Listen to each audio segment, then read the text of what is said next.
What's up, everybody? Oh, here's what I was looking for.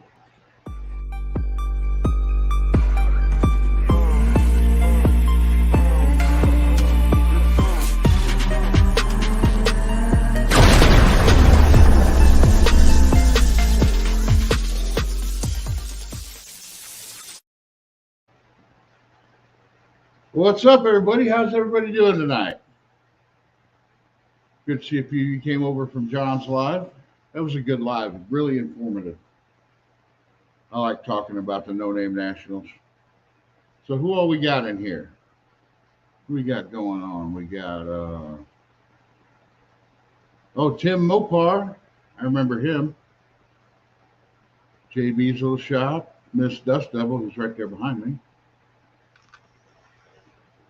NSB, what's up? You want to jump in here? I'll throw the link up.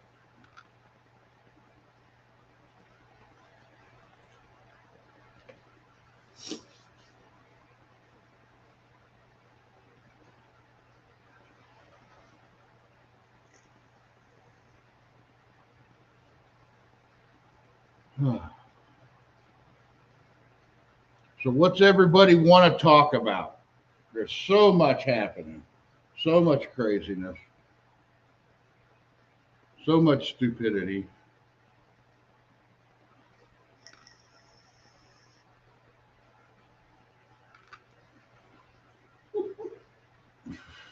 What's up, Buzz? We got Buzz trying to take over all of our channels.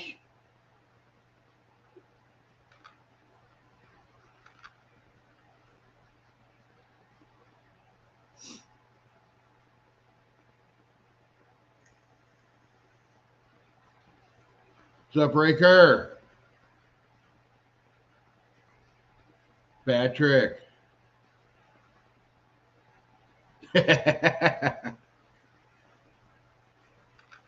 Man, you know nobody took him seriously. And a whole whopping 8 people saw that live, too.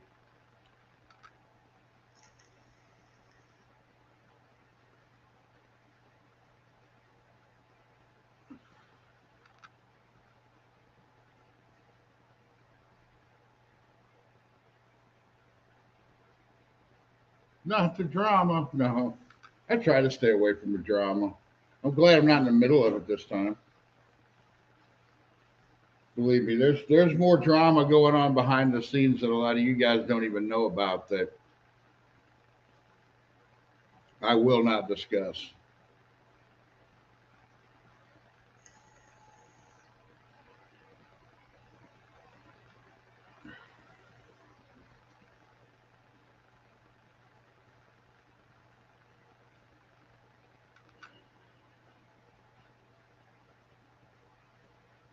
Buzz, do you not get a lot of time to wrench on stuff?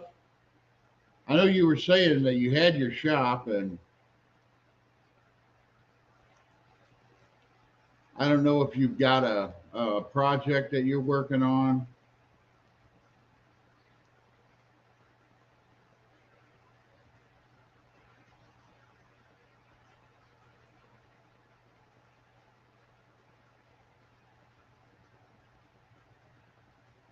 Leighton Welding's in the house. Patrick, where are you at on subs?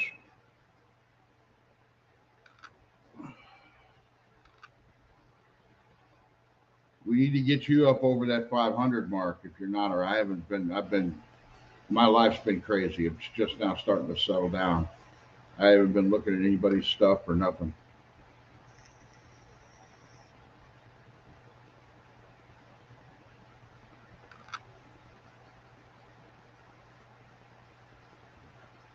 329. Man, we need to get you up over that.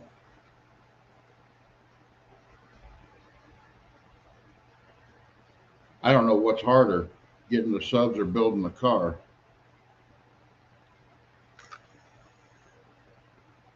At least now I have an engine, a transmission, a rear end, a car. I just got to squeeze it, smoosh it all together.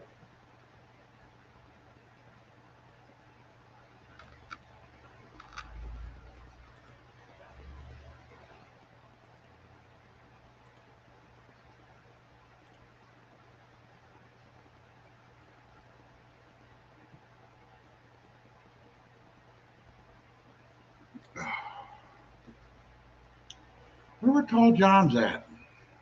I miss Tall John.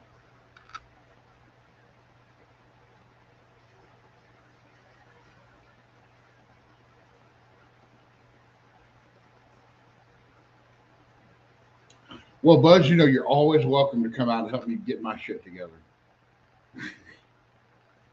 You're only a couple hours away. Just saying.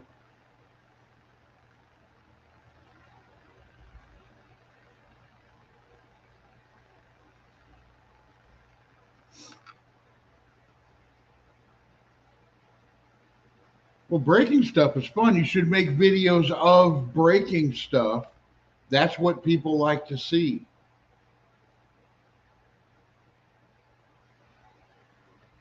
Breaking and then fixing.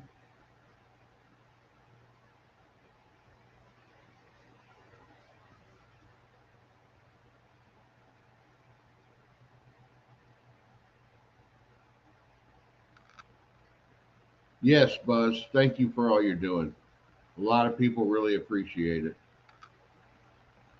And you know, I'm sure that there's a lot of people who started up channels just to go to this race, but then they realize they're having fun with it, and they could end up being the next big YouTubers. People don't know. People don't realize that. If somebody decides they want to put in the work and do stuff right, you could have a big channel.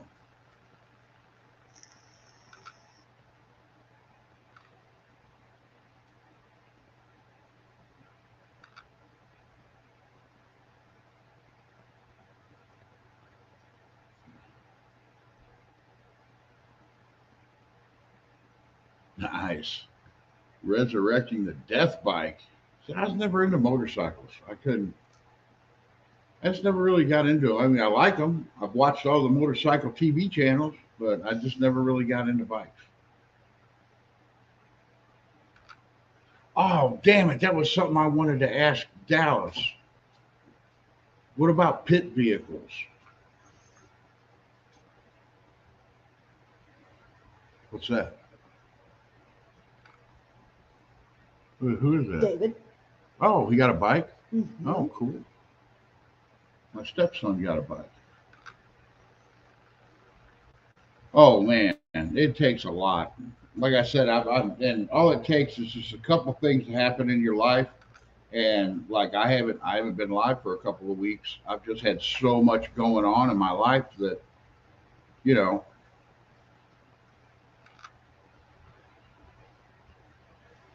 Jay, what are you doing? You ought to jump in here. I need somebody in here with me. I hate talking to myself like this. I'll keep throwing up the link. I beg people to come in.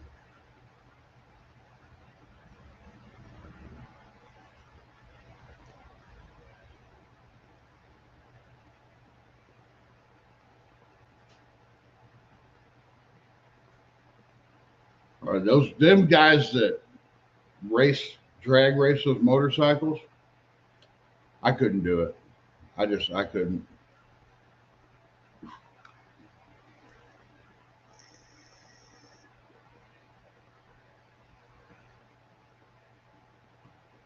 Okay, Patrick. Yeah, that's cool. I didn't really advertise that I was doing this live like I usually do.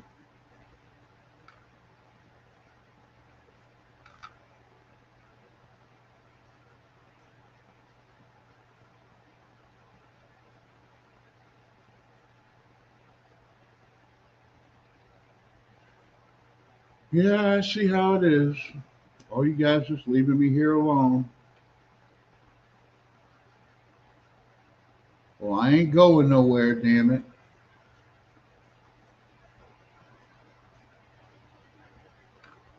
Remember Ken was in Wilburn's live, wasn't he? Tall Garage. What's up, Scott? How far are you on your duster? He's another one we need to get up to 500. Heavens Mopars. He's my one and only call out right now, unless Lunar's serious. I don't know.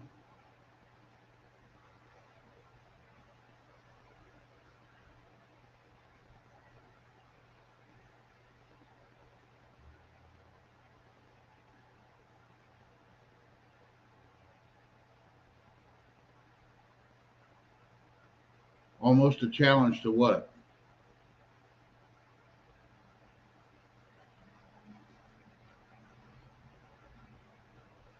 No, it is not weird enough yet. That's why I need more people in here. I'm really not all that weird or interesting by myself. That's why I do these lives the way they are. Uh-oh. What's up, Scott? Hey guys, hey Brian. Oh, actually, I'm at work right now. I'm Ah, working, trying to get ahead of the schedule so that I can hop on here for a minute or two, maybe 20 minutes. Then I gotta bail again. I've done your job before. Awesome. I Yep. live small town in Yeah. Missouri. Hey there, Leighton. Let's go. Leighton Welding. What's your name again? Rob- I am awful with names. Robert. Robert. Robert. I'll try to remember. Nice to meet you, Robert. I'm Scott. Scott with an S. That's how I remember your name Robert. Yeah. because you said that. Just a goofy way to help people remember.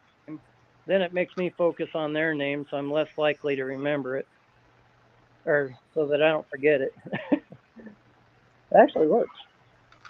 I forget names a lot. As long as I remember Robert, I'll be doing good. So what do you got going on, Robert? I just put the kids to bed, come out to the shop for a minute. Cool. Seen Dust Devil on here, so I figured I'd This jump on. this is when I usually get most of my work done at night. Probably, and honestly, after this live, I'm probably not even going to go home. I'm probably just going to sleep here and get up and work on the car in the morning. There you go.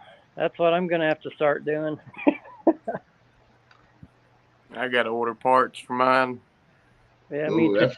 that's the rough part right there. Now is ordering parts.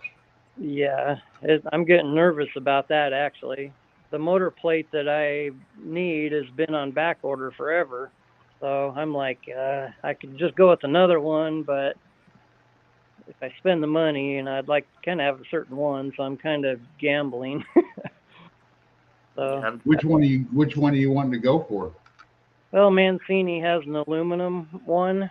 Yeah. It's for a 440 that fits in a body. Who else had one? Oh, oh, I can't remember their name. Hughes Engines. Did you look at them? Hughes? Hughes. They got some nice motor. They got a lot of nice stuff. They're actually local to me. They're about 2 hours away from me. Oh, And nice. all they do is Mopar. That's all they do. They're all Mopar. Okay, Okay. you going home, honey? All right. called Hughes. Hughes. Huges. Yeah. I I'll have think. to look them up. Hughes. I think. Hold on. I'll look it up. Yeah.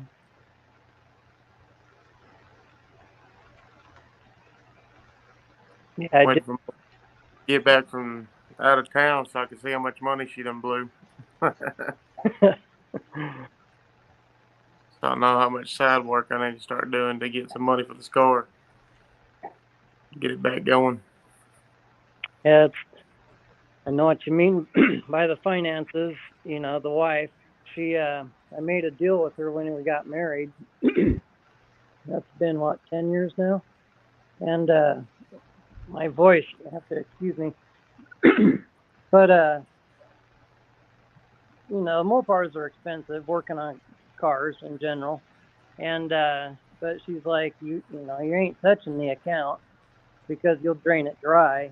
How much do you get to spend on the cars? And so, I said we could do a budget thing. It's my money too. And but then I made a deal with her and said, something we could do is if I need to borrow money for a car or something that I know I could flip, I told her if I could take that money out of our account, whatever money and profits I make off of the car, we'll put back into the account that we get it from. And she's like, you're not touching the account. So I'm like, okay, I'll play it my way then.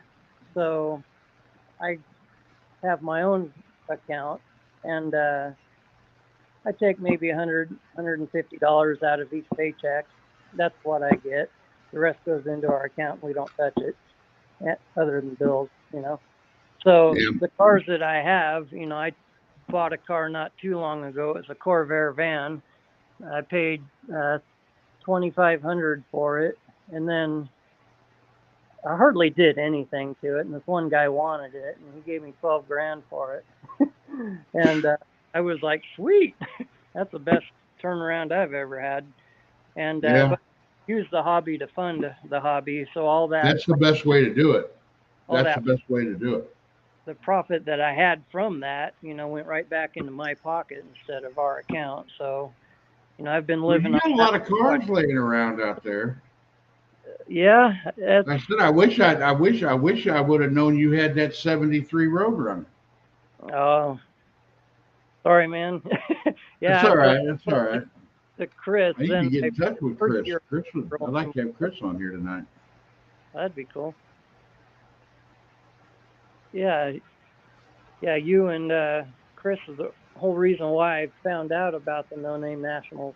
I was listening to you, John Wilburn, and Chris on Chris's podcast about the No Name Nationals, and I swear I listened to that episode probably about 5 times at work. And yeah, and then I'm like, I'm gonna do this thing. The crazy thing is, there was a guy that was just about to buy my Duster because I had it listed for sale, probably 2 years it seemed like, for $5,000 for everything with the motor and tons of parts and whatever. This one guy, he really wanted it, didn't have the money, finally got the money for it, and then he said, okay, I can buy it, I can come down, pick it up on Saturday. And Friday night, I was listening to you guys, and I was like, I'm going to do this. And I'm like, I could sell my Duster tomorrow. But so I called the guy up that Friday night and said, sorry, dude, I'm going to do this race. And so I came within couple hours of selling it to him. And so the timing was perfect. So yeah. Well, I'm sorry if I kind of changed the motor thing up, but I ran into some problems and had to get this other motor. Yeah, you can't help that though. I totally understand. My situation with my Duster is kind of the motor plate issue, and 2, finding some exhaust manifolds, some headers or something for it to make it fit the linkage or the steering, everything. I just got rid of a set of headers. Now, I have done it, but if you don't seem like a guy that cusses too much. But if you do this, you can buy the cheap B-body big block headers. Like look on Summit or Jegs, and just the cheapest set of big block B-body headers, they will fit. It is not fun doing it at all. Yeah, you gotta have a hammer ready. But now, and they don't end up being dented up too bad. The ones I did, I've heard of people doing it and drop them right in and they work. We had to do a little bit of denting, but it wasn't really that bad. I actually sold those. I just got rid of my fender well exit headers that I had, or I'd have sold them to you. I'd have sold them to you for what I had in them, but Tall John wanted them for a future project, and he helped me by delivering this motor for me. Yeah, I do. So if I do have to go to a small block, I got 340 I could drop in it, and I got the headers for it, so that's my plan B. They do motor plate and everything, so.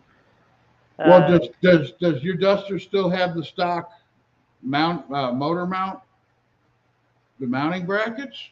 No, it was. So they got rid of all of that. Okay. It's a 6-cylinder car, and they cut the motor mounts off of it. So I thought I'll just do a motor plate. Yeah, Patrick says those headers fit.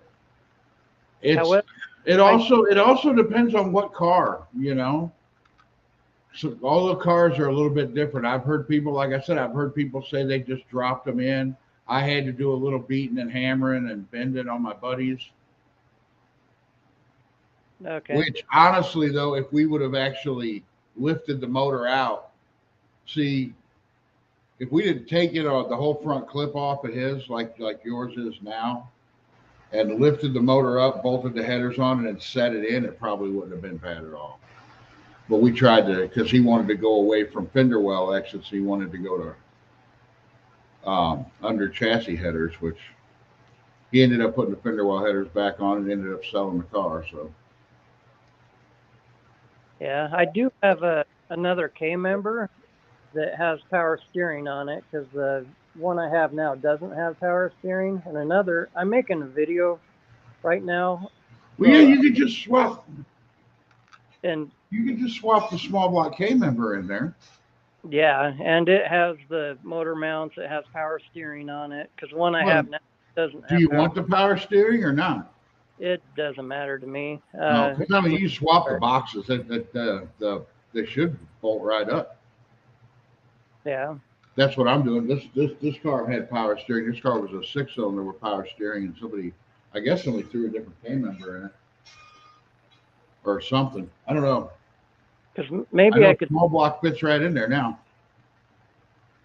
Because if I switched out my power steering so that it had power steering, then I could use the steering column that I have for it.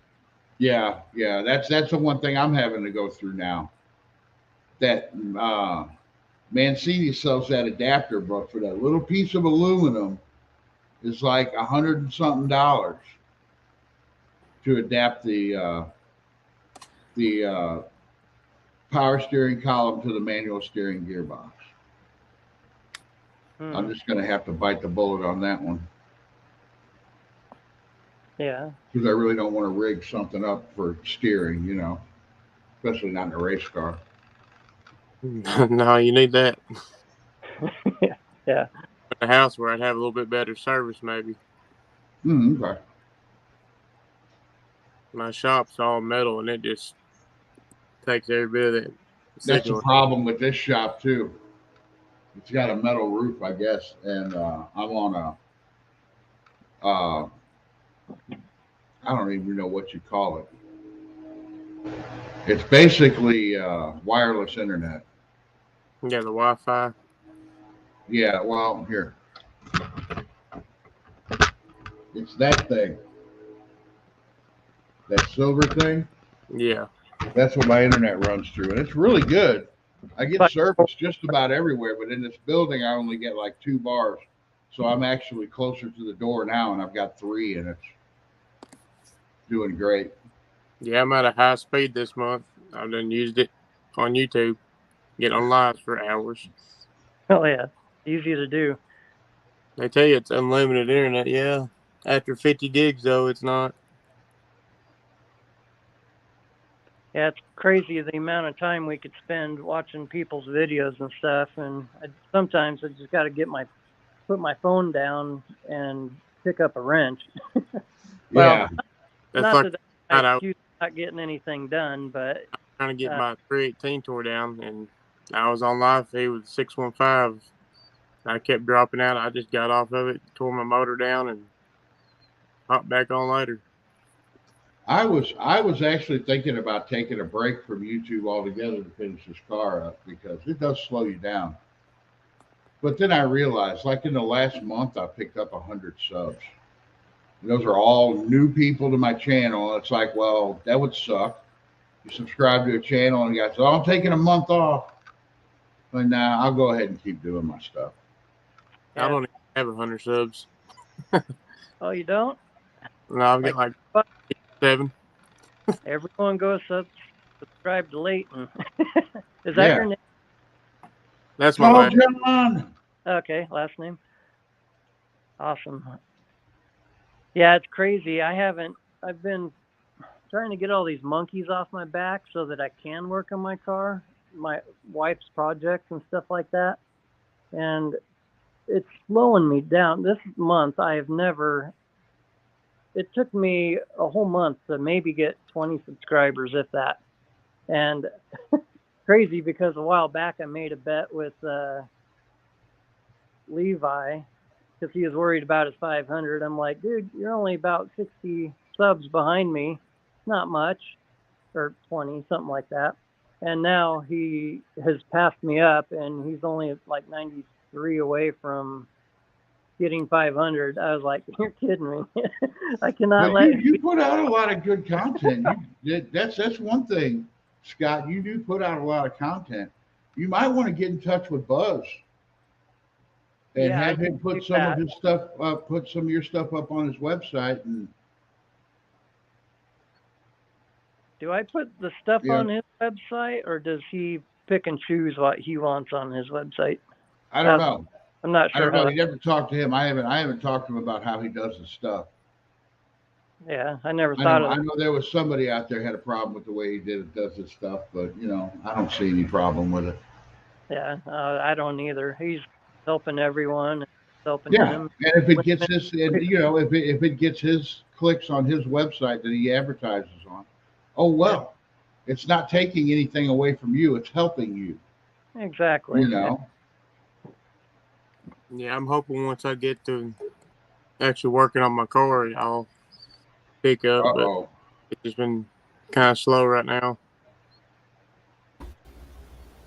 We got Tall John. Hey, John. You got your ears lowered, John. Yep. Got in a fight with a lawnmower and it won. That'll do it. I haven't heard from you in a while. How you doing? Doing good. Been busy. Got a bunch of racing coming up next couple of weekends, and I got to get everything squared away Yeah. so I can go back out of town and be a bum. So Well, you're more than welcome to Hey, come Walt. back here and be a bum if you ever want to. I'm planning on it. Hang on just a second here. Yeah, I was gonna go to the racetrack tonight, but I was like, forget it.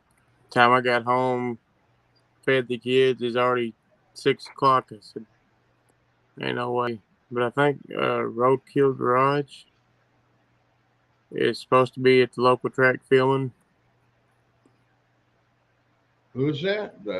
Roadkill Garage, Where are you at? Where are you located at? Arkansas. Oh, okay. There, if it's the Roadkill I'm thinking of, it's the big TV show where he does all that, builds all that crazy mess. Oh, huh. But it's just a little backyard track. It's George Ray's drag strip. Yeah. And just an old backyard track, They concrete. probably probably don't like to let people know when they're going out to do stuff like that because they get mobbed with people and they can't do what they need to do. Yeah.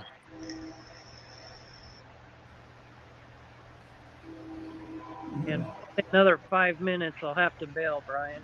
Oh, okay. Yeah, I'm Oh. glad seeing you here. We need to get you in on more of these things. Yeah, that's right. You need to Get that in sub more. count up. Yeah, thank you. Appreciate that. We don't need you. We don't need you standing at the gate with a sign. We'll work for subs.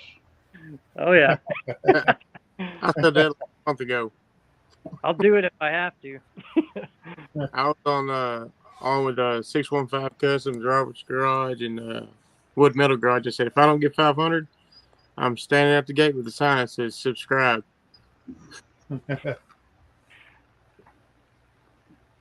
Either way, John, you're bringing your Roadrunner, right? Yeah. Yep. But it's not going to have the engine that's got in it now. Is that what you were saying? No, it's got a 383 in it. Oh, okay. Yeah. Just that little stock 383, right? Yeah, well, it's a little better than stock. That's I don't know who do you have call outs on? Right now, just Jay over at Rabid Transit Garage. Oh, okay. I got something in the works. We'll be finding out about that next week or two. Uh-oh. So it's all for fun. Don't matter. Well, No. yeah, that's all of this is. Yeah, and the Roadrunner, the engine's probably 450 horsepower, but it's nothing super special. But it's just going to be on street tires. I'm leaving the same 14-inch Magnum 500 rims on it and street tires on there, and Oh, okay. so it's going to be a wheel spinner. But that's part of the fun of driving. if you got wheel spin, you have to drive the car. That's what those pedals are on the floor with to play with, and to get the most out of it is a fun challenge. And Oh, I'm yeah. not saying slicks ain't fun. Obviously, when your ass gets stuck to the seat, that's fun. But anyway, it's just going to go out the way the car was, the way I've been driving it, the way I drove it back in the day. And then after No Name, I'm going to bring it home, and it's getting stripped apart for a restoration. Oh, So the motor will go back together with factory cast iron intake and cast iron exhaust, and just a complete restoration of the car. yeah. I think I've got a lot more tire than I need. It looks so cool though. I know. I ain't gonna change my mind on it, but I don't know how much wheel spin I'm gonna have to worry about. That's how everyone knows your car. It just reminds me of the old, gosh, why can't I think of the names when I need them? What was the old guy that did all the funny cartoon picture of the cars with everybody hanging out and the stick shift up in the air and the teeth? Oh, the rat pink one? Yeah, Rat Fink. Ed Roth. Yeah, it has a Rat Fink look to me about it. There you go. My dad had a 70 Duster, kind of the same way, back end lifted way up. Had some, I forgot the size of the tires, like G60s or whatever they're called. And but then it was a 340 4-speed car, but he said it was the fastest car he ever owned. He paid cash for it straight out of Vietnam. It was Panther Pink. And he was going to buy a plum crazy Hemi Challenger 70.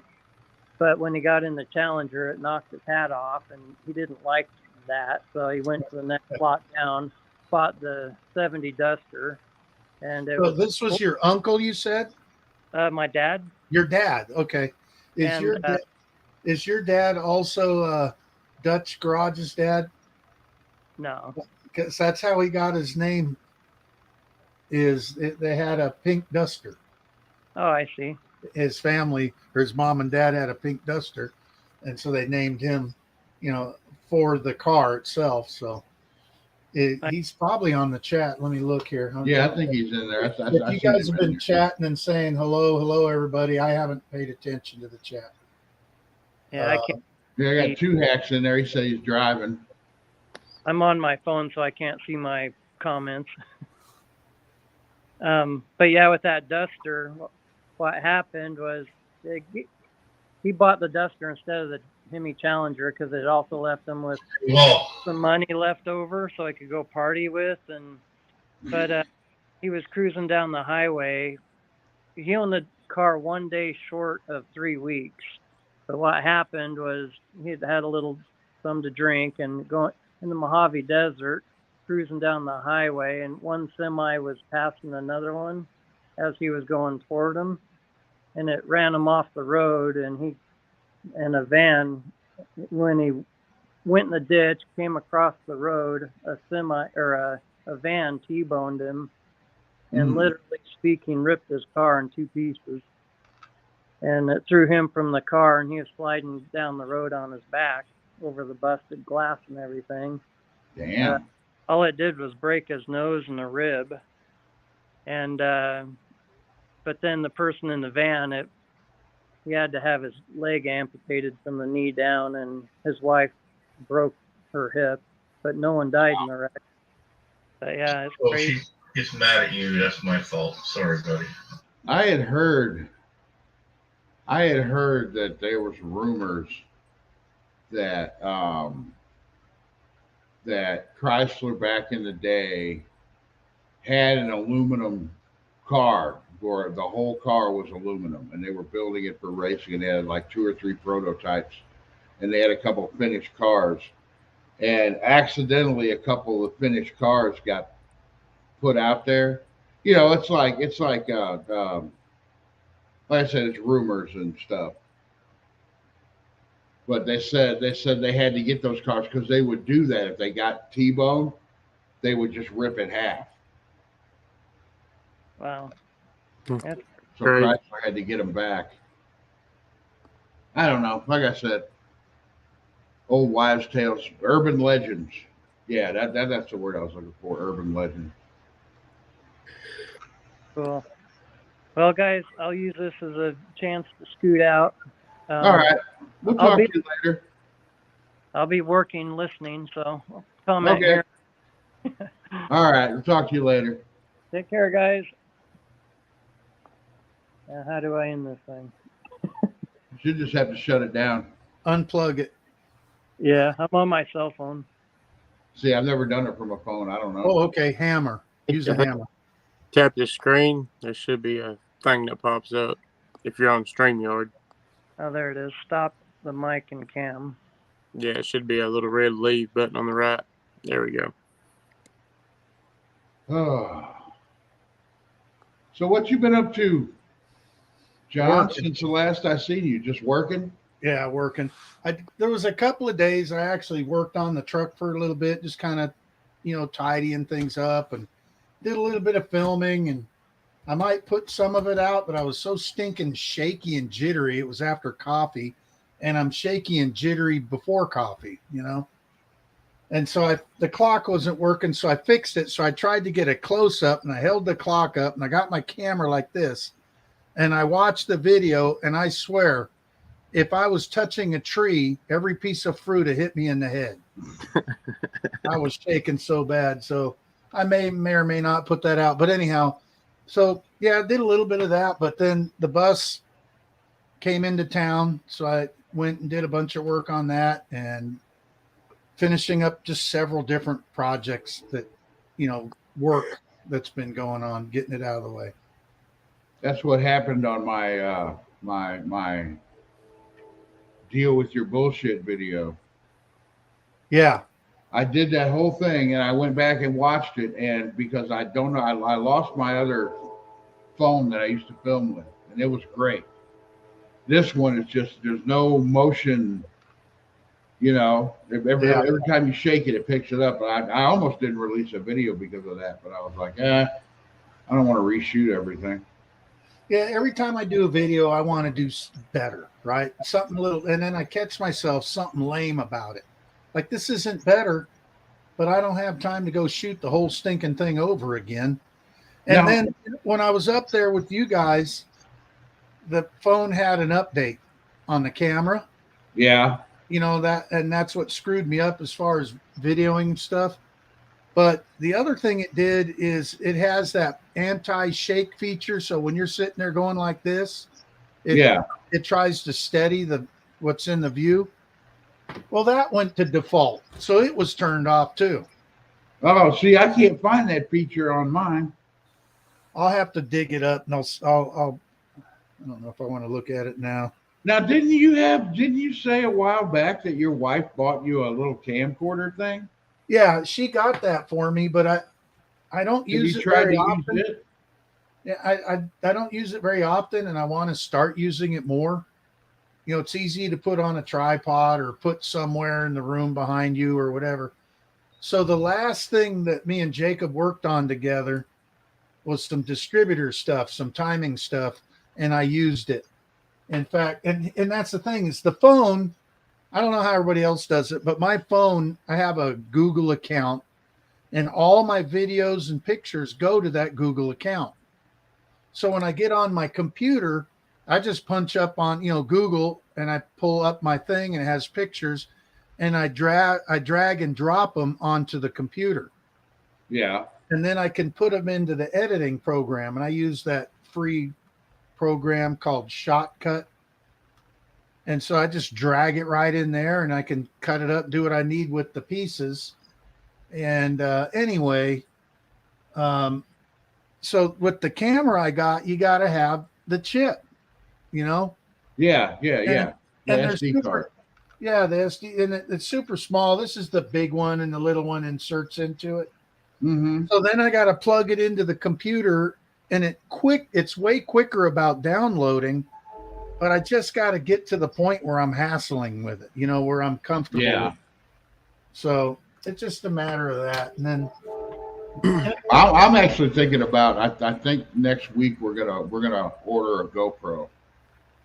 Now the GoPro is probably the newer ones. I have the 7, and I'm always ending up with corrupt files and just like something I get, and then it wants me to reformat and do all this garbage to the SD card.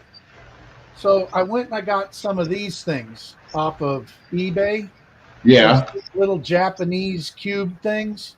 Uh-huh. It has an excellent picture. There's a what do you call it?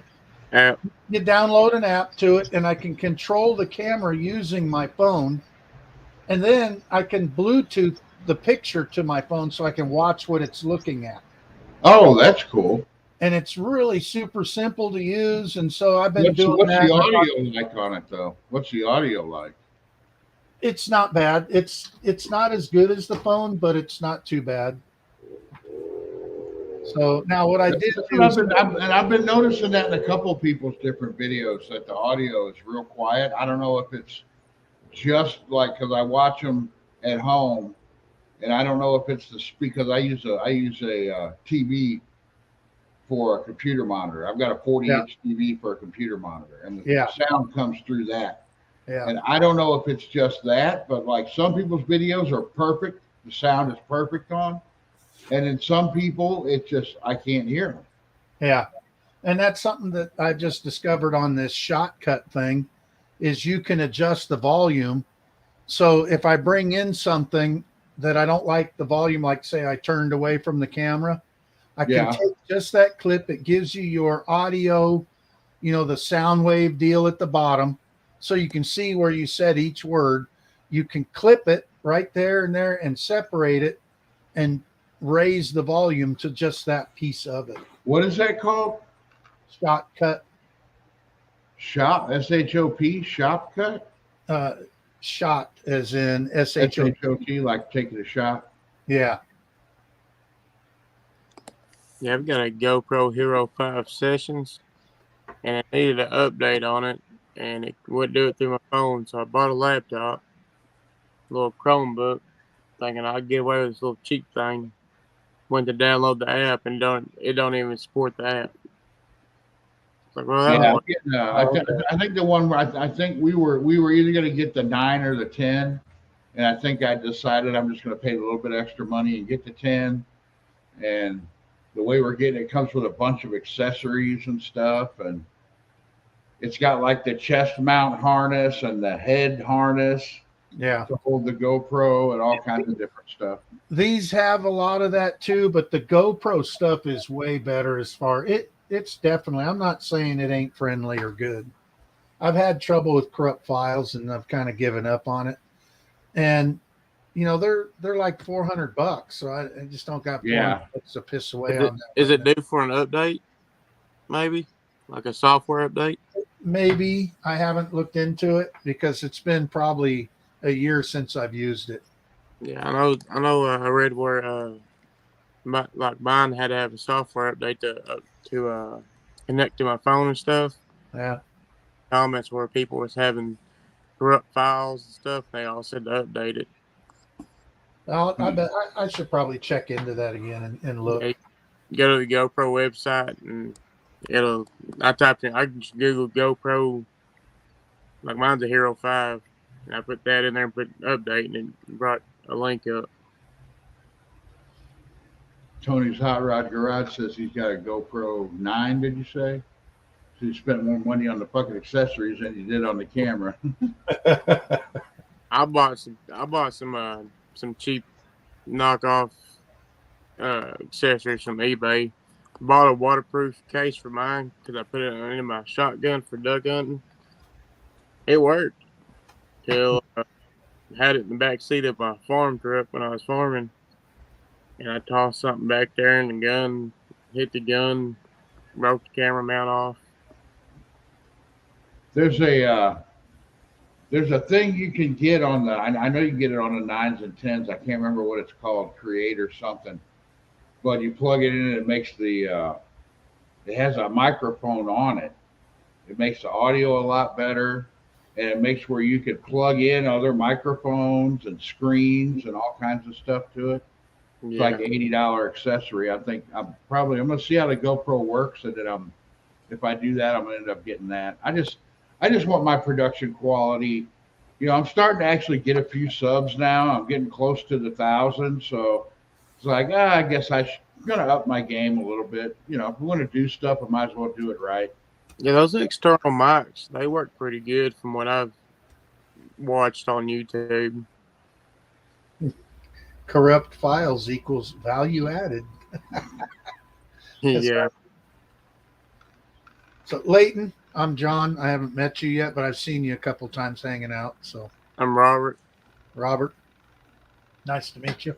You do. Oh, John, I think I may have found this guy is selling, and it's not out there anywhere, so I could talk about it. This guy he's not advertising, he's selling it. Wine small block tunnel ram and 2 Holley carburetors. He doesn't know what they are. Hi, fellers. He wants $600 for the whole setup. Wow, So what a I think deal. I'm going to do that. I don't think I can pass that up because even if the carbs are vacuum secondary junk, they'll still work. I can make them work. Oh yeah. Color ram intake alone is high. For a small Well, block. You're running an Mopar, yeah. automatic, and with an Yeah. automatic, a vacuum secondary. If you're sitting on the line, you got your foot braking or you're doing a trans brake, whatever you're doing, the secondaries are ready to kick.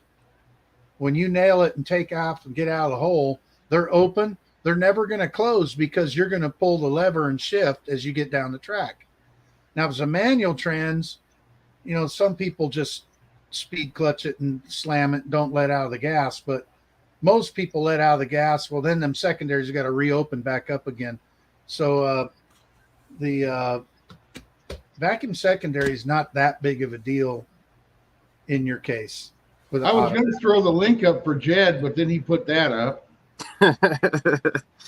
And we don't need to see that. Yeah, Jed, you just stay right there for a minute. I like old Jed. He's pretty cool. I'm sure he'll be in here after he's Hey. done. Thank God it's not a smell situation yet on this Yeah. thing. Well, that was another thing. I know when we were out there, Jed wanted us to film a lot more, but it's hard to do with everything that was going on and talking, and you know, it was hard to even think about filming. I think too. I think for you and me, we hey John, What's up? I think for you and me, it's we're newer at it. He's got Yeah. a few years of constantly, and so it doesn't pop to the top of my head. But the other thing was, I was having so much fun visiting. Oh Plus, yeah. running the camera was not on my mind. I didn't want to sit there and hold it while we're talking about all the stuff we talked about, you know? Yeah. Well, John, I only got to see about 5 or 10 minutes of the live. So was there anything good that I missed? I don't know. Was there? Bricker was there. He was backstage most of it. Yeah, I was backstage most of the time, sitting there cooking up hot dogs and eating them. Yeah, I caught the tail end of it. I was getting the kids put to bed, and I forgot about it, and I was like, oh, I better get on there. Oh, man. No, John, we Oh, were my- just coming back. 118 days. I got a lot of work. 118 is almost gone. Yeah. Yeah, 117. Here Was in it the like East, 12 weekends? It's like 12 weekends, isn't it? Something like that if you break it down into weekends. It makes it a lot worse if you break it down into weekends. Yeah, it does, because I didn't even get my motor still tore apart, and I only got 57 or 60 subs, so I got a lot of work. I'm coming either way. I don't care if my car is done. If I got any more subscribers, I'm coming.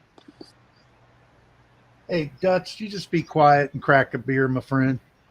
Howdy Raker, howdy Dean, howdy Dutch guys, Jed, NSB. How y'all? Jed says that I find it tough to want to film anymore. Nothing's been as fun as the weekend y'all were here. I'm telling you, man. it was such a blast. It was hot and sweaty and nasty, and I didn't give a crap.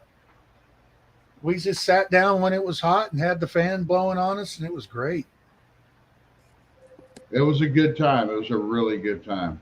Yeah. I can just imagine what No Name Nationals is going to be like. Oh, I know. gonna be- All our friends are going to be there. It's Oh, gonna. man. As long as we can keep anybody from running over children in the pits or fist fight, I think we'll be all right. Yeah. Well, that's Yeah. like I said. If anybody wants to show up there to fight, they better know they can win because they're gonna have video, probably 150 videos going out on YouTube of them getting their ass kicked. Yeah, and Nobody wants that. from from the short time I've been on the little community here on YouTube and within the numbers, everyone seems, close knit, pretty cool. So, Oh yeah. Oh, more than 99% are cool. which I Yeah, understand. you shouldn't give those other two guys combined a whole percentage point. No, I don't. That's why I say. Have you seen that drama, John? I heard he Carl John? canned his whole. I heard one of them canned his whole channel today. Yeah, that's what he said he was heard. going to do. Okay, It's like, really? man, all 7 of those people watching the live are going to be heartbroken. Jed, we did I not think need to I know know- this. I think I know who you're talking about, and I'm not going to say a name because I don't think it's worthy of being seen. But wow, that's been interesting. I got to admit. Well, I ain't been in the drama, so I'll just leave it at that. I don't know what y'all talking about. You just Dutch stay guys, out I of did not it. say that.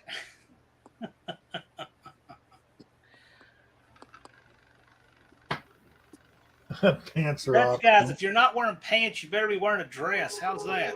Or shorts. Make sure you're wearing something to cover that nasty. Wear a kilt, but only if the wind is below 3 miles an hour.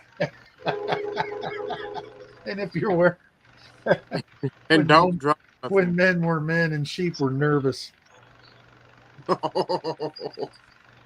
You know, that thing I did say at the end, though, about the music, that was just something I thought of. I don't think a lot of people thought about that because I'm sure everybody's going to have. Oh, no, I music have. playing at their Dallas pits. and I talked about it.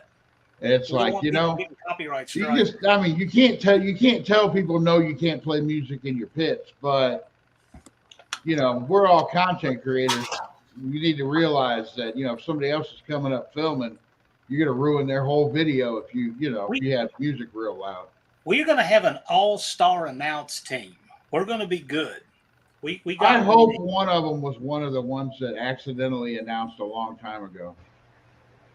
Hey, Can't if we say get, anything. I know. I know you this- can't say anything, but I hope I think you know who I'm talking about, Can't say anything. who accidentally announced. That would be so cool. I have a great team. We couldn't quite get everything finished up today, but hopefully 2 weeks from today we'll have them on the live. Killer. If it's the person I'm thinking, which it might not be, I'm not going to say any names, but I will probably fanboy out if I'm around him. I don't know if I'd be able to control myself. What's There's up, only a few Ken? people that get me to do that. Well, guys, I'm gonna jump off here. All right, we'll talk to you later. Hey, put some videos out, and I'll get over to your channel and check it out. Yeah. I got a few I just dropped the other day, but I'm gonna do some more. I got a 79 Aspen I'm working on, so Cool. I'll be dropping some more of it. Hopefully next weekend when my free time. Excuse me, I forgot I was on camera. But y'all have See you later. See ya. to. Ken, get your ass in here. Where you at, you midget? We need to talk about anime and make everybody uncomfortable. Yeah, Oh, midget. man. Come on, Ken. I need a progress report from you. Yeah, I got a pretty good turnout in here, John. It's just, Yeah, what do you have in here, Brian? Can't see it. on the it's like, screen. I'm at like 31 with an hour Yeah. in, and that's Nice. good. you That's know? better than your Saturdays. Yeah, usually. And just, You I got don't know. You It's got a just- record turnout on a new night. That's pretty good. You know, we had somebody throwing a fit because nobody has any time to do lives. And then the last 2 weeks you go live, and I'm like, okay, I'm going on Saturday. Then I'm like, okay, I'm done with John's Live. Who's coming up next? And it's nobody. I'm like, well, screw it. I'm not going to fight over Saturday with people. I'll just jump on Friday night and do Friday after dark. That's what I'm going to call it. Friday after Yep. dark, and then when Jed gets in here, the weird hours are going to start. NSB's got dibs on Tall John for the carb specialist in their pits. That's okay. I'm pitting next to Andy. yeah, Andy's pretty good with that stuff too, for sure. Well, I I need should to have several talk to- guys there can tune carbs. I need to talk to Andy. I want to If this deal works contest out. Andy for having the nastiest motor with the best gas mileage and see if I could get him there. I don't think I can, but I'd like to try.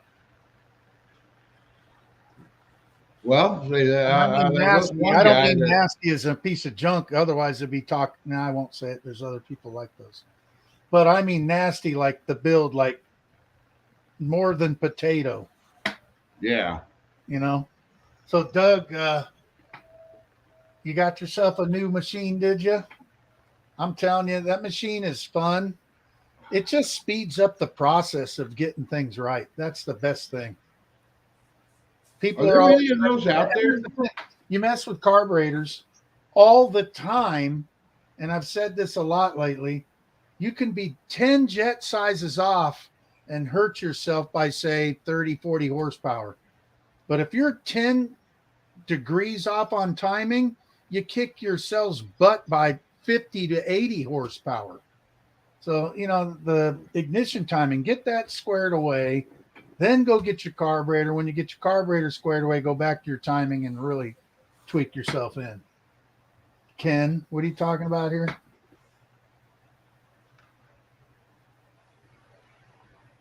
Oh, okay. Oh, okay. Alex Cove will be looking for you next year. But we'd like to see you. Oh, okay. We got You look like Patrick the in here. Statue of Liberty, Patrick. Look at Oh, that. there's Patrick. Doesn't he look like a Statue of Liberty or one of those lizards with that pentastar perfectly centered? All right, let's see. I got it. Now that you got that going, I'm going to have to do that too. Hang on.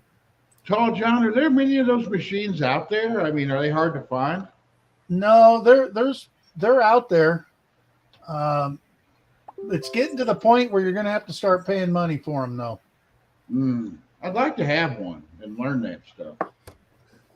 They're real handy with getting things squared away. All right, Patrick, we got a contest going right now. I figure I'm still young enough I can learn some new stuff. And now I'm gonna have to make mine bigger, John. I actually drew that one in CAD.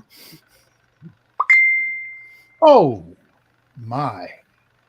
Pa-ding! Yeah, I think that was just Mopar Joe. Something's brewing. That's all I'll say. Oh, I know what's brewing. You probably do. You know everything. is Joe going to race that. somebody else? Doesn't he have enough races? Oh, he's not racing me. No, Mopar Joe's got some fun stuff going on. I mean, I don't wait know. a minute. If he's talking to Patrick, he's talking about his turbo stuff. If he's I don't know talking to anything about Patrick, that's what he's talking about. He's talking about his turbo stuff. You don't have to say it. I already know. I'm a detective. You are wrong. I'm a detective. I know stuff. You're wrong, Brian. I pay attention. I don't believe you.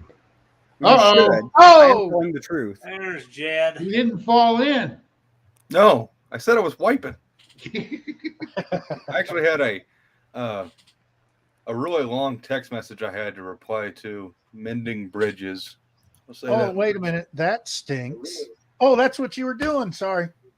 Oh yeah, I got a text from somebody, and we were just clearing up some muddy water. Muddy water. Jason. Not to be confused with the pooping. Hey, Jed. Jacob somehow he left today to he's going down to the coast to go enjoy the beaches in Florida. Yeah.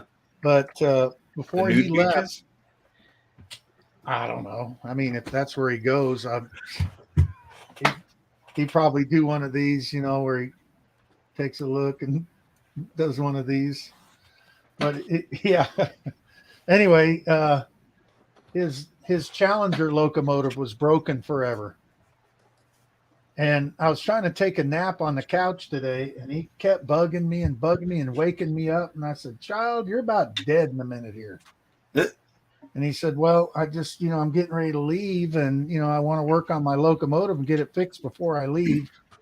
So we got his train running, and it's pretty sweet. So I videoed it, and you'll be seeing that in a minute here. Gonna say, you said Challenger, so is that a 488? No, it'd be a 2882, right? No, it's a 4664. Okay, because we bought Dad. It would turn out to be it's DC controlled, but no sound, irritating. But it's I think it's a 2882. Oh, okay. Yeah. And it's one of those proto 2000s. It's like super detailed. Fucking, it's ridiculous. So your dad's getting some now too? Well, Anna owed Dad a little bit of money. Yeah. And so Dad was like, "Well, you could give me cash, or you could get me that train Jed found for me on eBay." It was like almost a $300 fucking trade, and Anna goes, "Are you serious?" And he goes, "Yeah." Is it Norfolk and Western? Hemis and trains. I swear, you guys. I think it's a Greenfield. It's got like someone did their own decals on it. Okay. I don't remember what it is exactly. But it's one of them monster articulated bad boys. Yeah. You want to see something funny that I'll mention now? This is a featured channels lineup. Guess whose channel that is?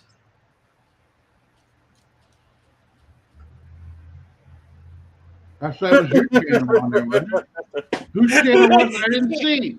You can't make that. Drama Queen. Oh. Can't make that up. Well, I thought he was taking his channel down. I don't know. We're not Let's that not lucky. razz the feller, okay? Just I'm not. That's what he said. I'm not. I thought it was funny because I looked to see because I heard he canceled his channel, but it's still up. Yeah, he's what he said. Well, no, I think he said he was going to put out another video or something. I don't think he should take his channel down. I'm not saying that. I wouldn't say that about anybody. I'm indifferent to it, but And I wasn't really involved in it, so I'm just happy there was some drama that I wasn't involved in. oh God, Tall John and jorts. Those are normal people pants, Jeff. Never you mind. Never you mind. Those are normal people pants when Tall John puts them on. They're shorty shorts. No, they're knickers. Hey, none of that language on my channel. Hey, Jed, did you get that video I sent you? Did you send me a video? Yeah, I think I sent it to you on your phone. I haven't got nothing yet. I was going to put it on the voice thing, and I just haven't dragged it over there and did all. Are you talking about the bra? Yeah. Bra? I didn't watch that at dinner. I just saw what it said, and I was like, that looks like an incognito tab. Oh, it's funny. You got to check it out. Oh, it's anything like that last video you sent me. I had Anna watch that. She thought it was hilarious. I'm trying to think which one it was.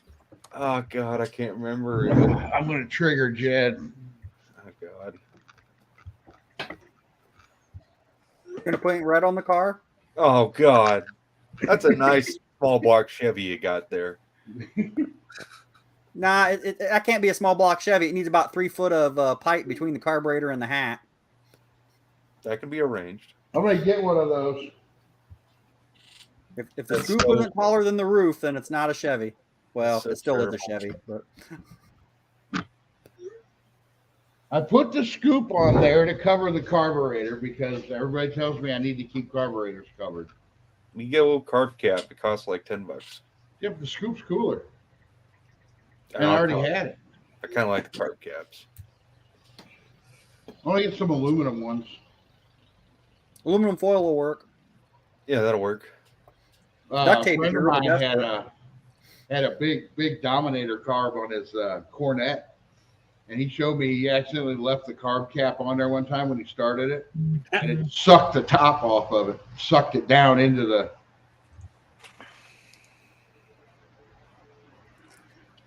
What are we doing? What do you got behind you?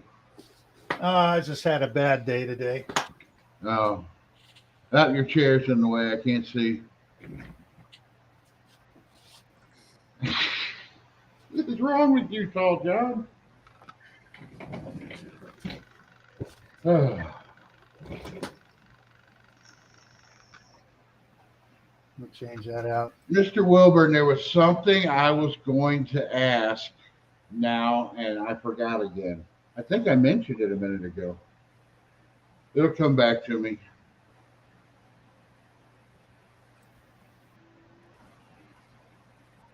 Ooh, I I don't like know. that call, John. If I remember, I'll ask Dallas tomorrow. I think me and Sherry are going down there tomorrow. I like Doug's comment. Silence is golden, but duct tape is silver. Well, it depends if it's reinforced duct tape or not. I like to use the 200-mile-an-hour duct tape if I'm going to be duct taping. I like Gorilla Tape. That's pretty good stuff. I used Yeah. to get the. It really the holds aluminum them. tape. That My uncle Gorilla used to get Tape the really aluminum holds them tape that together they used good. on You get airplanes. barely any blood dripping. Don't ever try to use Gorilla Tape to wax. No. It don't come off. Oh no, it does. Oh, So but no, my uncle worked for the airlines. He was a mechanic, and he got me a roll of this aluminum tape. That, like, if a plane came in that had damage on the outer skin, and they needed it to go out, they would just slap this aluminum tape over it and send it out. I've seen the pictures of that.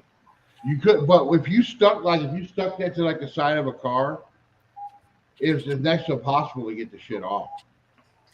It really stuck. It was good stuff. Tall John needs leader hosing. That's terrifying. Oh God. John, does that cuckoo clock plug in? No. So you're bringing it with you, right? I guess I You could. need Yeah. a cuckoo clock in your pits because every time you're Yeah, on Brian line, needs another you need a clock. cuckoo clock.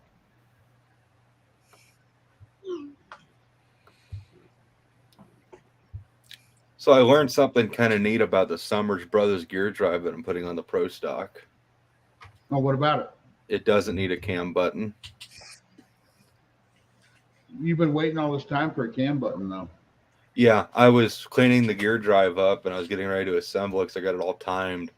And it's got this, I was looking at this one screw. I'm like, what is this thing even for? And it's got a track on the inside of the cam gear and this brass screw. It's got a flathead slot through it with a hex jam nut on it. That actually rides in that slot on that cam gear. And that is your cam button. That keeps the cam. That controls your 4.5 play on the cam. It's Oh, that's built cool. into the gear drive. Jed, what all did Summers Brothers make? I know they made axles back in the day, way back there. They used to make a lot of gear drives. I actually called them today, and they were about as helpful as a freaking as a cherry flavored turd. The guy I talked to, he was like, I didn't know we made gear drives for Chrysler products. It's like, well, it's definitely been a minute. You know, like most of my friends who are in their 50s never knew it either. He goes, well, I definitely don't know it because I'm 20. And I'm like, well, I'm 29. Do you have anybody there who's 60 or 70 years old? And he goes, well, I think we got one or two guys, but they won't be here till Tuesday. And I was like, great. So, yeah, I know they used to make a lot of gear drive shit. And they still do, but it's all for small and big block Chevrolet. Yeah, that's a good point. When I go in a parts store, I need to ask: is there anybody here that's about 55 and older? You always ask for the old guy. That's not a bad strategy. Well, and just because you get the old guy doesn't mean he knows anything. It's Oh no, you can get an idiot Yeah. old guy, but your odds will go up for the stuff I work on. yeah, like you go into our advanced auto parts here in town, and there's like 5 old guys, and so you Yeah. naturally think I'm going to go talk to that guy, and you're getting about as useful help as if you lick the floor. You go talk to my neighbor Chris, work with him down the street. He's about 34, 35. You ask him, and he found me spark plugs from my 1936 T20 dozer. Cool, man. Yeah, so I mean, Yeah, he sounds like my buddy at O'Reilly's. I message him and say, hey, this is what I need. And I said, I don't know the part number, but I'll be looking for it. And by the time I find the part number, he's like, yeah, he says they'll be here tomorrow. nice. I've noticed that if you can get a hold of the guy who handles the commercial contract, That's That's what what my Chris buddy actually is. those Chris- are the guys that they put them in that position because they have to get shit right. Or, you know, I'm going to say older doesn't always make it either, but the O'Reillys I deal with, ever since I've lived out here in Tennessee, there's some lady, Donna. She's getting close to retirement. I'm not going to say her name. I mean her age, but anyway, I walk in there, and the last best parts guy I ever dealt with was like a 60-year-old guy at Napa out in San Diego. This lady, I walk in there, I tell her what I need. She asks any questions that she needs to get to this thing. And I'm buying crap for Prevost buses from O'Reilly's. And I yeah. get just about any major part as far as maintenance is concerned. And it's all because of Donna. I mean, this lady's amazing. She knows how to get into the books. That's, I think, where it comes in. Yeah. Well, I it's remember just the taking books. time to learn your job, you know. Oh, remember when it was all books? You had the rack. Oh, of the books. whole rack, yeah. Yeah. The counter of books. Yep. That's when you had to have some skill to be a parts guy. Yeah. Oh yeah. And More all the skill- performance books were behind the counter because they had to turn around for those usually. Yeah, you're I right. have found the easiest way to get what I want out of any of these parts stores is I find it myself online and I bring in a part number and say, I need You this. got it. I do that a lot too. You know what I'm finding out is, and I never thought this would ever happen, that we have more machine shop guys that know what they're doing than we have parts people that know what they're Yep. doing. It's It's because true, yeah. machinists are awesome. Oh, I didn't say they weren't. I know a couple of them do a pretty good job. I'm By the way, thinking about those- I'm seriously thinking about getting into the automotive machining because it's what I like to do in my free time, and it would kind of combine all of it. We'll have Ed's machine on the 24th. I want to watch that. I'm going to Yeah. watch that for sure. Ed is a really good machinist. He's really, really detail oriented and left brained and all that. That's what you want in a machine guy. So it'll be an Agree. interesting live. We got to keep him on topic, but it'll be a lot of fun. Yeah, I'm actually debating about sending my X block down to him. Yeah. I think the best machinists that I've dealt with are the ones that they remind me of Ed. They have a ton of ability, know what the hell is going on, but are willing to listen at the same time. Yeah. Because it's most people that walk into a machine shop don't know what they want. Well, when I walk into a machine shop, 95% of everything I need done, I have an idea. But Yeah. there is that 5% out there that I don't know. And that's the good machinist that I'm hoping maybe knows that 5%. But if they don't, they're willing to listen to what I have to say when I walk in the door. So, and I have that here too. We got a guy, Chris, that just is amazing machine shop. I don't know if he's as good as Ed, but I get what I need out of him. Yeah, and it's all numbers. A lot of it is. There's a ton of know-how though. A ton of how, like, that's the thing I like about Ed. Ed, what was it he did recently where he was actually modifying stuff to make it so he could do the job he was doing? And I cannot remember. It's a month or two old video that he had done.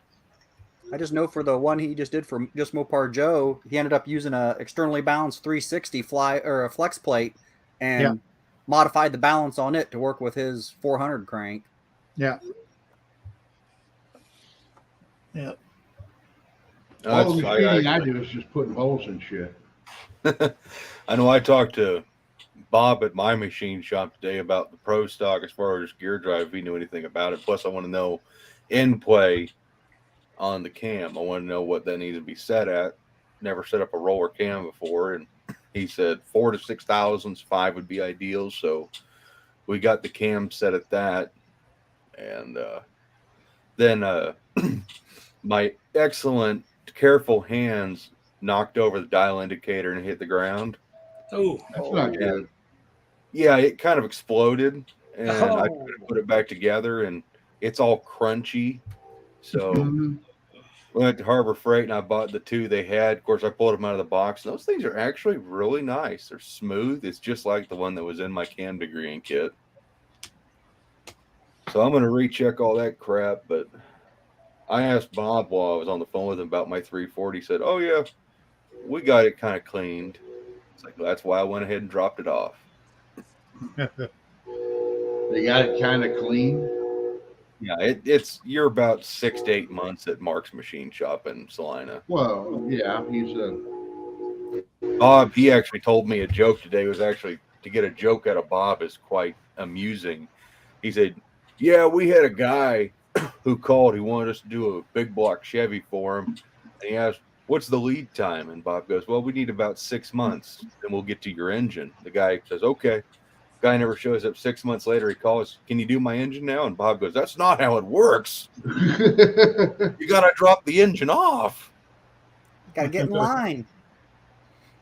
Speaking of automotive jokes, I heard this one a little while ago. Does it involve Chevy? A lot of European electrical systems are Lucas, right? You got Ooh. Lucas alternators and Lucas wiring systems. You know why Germans like hot beer? Because the refrigerators are made by Lucas. Oh, that's great. DRC, the Pro Stock Hemi is going in an engine run stand and a dyno. So, Brian, did you get rid of your nitrous tunnel ram big block? Yes, I did. Jed has it. Dang it. So it just doubled in price. The hoarder of tunnel rams. I'm just about to start buying shit. That way, I at least have something to trade. I've been thinking about real hard because we put Dad's motorhome engine on the run stand out back. Oh, you got to put that on it. I'm seriously thinking about. I don't care if it's max wedge port and have the most horrible port mismatch. Just I want to make that engine as loud as possible. I want to build some zoomies for it, so when my a-hole neighbor tries to go retreat to his shop, for I peace and enjoyed the quiet, heck out of that guy while we were there. What You was he used to- doing when we went to leave for dinner that night?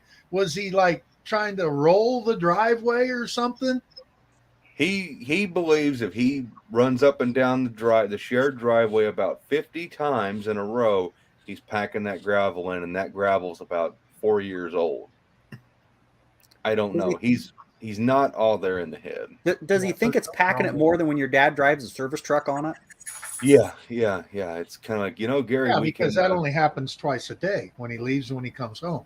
Yeah, but that'll be enough. That thing's like a steamroller. Yeah. When we Gary's were- not all there, and When he's we were been there, for issues. when we were there, he was mowing his lawn, and he was, I don't know if he's spraying weeds yet or not, but he was on the lawnmower anyhow, the tractor.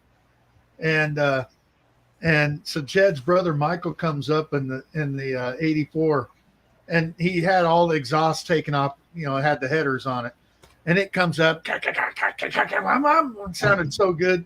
He comes pulling up, parks next to the garage, And I looked over, the neighbor's sitting there, and he's pissed. He's turned around. He's totally got his head whipped around, and he's going like this. Like, I was laughing.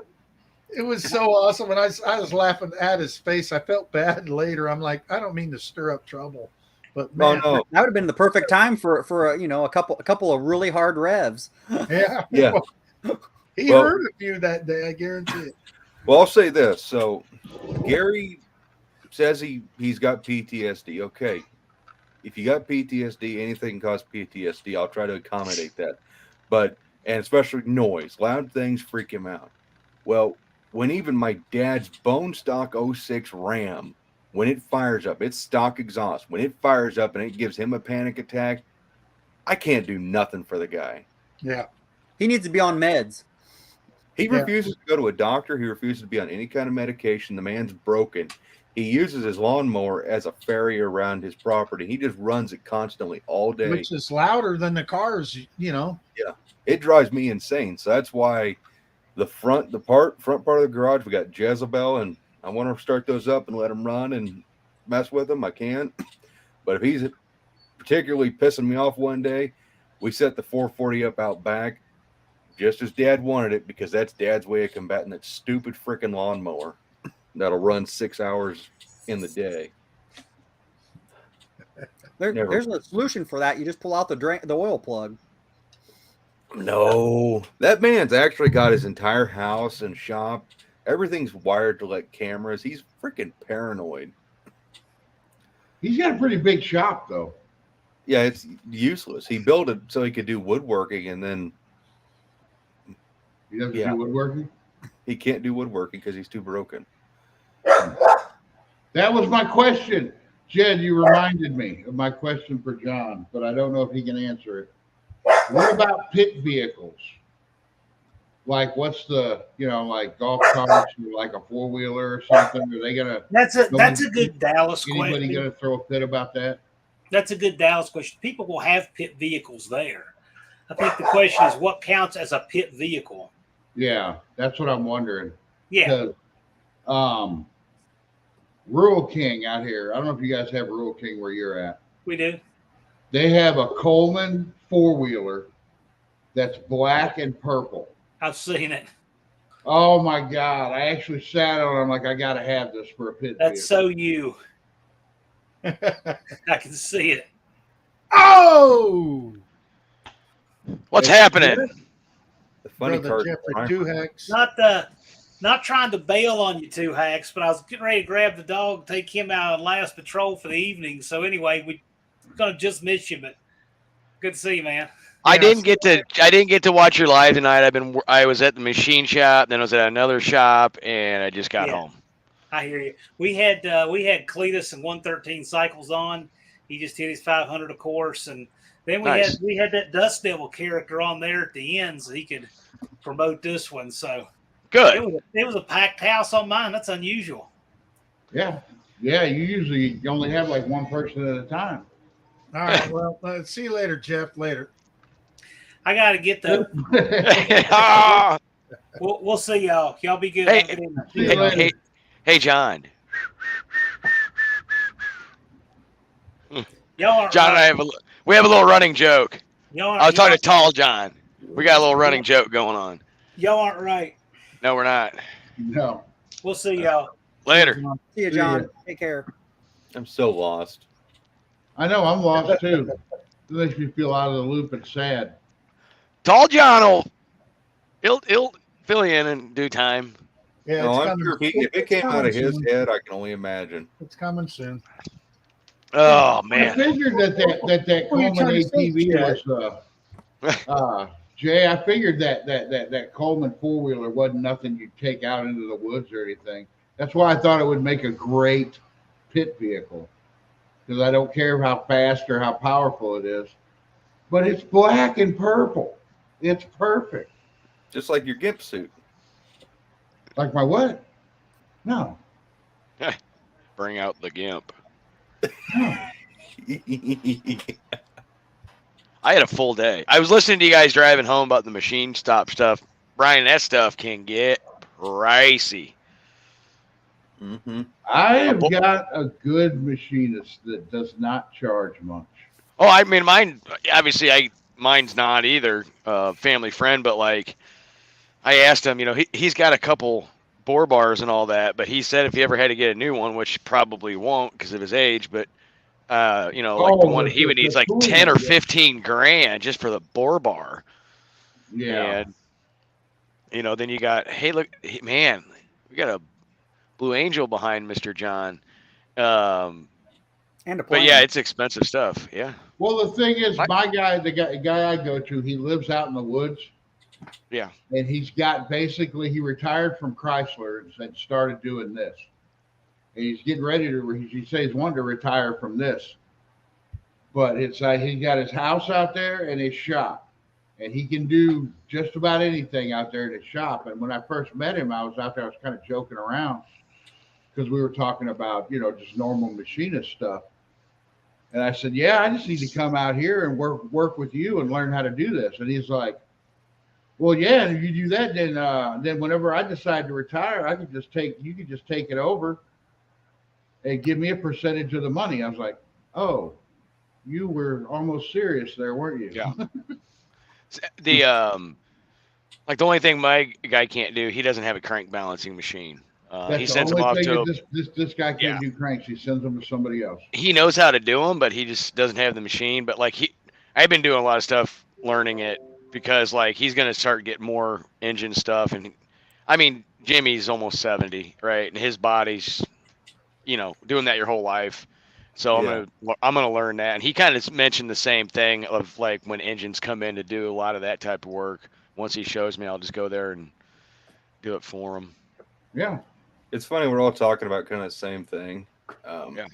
I've never videoed the guy, but and not legendary to me, but true, legendary in the area in Wellsville. His name is Jack Cairo, and he's 91 now, and he's been building Top Fuel racing engines his whole life. Oh, wow. The guys around here say they would rather go to Cairo than to Mickey Thompson or Keith Black to get an engine built. Yeah. Well, that's like this guy. He actually was in a machine shop back in the day with Dallas Brown's dad. They worked together. Oh. Because he's from Dallas is from this area-ish. And, Jimmy's been doing, race engines forever. And back in the day, he's got this old sign jet. I'll have to send you a picture of. It's from the 60s. And Ed Escuderian gave it to him. Oh, wow. He was an Escuderian. Yeah. And then he was talking about when he was building a lot of Hemi stuff for some people. He used to all the time in the 70s, he'd be on the phone with Ed Pink. That'd be wild. Yeah. It's just crazy. And to him, it's just it was what it was. And it's wait a minute. You would talk to who all the time? And a friend of his who he's always on the phone with is Don Enrique. Yeah, I know Don. I've talked to him before. I'll never forget, we were in Harbor Freight. This has been 2 years ago. And I had only known about Jack from reputation. I knew a couple of guys who had him build mud racing engines and stuff. And these guys, they couldn't drive for shit, but with that engine, they could fucking haul ass in the mud pits. Yeah. And, but I was carrying around a 4570 Gen 1 1050 Dominator because I was looking for an ultrasonic cleaner. I wanted to make sure the Dominator would fit in it. Surprised it won't. Any part of it, really. And I was just standing in line holding this Dominator, and this old guy walks up behind me, and he goes, "You need gaskets for that thing?" And, of course, we're in Lawrence. There's a bunch of weirdos and meth heads and whatnot, so I kind of chose to ignore it. And this old man just keeps pestering me, and eventually Dad says, "You going to answer that guy?" And I turn around. It's like, "No, I do a lot of carburetors. I got plenty of stock." He goes, "I think you should come to my shop and get some gaskets from me." And it's like, okay, I can. And he goes, "By the way, I'm Jack." And I go, "Well, nice to meet you, Jack. I'm Jed." And he starts telling me, "Yeah, my shop's in Wellsville." And it starts connecting. It's like, Cairo? And he goes, "Yeah, that's my name." Oh, wow. And then the level of respect I had went from here to through the fucking roof. And we got to talking, and hell, we sat outside Harbor Freight for an hour. And then like 2 days later, I'm at his shop, this tiny machine shop, but it's got these giant lathes and mills. And he told me his whole life story. I was there from basically 8 o'clock in the morning to 8 o'clock at night, hanging out, looking at engines, looking at parts, and just going through his stash. He was giving me shit. And he's 91 now, but he told me, and probably the coolest story he told me was he was drag racing, and he was like going up against guys like Garlitz back in the day and Landy, and he mainly did a lot of dragster shits, not really Landy, but he was competing with him engine wise. And it came a time when he got an offer to go out on the road and actually tour professionally, building his own engines for these dragsters and go compete with the big dogs.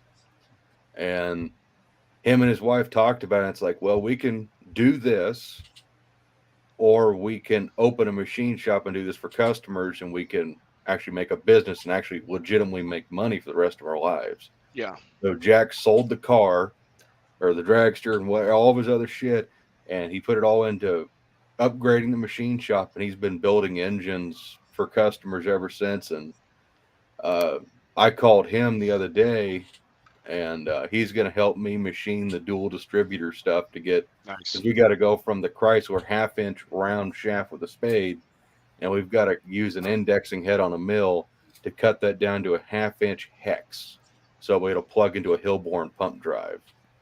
It's amazing watching those guys do that stuff, you know. And like he was telling me in the early to mid 70s, a lot of guys were playing around with, you know, different stroker combinations for the 426 Hemis. And one of the guys he'd built engines for years ran an altered, and it was a Ford Cammer engine. And it was getting to the point where Cammer stuff was getting really hard to find and really expensive. So the guy was switching over to Hemis and brought him a bunch of Hemi stuff and these different stroke cranks. And I can't remember the cubes he put together. So he puts this engine together. They're running this thing on a ton of nitro, and it's just not running worth a shit, right? And he's been playing around with nitro Hemi stuff for a while.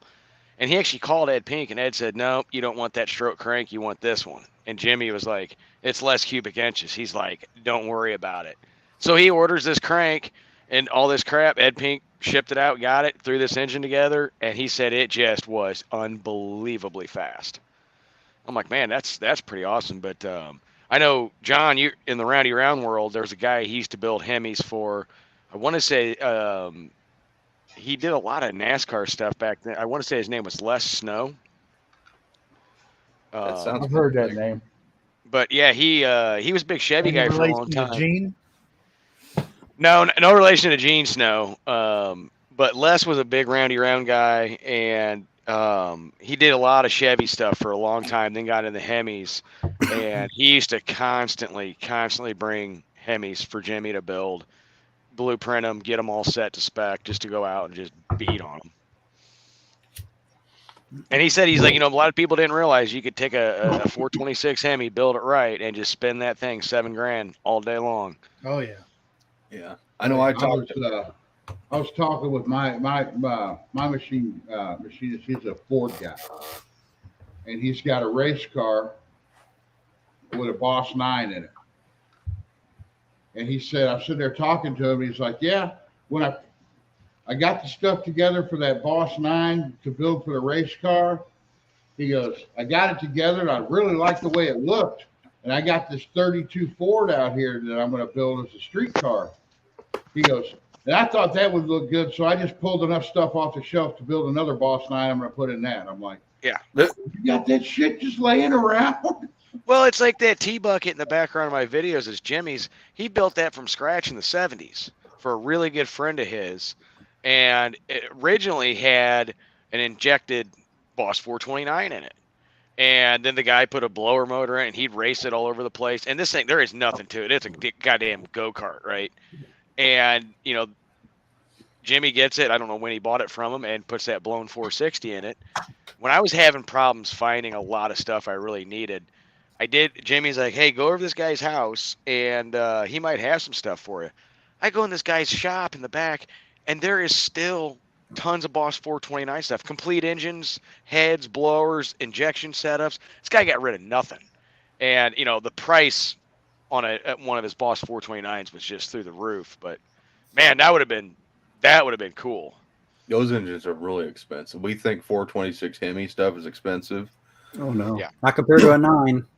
Yeah. Get into a Boss 429 and then yeah. Yeah, and you got to spin those things high, like really make power. That's why they were never good on the street. The way they were detuned, the intake runner design and all that. You know.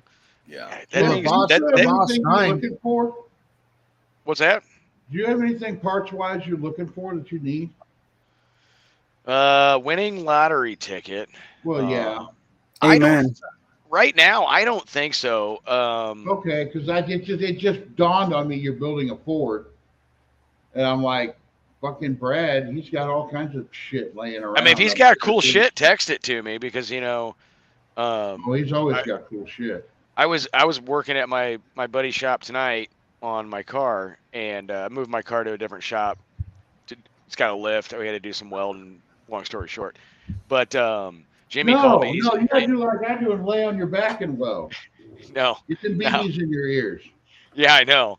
And Jimmy called me. He's like, hey, he asked me how much money I had in parts on my engine.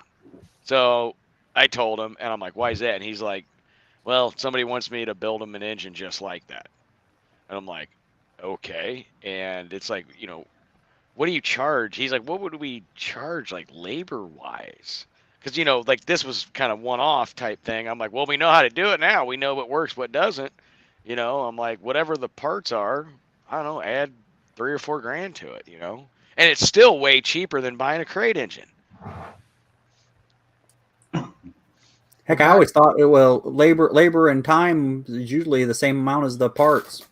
Well, I know in woodworking, you take the price of wood that you have in it times 5. My buddy's dad runs a woodworking shop for 40 years, and I asked him, I said, what do you charge an hour? He's like, it's not by an hour. He's like, whatever your material cost is, times it by 5, and there's your total cost. I know, like I had some guys wanted me to make them some of those valve cover bolts for my W2 wides, and it's like, if I charge you per the hour, you won't want to frickin' pay for them. Right. Yeah. That's like Yeah, Jimmy's got flat fees on basic machining, on decking, boring, cleaning, I got it down to a science where I could get about. I had the last 5 or 6 of them I did. It was a production line, do all the same stuff, drill them all, tap them all, do the shank, do the secondary shank, then do the head, and then knurl it, then shape the head. And I think overall I got it down to about 30 minutes per bolt, and it's still a pretty involved process. You'll be there all day doing them. Yeah. But it was super rewarding to see them all done. It's kind of I thought they looked awesome. I just wish they were stainless They do steel. look good. I told Jimmy if we do build an engine like this, why don't we build 2 of them? One of them like the 521, and then build either the 557 or 602 version of it, and do like the 602 version higher compression and build it for E85. And put a huge price on that. 85 scares me. I know. All right, so back to the Boss 9 for a second here. Oh God. Okay. 1970 Mustang with a Boss 429 in it did not have the same cylinder heads or block that Cale Yarborough used in NASCAR. But Really? a 1970 Charger with a 426 Hemi in it had the exact same heads, the exact same block, the same crank, and the same rods that Richard Petty used when he was running around Daytona. Huh. So You the NASCAR's rule makers changed a little bit between 64 and 1969 when the Boss 9 came out. And the rule was originally 500 had to be installed in factory cars, but then NASCAR kind of backed off and allowed them to build a more tamed engine for the street. So the only thing that's different between a 70 Charger and Richard Petty's engine, other than some great engine builders being involved, is the pistons for compression, the camming, the intake manifold, of course, the exhaust, and the rest of the engine was, they had the same valves. They changed springs, obviously, but the engines are essentially identical that Richard ran that we could buy in 1970. They did have longer rods in them. Now, that was an option that they used when they de-stroked them. Well, I know like a lot of the they have the NASCAR 7100 rod, which we use a lot in the stroker engines nowadays, putting a longer rod in them. The longer connecting rods that were used were when they de-stroked, and there was a cubic inch weight advantage, and I think they got down to 354 cubic inches in some of those Hemis. I know in drag racing, maybe they got down to 366 because I know when they NHR outlawed like the Colts and all that, they had de-stroked them down to 366, and they were still wicked. Like I talked to Gary Dyer just a handful of times, and he said that Colt that he built, and it was tube frame. I mean, it was lightweight. He said it was so hairy to drive. Like it was easier to drive a funny car than that thing. Just so narrow and small. Yeah, the weight limit thing was important in NASCAR. When they ran a short course track, they didn't need all the ballsy torque that the Hemi could provide, so they would de-stroke them, and in order to fix it so that they didn't have to come up with 75 different piston combinations, they entered the longer rod. Don't and you got away with it that way. Engine Masters where they disproved, or they proved that a Hemi is in no comparison anyway in torque production as a 440 when they specifically cut the testicles off that Hemi and they built that gnarly 440. Yeah. That was totally a fair comparison. I want to interject something on that one. They did that, and when I was working, there used to be a Mopar place here in my hometown that I used to work for, and one of the guys we ran across, Jeff, you might know him. His name's Jim Drain out of Florida. Boy, that name sounds familiar. He has several Hemi 67s. That's kind of his thing, is 67 GTXs, Belvederes. He's got an RO car, of course, all Hemi stuff. He had Dick Landy build him a stock size 426 for his 67. It's like, it was crazy how much NOS stuff he was putting on it. Had him build it, flew out to listen to it, get it dynoed, and they dynoed this Hemi. Stock cam, stock size cam, stock bore, nothing hopped up. It's a stock build. Thing makes 525 horsepower on the dyno. Yeah. Jim comes unglued. He's yelling at Dick Landing. He's like, "What did you do to my engine?" He says, "Is this going to be some kind of race piece?" And he's like, "Calm down, Mr. Drain. These things were way underrated. And this has just got a few extra little things done to it that fixes some of the Chrysler problems with it." And he says it'll run just like a stock one. Yep. And if you look at the numbers, they rated that 425 horsepower at 4,900 RPM. Yeah, it wasn't in the power band. Right. No. No, it was still climbing. But the 525 horsepower, Landy did an article, I don't know what magazine, I guess it was Hot Rod, whatever. They pulled a Hemi out of a 70 Charger and put it on the dyno, and it made 525 horsepower, pure stock with 28,000 miles or so, something like that. I don't remember the exact numbers, but anyway, it did 525 horsepower. They pulled a spark plug wire off, and it still made more than 425 horsepower.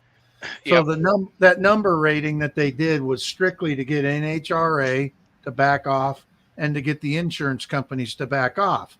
Well, that's easy to do. As the engine's horsepower is climbing, shut it off, 4,900. Yeah, it's a big block, Even our favorite Nick's Garage, when he did his Keeper engine, it did, I forget, 500 or 400. I don't remember what it was. It's close to 525 horsepower. And it did it at like 6,200 RPMs, and he did as much as what he claimed it could be as stock as possible. Now, I'm not quite sure he knows exactly what he's doing, but I think it was close enough. There was a article I was reading. They were talking about underrated engines, and Hemi was obviously one of them. The L78 396 was another underrated one. The 340, and they did an article in depth on the Hemi, and they changed some stuff from the factory, like they jetted the carburetor correctly, played around with timing better, just odds and ends, right? And they were getting 575 like nothing out of this thing. The 340, I think, in a 6-pack configuration, they got like 350, and it was stock. The L78 was stock, and they got 430, and they rated it at 375. Yeah, the 340 NHRA for a while. I don't know what they rated at now, but NHRA with a single 4-barrel was rating 340 at 325.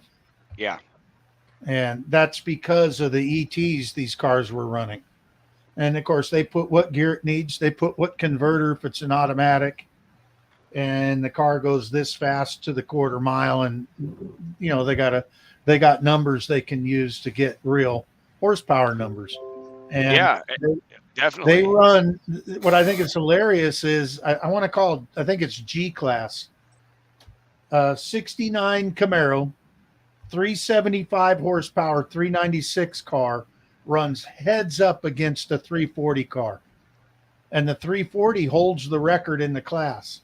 And I want to say the last time I checked, the record was 1198 on a 71 Demon.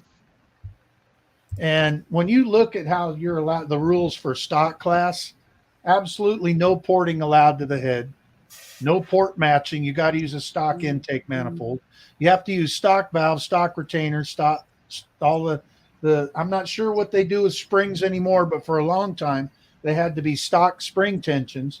The camshaft you're allowed to play with, they called them, what they call them, a cheater cam or something like that. But anyhow, you had to use stock lift and stock duration, but you're allowed to mess with lobe centers and things like that. Uncorked headers were legal.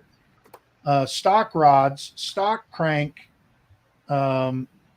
the pistons had to be, if you replaced them, they had to be a TRW piston. And the reason they had to be that piston was because they were the exact weight as a factory 340 piston. They had to be 10.5-to-1 compression. And of course, anything less than that's legal. Anyway, these engines are virtually freaking stock and 30 over max. And they're running 325 horsepower is what NHRA claims. Well, look at the Hemi when it first came out. Higher compression, cross ram, different style head, and they were rated at 425 horse. Right. Like, yeah, okay. Right. Yeah, that's right. In 64, those Hemis that hit the drag strip and those Hemis that hit the racetrack, they were fully stock at 12.5-to-1 compression. Yeah. Because they weren't running street yet. I have to say, though, man, some of the Max Wedge with the 13.5-to-1 maxis are really badass. That's what made Grant Spalding Dodge take off was the Max Wedge cars because of indoor street racing, and he didn't even have a dealership yet, and he said that Chrysler couldn't get these cars sold and said, if you sell 50 of these sons of bitches, we'll give you what you want. Dropped them off in the winter. They couldn't even get them fired because it was so cold, and put them on the lot. Old black guy bought one. And next thing you know, he's coming in and he's having him do this, and he's like, what are you doing? And he's like, I'm street racing. Street racing? He's like, yeah, it's wintertime. He's like, we're doing it indoors. And he's like, I'll put your name on the card. When it's spark plugs, obviously they fouled him a lot. And was kicking everybody's ass. And next thing you know, that was the sell on, race on Sunday, sell on Monday type thing. And there's pictures of it. It was black. And they sold him immediately. Said, I need 50 more. I want anything you want. And then they gave him the dealership. He had no idea about all that shit. Indoor street racing. Yeah, look it up sometime. Google Chicago Amphitheater Indoor Street Racing. Yeah, they ran from inside to outside. Yeah, there's these pillars, and there's like hay bales in some of the pictures, but Arnie Beswick could run there. A bunch of guys would, but so what happened, it was be middle of winter, and they got the door closed, and here goes a car. They rip that door open. You go flying out, and a lot of times it'd be snowing. Them cars would just be spinning out in the parking lot and hitting shit. And It's awesome. Man, God damn it. Why was I born down? can you imagine that? I mean, there were some hot cars like Shake, Rattle, and Run. If you guys ever heard of that car, Yeah. Arnie's, Norm, like that guy that put the. I mean, there was just wicked shit.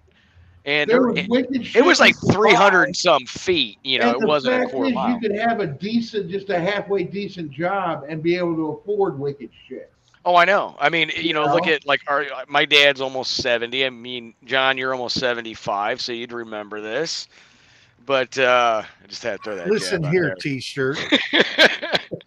So, but like they were all high schoolers, and like out of high school, working whatever job, building a 340 Dart, Hemis, whatever. Now it's like you try building something and you freaking donate a kidney. Yeah. There's I'm I trying met to a build guy. a fast car and Yeah. I met a guy, in San Diego that at Carlsbad was the drag strip out there. And I met a guy, they had the antique drags every year like they do at all the tracks. And a guy shows up with a Max Wedge car. And it was a 63. And he runs the car and this thing's running, I don't know, 1070s or something like that. And so I walked over, and admired his car and talked to him for a minute. He was the original owner of the car. He went to the dealership and he wanted to buy a family car that he wanted a 2-door car because he liked he don't want a 4-door car, but he needs a good family car and he's going to haul his boat around. So he asked for the most power. Well, they give him the sheet and he filled it all out. The car shows up with a Max Wedge in it and he takes it home. And by the time he gets home, a bunch of plugs are fouled and it's nasty. They had to tow it back to the dealership. And he's talking to them and they're going, look, you signed this paperwork and there is no warranty on this car. This says you knew what you were doing. Max Wedge cars from the manifolds down had the coolest exhaust ever. Oh, yeah. Yeah. So what he ended up doing was he had found a wrecked car in the junkyard with the 383.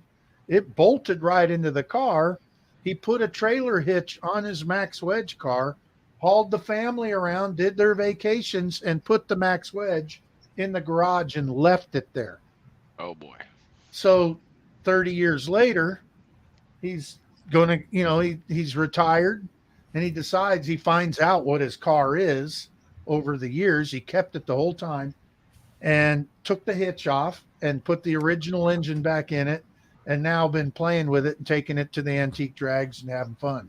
Oh, and these weird stories existed, Can you imagine if Chrysler would have kept that Max Wedge program going? Well, I don't know why they would when the Hemi was out there stomping. yeah. Stuff out. Yeah. Man, because that they was were a using wicked Max car. Wedge cylinder heads in 1963 at the Daytona 500, and they weren't winning. I think that some of that though was aero more than power. No, because the 63 Max Wedge Dodge wasn't much more aerodynamic than a 64 Max Wedge or Hemi powered Dodge Yeah, I probably that Richard ran. And you had the Plymouth, but you had Richard, what was his name? Maxwell. I can't remember. Brickhouse, I think his name was. He was running the Dodge, I think. I don't know. I don't remember exactly, but it doesn't matter. And this is one of my favorite stories too. I love this story, and the big block Chevy guys are going to hate it. That the only reason General Motors went with the big block Chevrolet, period, hands down, the mystery engine. Smokey Yunick was highly involved in the development of this engine. The only reason it was made was to get rid of the legendary 409 hunk of crap and to go out to Daytona and win. They did not build a 427 big block Chevrolet, a rat motor, for any drag racing, just like Chrysler did not make the Hemi for drag racing. Right. And so they did it for Daytona.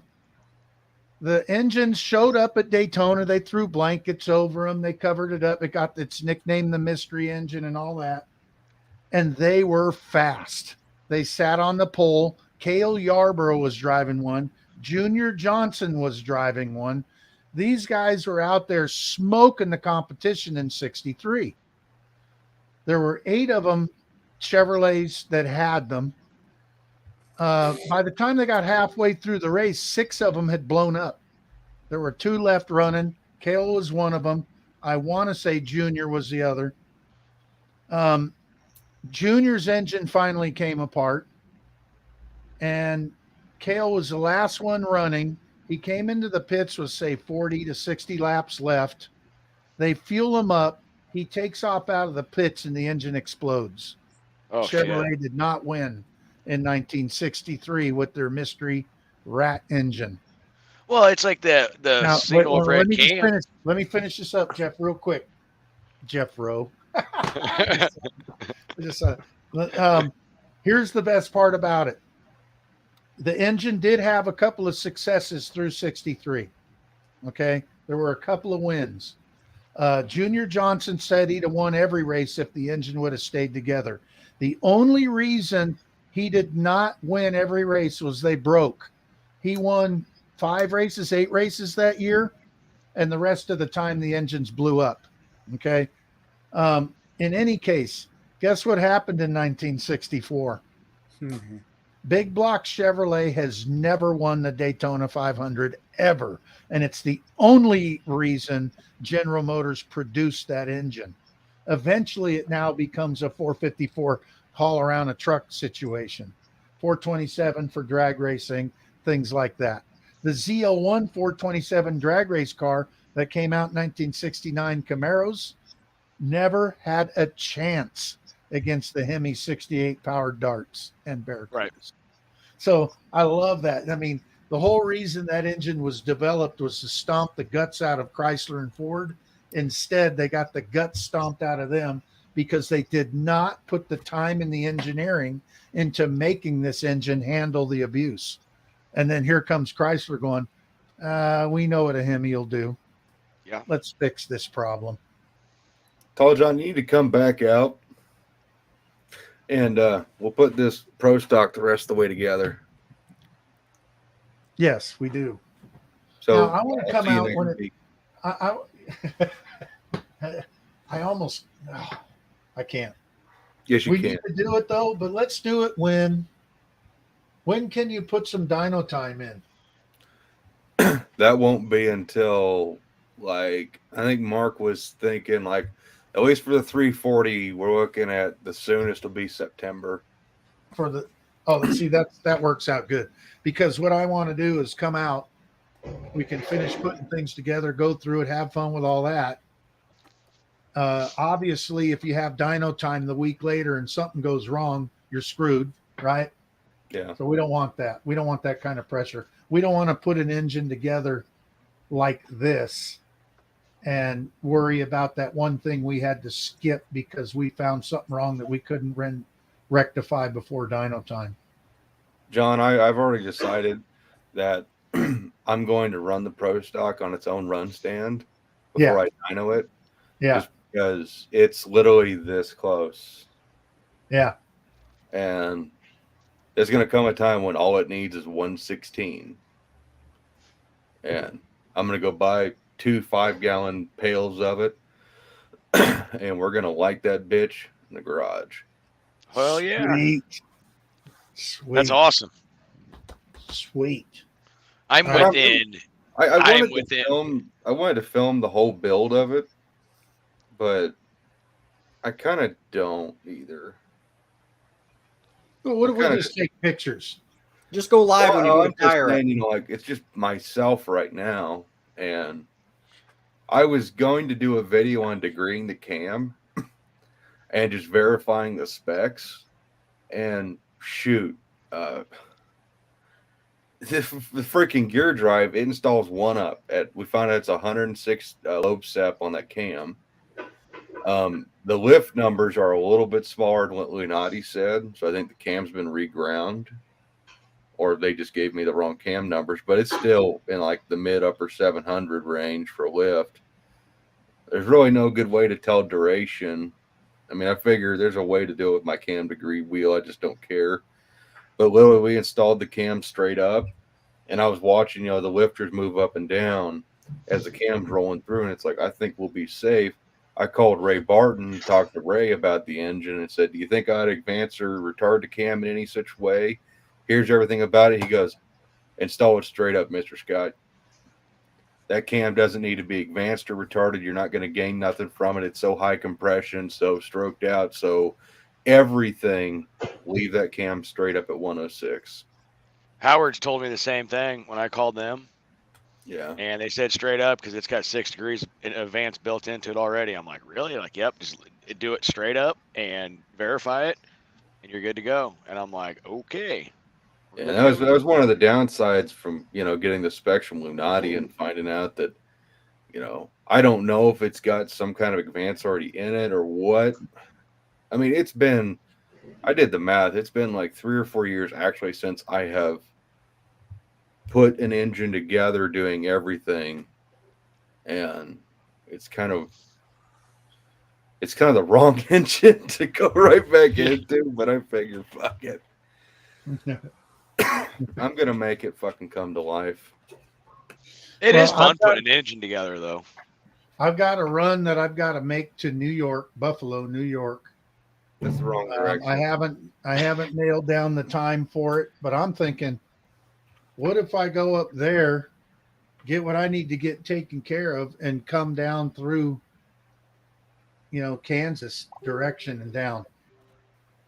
You should do and then that. Hang out for 2, 3, 4 days, whatever. Yeah, definitely. But don't tempt me like that. Not do it. No, I got to get up to New York at some point this year.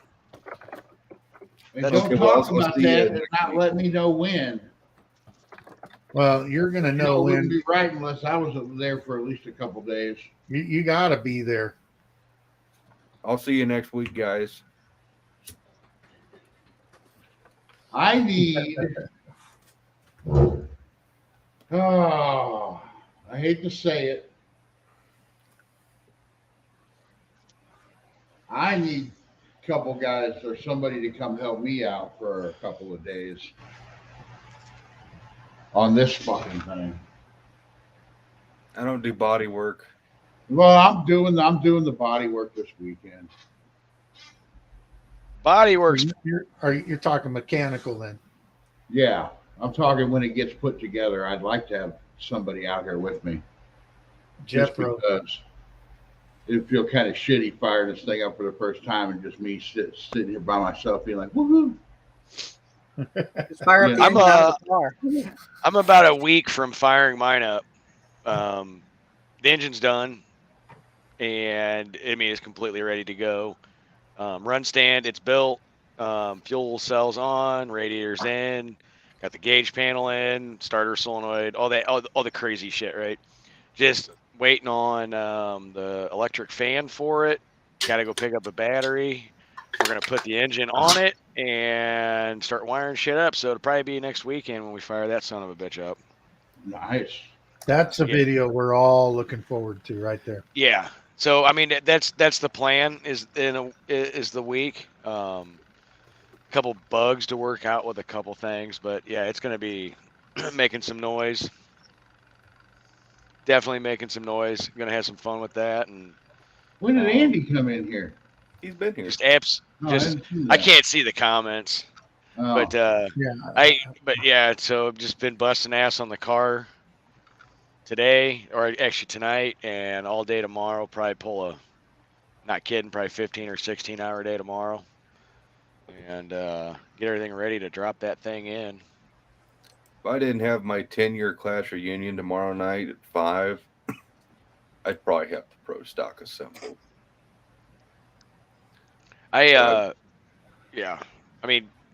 Driving from my house to Jimmy's is 35 miles, right? And then from Jimmy's to the shop that I'm working on the Thunderbird in, that's 50. And then from there to my house is like 25. So, and gas is now between 5.09 and 5.24 a gallon. Yeah. I think it was like 540 something in Collinsville. I think it's. Oh, I just filled up the van the other day, and it was like $450 for mid grade. Patrick, how many? Where's your sub count? 329, I believe. 329. We got to start working on you. I'm not doing bad. The rear end's all apart in the car right now. So Yeah, I saw pictures of that. What you should, Jackie should have videoed me. My wife should have videoed me. We went to Costco on Wednesday night after work. We show up and we're going through getting gas, and I've got this 20-gallon plastic fuel tank, fuel can, if you will. I popped the trunk, and we just got done shopping. So there's 6 42-pound containers of kitty litter and 3 cases of water in the trunk of her Challenger, along with this 20-gallon tank. There is no other room. I pop the trunk, and I'm putting gas in the car. The attendant there at Costco walks up, looks at me, and he goes, "You can't fill that in there." Looked at him. Why not? Got to sit on the ground. I looked at him, didn't say nothing. He walked off, but he didn't go very far. I get done filling the car. Jackie takes over filling the car. I go over. I had to pull 4 of those 42-pound kitty litter containers out and 1 case of water. Pulled the tank out. Pulled the can out. Set it on the ground. Oh, Wife sits there and she goes, "How you going to get that back in?" I said, "Just keep putting gas in." So we fill it. I put 21 gallons in the 20-gallon tank. It was completely full. And you think anybody asked to give me a hand to put this large container? Oh, by the way, to fit through the deck lid slot, it's got to go almost kind of up on edge to slip in. Yeah. ugh. Wife sits there. She goes, "How you going to get that in?" I said, "Just like this." Picked it up, tilted on its side, and stuffed it in. Looked at the old man. I said, Jesus. "Yep." I said, "I could have stuck this a lot of places." Put all the stuff back in. That had to weigh a fucking ton. It's about 135 to 140 pounds. That makes It my wouldn't head be so hurt. bad, except you got to go out like this and Yeah. over the back end of the car. I would have told the guy at Costco to fucking shove it. I think he would have. I think he would have went over and turned off my pump. I would have gone to a different pump. I'd had to wait in line again. I ain't doing that kind of shit. No, there's no lines here. Yeah, there was lines because it was everywhere else in Fort Wayne. It was $4.89 a gallon, and this right here place, Costco and Sam's Club, was still $4.39. So far, $4.39 is the most expensive fuel I've paid. Oh, Johnny Mopar just puts up $6, make you holla. Yeah. It'd make me want to swim to work. Yeah. I tell you what, I'd be starting to do something illegal. I'd Oh, be peddling bicycles. I mean, I can't say it. We're not Weird Hour yet. Hey guys, I got to drop for a few. All I'll be right. back here. in a We'll few. probably be around. I don't All right, plan on I'll going be anywhere. listening. Take her easy, Awesome. Jeff. See ya. So, hey, John, what year is your little red? Is it a 78 or a 79? 79. Ah, so does it still have cats on it? Nope, cats are gone. I bought it without the cats. And they ain't never going to go back on. Them little things run. Those engines run so well in those. Yeah, I was blown away. I got to admit, when I first rode and, drove it, I never nailed the throttle. And I bought it in Virginia Beach, and I lived in San Diego at the time. And so I drove it all the way across the country, and I didn't want to nail it. I didn't want to break anything. I didn't want to have any trouble. I got in where I felt like I was close enough to home where I could call somebody if something broke, and I pushed it, and I was like, holy crap. Now, I know they rate the thing at 240 or 260 or something, but I don't know what the torque numbers are. I mean, the thing runs. It runs good. Yeah. So my buddy built one, and he couldn't get it running after complete ground up resto on a not a really high mileage truck, and couldn't get it running. And I got it running, and we got it all tuned up just so it was perfect. And it would, those are 8-inch wide wheels on that thing. And we had the 275. I'll tell you how old it was, how long ago it was. It was Goodyear Eagle STs on it, 275 60 Eagles on it.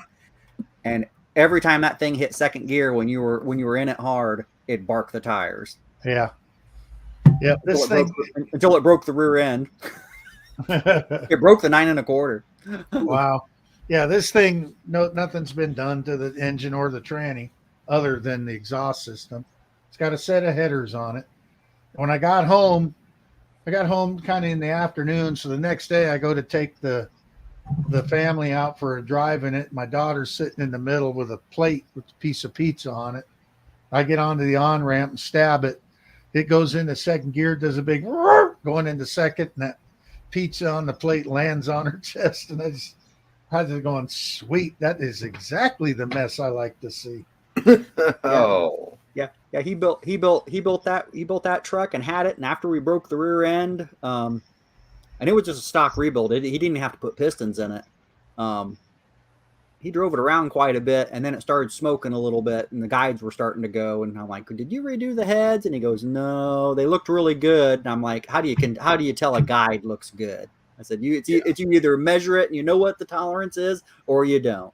Yeah. So we took them. All we did was take, in the truck, took the heads off, sent them out, had them. I think we only had them squared up. It didn't take very much off. I think one head they had to take like 5 off, and I think the other one they took like 10 thousandths off just to straighten them out.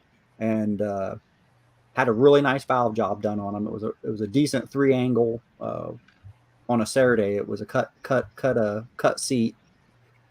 Put it all back together, and man, it was like the thing picked up like 50 horsepower. Instead of doing a bark, it would do a squall. 5-6 foot of rubber. I mean, it wasn't just a bark. It was more of a little bit of a squall. And he's like, "Man, I really like this truck." And it was so funny. After we did that, get the truck running, you take it out and start whooping on it, and you had to adjust the carb a little bit. Couldn't get the carb adjusted right. Thing wouldn't run right. It would run if you were just driving normal. It was fine.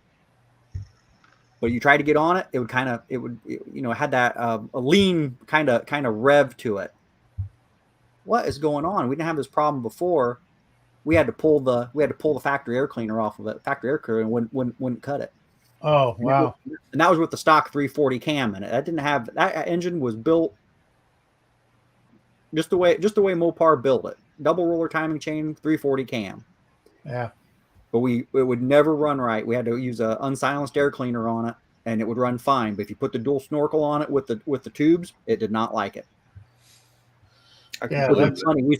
He sold it. He says that you get the truck and the air cleaner. He says that air cleaner it's on it. He says I keep it. So we drove it up to where we were the guy was handing us a pile of cash, and we were giving him the truck, and I'm out there taking the air cleaner off, putting I told the guy, as soon as you get home, take this thing off because it'll run better without it. Yeah, flip the lid over. We tried that. It didn't help. I had a friend of mine bought a 69 Charger, and it had been sitting for a lot of years in the guy's side yard, and get it running and everything's great, 383. And we would go out and, we were a clown act in it, acting like idiots, having fun. And it wasn't really it had good power out of the hole, but it really wasn't that fast. And every time I thought I was going to do some tweaking on it or something, and this is a long time ago, didn't really have a ton of knowledge. Every time I'd go to take the air cleaner off, I could not get the wing nut to turn. It was so tight. And I bitched at him. Keith was my name. Keith, you don't have to put this air cleaner on this tight. He said, I didn't. I'm like, bullshit. This is you can't look. So anyway, you'd work it back off again. So I put it back on, and I took it for a drive and drove it around for 10, 15 miles and came back and it was over Titan. And what had happened is I had the hood open and I took the thing loose and did some stuff to it and put it back together, and it just wasn't making the car run any better. And I nailed the throttle and I watched the air cleaner lid squish down and the wing nut vibrate down. And so I took the air cleaner out. It looked like it was brand new, but it'd been in the car probably since, I think it was actually in the trunk of the car when we bought it, or when he bought it. And so we put a new air cleaner in it, and that stopped it. But that's kind of what it reminded me of when you were talking about that, the air cleaner getting so restrictive. We never did figure that out, because I mean, it would been different if it was, we had a different carburetor or something on it, but it had a thermal quad on. I mean, it had a 79. Everything under that hood of that truck was just as it was when it was new. I mean, like I said, the engine wasn't even overboard. It didn't need it, so all they did was re-ring it. Yeah. But it had the old TQ on it, and I remember the one time it started running really crappy, and the well plugs on the bottom, the epoxy had dried out, and we took it to a guy, and he was like, "Oh yeah, I fix these all the time," and chiseled all the epoxy off and re-epoxied the wells to the bottom of the carburetor and fixed it, and it ran like a top again. Yeah, mine's got air conditioning, which I love, and it still works. I bought that thing, I don't know, 15 years ago. It still works. When I went out there to pick the Roadrunner up out in California, Old man truck. Yeah, fired it up and it still worked. It has a red bench seat, which is rare for those trucks. A lot of them came with that bench with the flip down. The black bucket with the flip down thing. I've got one of those. Yeah, and it has there was another thing that made it kind of a rare combination. But anyhow, yeah, it's got the red bench in it, and it's got a tough wheel on it, and that was one of the things that made them a little bit, I guess, more rare. I don't know how true that is. I don't know if my buddy's truck originally had a tough wheel on it, but I know when we were done, when he was putting it all back together, he put a tough wheel on it. Was it that one that had the last NOS tough wheel here in the US from Mopar? I think it might have been. There ain't nothing wrong with AC, Jed. His didn't have AC. I'll tell you, that's one of the best things about that truck, because I get to go down the road and smoke your ass with the windows up in the middle of the summertime. Yeah, it is. I did have air conditioning working in the 300, the convertible, which was fun because you pull in somewhere in the morning and have the top down, and it's getting hot out. Bzz, put the top up, run all the windows up, because of course they're all power, even the vent wings, and turn the AC on. That was nice. When I rebuilt the engine, I had all that unhooked. Unfortunately, it was uncharged before that though. Yeah, We'll be right back. I'm gonna try and join from the garage. So, Brian, I'll be back. All right. I'll be listening for you. I tried to join from the garage, but I don't think it'll make it through the garage door. Now Andy's in here. I hope he's still in here. I was talking smack earlier tonight, so I don't know how we can contest something, but I want to have fun with you. And I think you were talking, well, somebody said that you had said, Andy, that you were thinking you were going to be able to get your mixed up Boss somewhere in the 20 mile per hour or 20 mile per gallon range. And somehow I want to see if we can both have a big cam nasty whatever engine and see who can pull out the most mileage for fun, because that's a fun thing. I don't know what it is, but I had a 452 that was doing about 580 horsepower, and I was getting 18 out of it. And that didn't even have vacuum advance on it. And I think I could pull even more than that. And so that's something I want to play with a little bit. And I don't know, is there a way we can contest that, or do we even need to do that? Just have fun, bantering back and forth about what we're getting out of our nasties.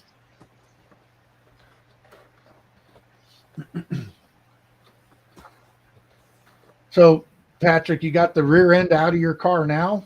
Yeah. I went and I needed to change the yoke. I had a cast yoke on it on the 323, and I bought a billet yoke for it that had better straps, and it was just a better overall system. And I wanted to switch it back to the 1350 U joints. And when I pulled the original yoke off, when the oil came out, it was sparkly. Oh, That's not good. So I went back in the next night and pulled the rear end out, and my 1968 323 gear set was knife edged and a bunch of metal missing off of the ring gear and the pinion, a whole bunch of metal in the bottom of it. And You take all that metal out of there, it's weight saving. yeah, I knew something was wrong, because the last time I drove it a long distance, I put like 20 or 25 miles on it, and I got home. I couldn't put my hand against the rear, the housing. oh too wow! hot. There's a little bit of friction there. It's like, I don't like that. So yeah, it cooked it. I knew So at least I know what the problem is. I was dumb and I left the crush sleeve in it. That was a mistake. So that's the car that you've run. What's your quickest time now? 11:38. 11:38, and you're running 323s. Yeah, Okay, because and a 30-inch tall tire, 315/60 drag radial. oh, okay, cool. Did you see that Ricky over there at Jerry Racing? He's running just in the high 11s, and he's running 355s. Yes, I did. And that with that Stroker 408 or whatever that is that he has. Yeah, It's like it's that's- 400 plus. Yeah. Good Yeah, I running did see that. piece. Let's just say for the 8th mile at No Name, it will not have 323s in it. Little Brand- improvement. Little There's gonna be- improvement. yeah, you're there's a saying? brand new set of 373s that Rob Z. I went in on a Wednesday night to change the yoke, saw the metal, thought, pulled the center section out, and I was like, how did this happen? And man, I had that rear end set up back in 2018, and I'm like, I thought for sure I put a crush sleeve eliminator in it. And then I started thinking about it, and I was looking through my buying history and my receipts, and I'm like, I'm not seeing it. And I know right when I did that rear end, and so I went back in the next night and pulled I already had the nut off and had the yoke off of it, so it was no big deal to pull the ring gear and pop the pinion out. And sure enough, there was still a crush sleeve on it. It's like, whoops. Whoopsie. You wouldn't think a little 318 would do something like that, but Yeah.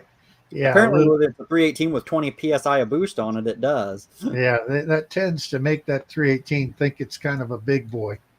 Yeah. Well, if you look at my ETs, my ET is only 1138. But when I ran the 1138, I did 100.5 in the 8th. Oh wow. And then when I ran but I had a lot of wheel spin off the line, and it seemed like it laid over at the big end. Actually, when I had the best quarter mile per hour when I ran the 1148, and that was 121.63.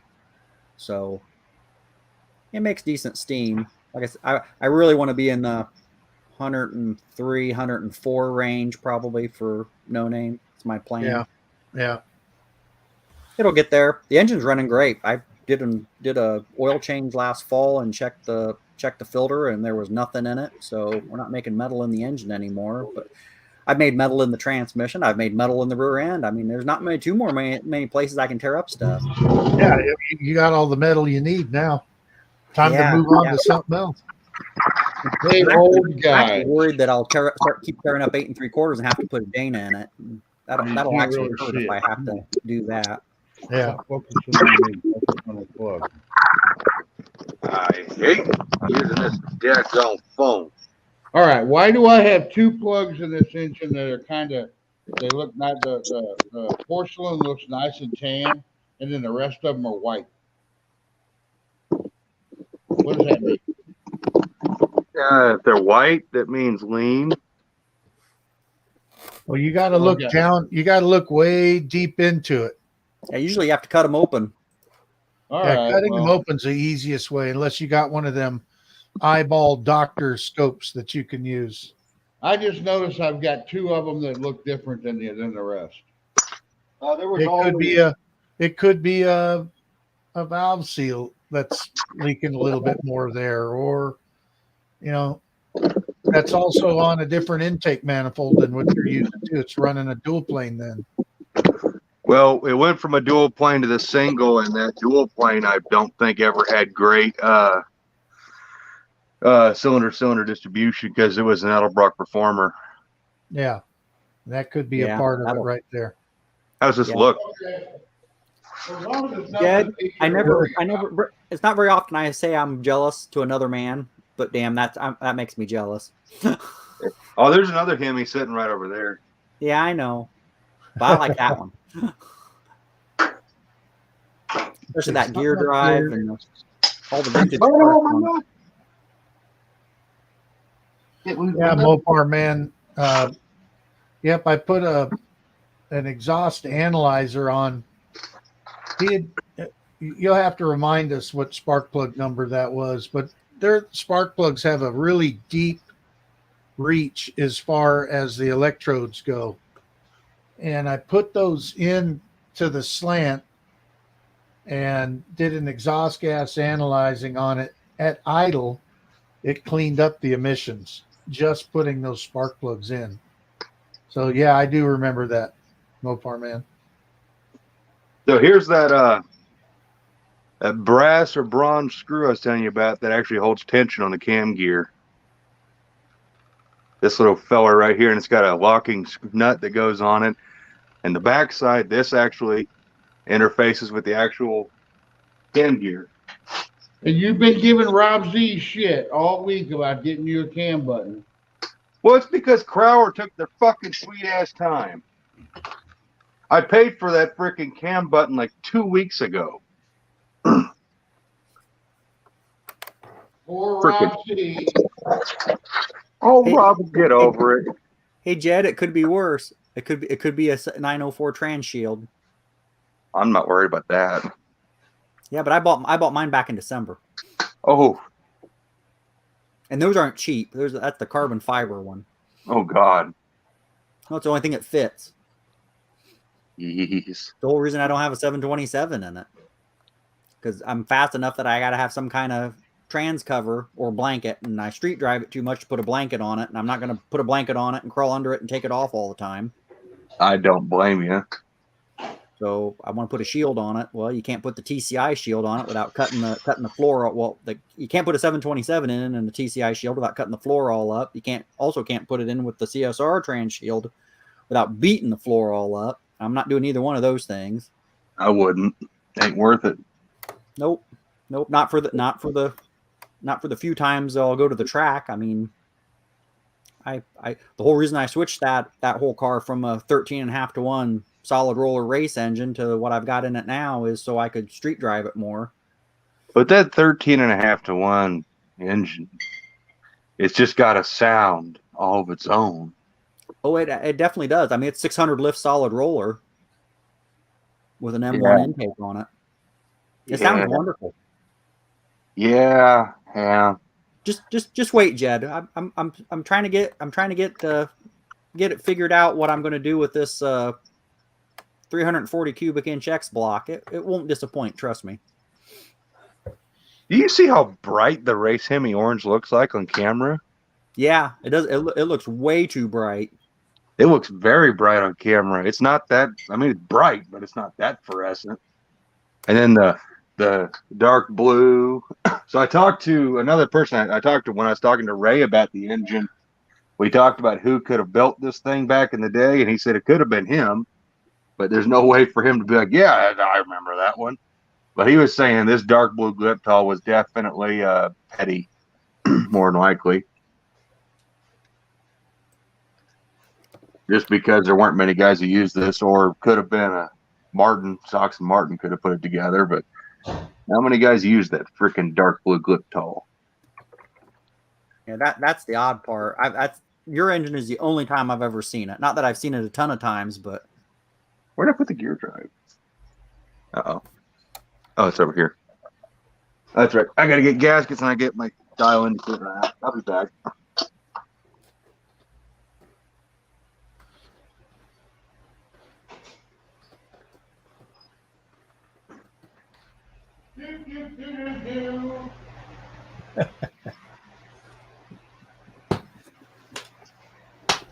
Yeah, Jed, I think you should just do a live of where you finishing up the engine and then putting it right on the run stand and just go. I think that'd be a good idea. You guys got to keep talking. I'm out of dad jokes. Dad jokes? Yeah.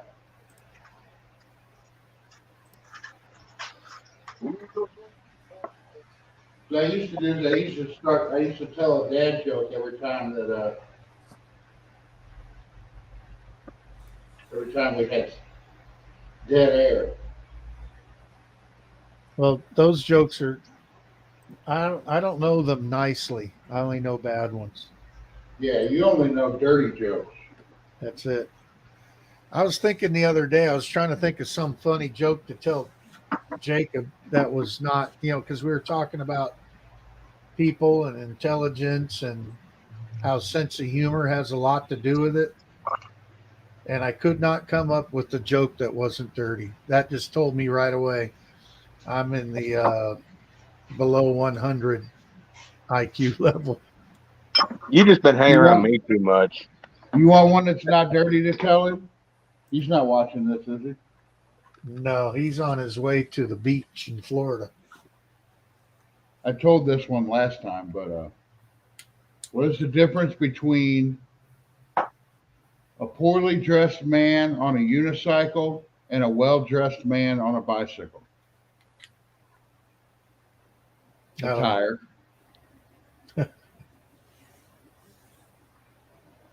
Come on, it's a good joke. You know how to get a witch pregnant? You fuck her. No, now here's the joke. If you don't better get put right the away, disclaimer up there now. No, not yet. Here's a joke. If you don't get it right away, it's funnier the longer it takes for you to get this joke. My uncle told me this joke, and it took me like 3 years to get this joke. I must be really dumb, but when I finally got it, I laughed my ass off. Termite walks into a bar, says, "Where's the bartender?" Okay, now we're going to go on to something else. If you don't get that joke, when you do get it, it's funny as hell. I know it. I got it. Brian, you want to hear a joke? Not really. Yeah, sure. Go ahead. Wait, do I have to hit the weird hour button? Look at all these big block timing chain cover gaskets that I got, and I would totally give you one, but you don't have a big block. No, I need small block timing cover gaskets. Sorry, These are the ones with all of those. You're not in the big block cool guy club. I will be. Patrick, here's a question. Have you ever used a timing chain tensioner on a small block? Yes. Is it worth me buying one? Yes. Okay. I've had one, and it's funny because everybody screams and hollers because you don't use those because you've got a double roller timing chain and it'll chew up the plastic because they're plastic. Yeah. And I'm like, dude, I've had that on there for you. You have to really watch it because the bottom edge of it sometimes, if you put the little metal slinger on the front of the crank gear, yeah, sometimes those will hit. So you might have to take an X-Acto knife and cut off part of the plastic on the tensioner. Yeah. But I've run one. I've got it's been in all 5 of my engines and it had all sorts of metal all over the top of it. I blow it off with some brake clean and make sure there's no big pieces of metal in the plastic and slap it on the next one. Okay. Well, I'm going to pick one up for this motor. I don't need to change the timing chain because somebody already did that. They already did a video on it. You're welcome. But I've got one. Hey, this guy's in the urinal taking a leak, and some black dude comes running in and whips it out, and he's taking a leak, and the guy looks over and he's like, "This dude's huge." And the black guy says, "Whew, I just made it." And he looks over and says, "Oh, you did? Well, could you make me one just like that in a light tan?" What? That was funny. Oh, Really? is Jed, really? Andy still in here? Probably not. No, I think he's No, gone. it's pretty late for him. I asked him about having fun doing gas mileage, and he disappeared. Oh, John, I'm gonna make us some race team shirts for Sykeston. And you've heard the Itty Bitty Titty Committee. Yeah, I got to work on an acronym or something for yeah. I think I'll wear it. There's no reason to be fake. Yeah, no, I'm perfectly. I got nothing wrong with it. I mean, have you seen my Hemi? If this doesn't tell you it's this big, nothing will. Your pickup truck. There we go. Good night, honey. Good night, Sherry. Good night, You've Sherry. been in bed already. Yeah, I think I'm getting You pretty gotta close wake to up in signing off. 4.5 hours. It is getting 3.5 a little late, hours. bud. I think I'm going to go jump in the hot tub here in a minute. Oh, man. We're going to be 50 degrees tonight. 58, 50, something degrees. It's supposed to be I can't believe the global warming we're having this year. It's just awesome. I can't believe I forgot about that. In John Wilburn's live, Thumper the Sweaty Fat Guy said he was going to bring a hot tub to the No Name Nationals. And John told him no. And I was going to be like, yes, because we need to do man soup. I would normally put silicone on the gasket, but I don't know. We'll see how good the Jake's gaskets are. If this thing leaks like a pig, we know why. Man soup. Yep, that's what hot And tubs are. I've been using some of the Felpro gaskets, and boy, you don't have to put anything on those for a small block. Yeah, I'm not. This Jake's gasket seems pretty thick, but What's it made out of, Jed? it's kind of just your typical gray fiber. Is it? I mean, well, look at the packaging and tell me if this screams like Super Primo. Nope. So I would like to put some kind of sealer on it because I really don't want this engine to leak. And I've got to have this gasket on here to make sure my fore and aft play on the cam is right. Why did you buy so many of those? I bought 2, and then the content creator program wound up sending me 2 more. Oh, okay. So they gave me 2 extras. It's supposed to be 60 degrees outside, and it's not 60 degrees. That's a problem I was Pretty nice having earlier. outside. I'm sitting here. See, I'm sitting in a different spot tonight. I'm sitting in front of the door. It's pretty nice right here. I'd open the door, but I got to cover my light. I'm going to.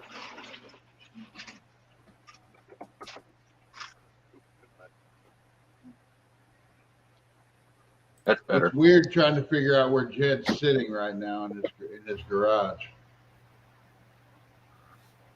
In between the doors. Yeah, but what part? I think it's backwards. Is it? No. Where's Because- the entrance? Where's the man door? Over there. Yeah. Oh, okay. So you're sitting over where the. Okay, I know where you're at. I'm in the Pro Stock bay. Well, you had the Pro Stock over on the other side where we did the live last time. Oh, yeah. I moved everything back to where it belongs. Oh, okay. Yeah. Put it back in its place. Oh my God, there's so much. I better just go and assemble the dial into grid before I break another one.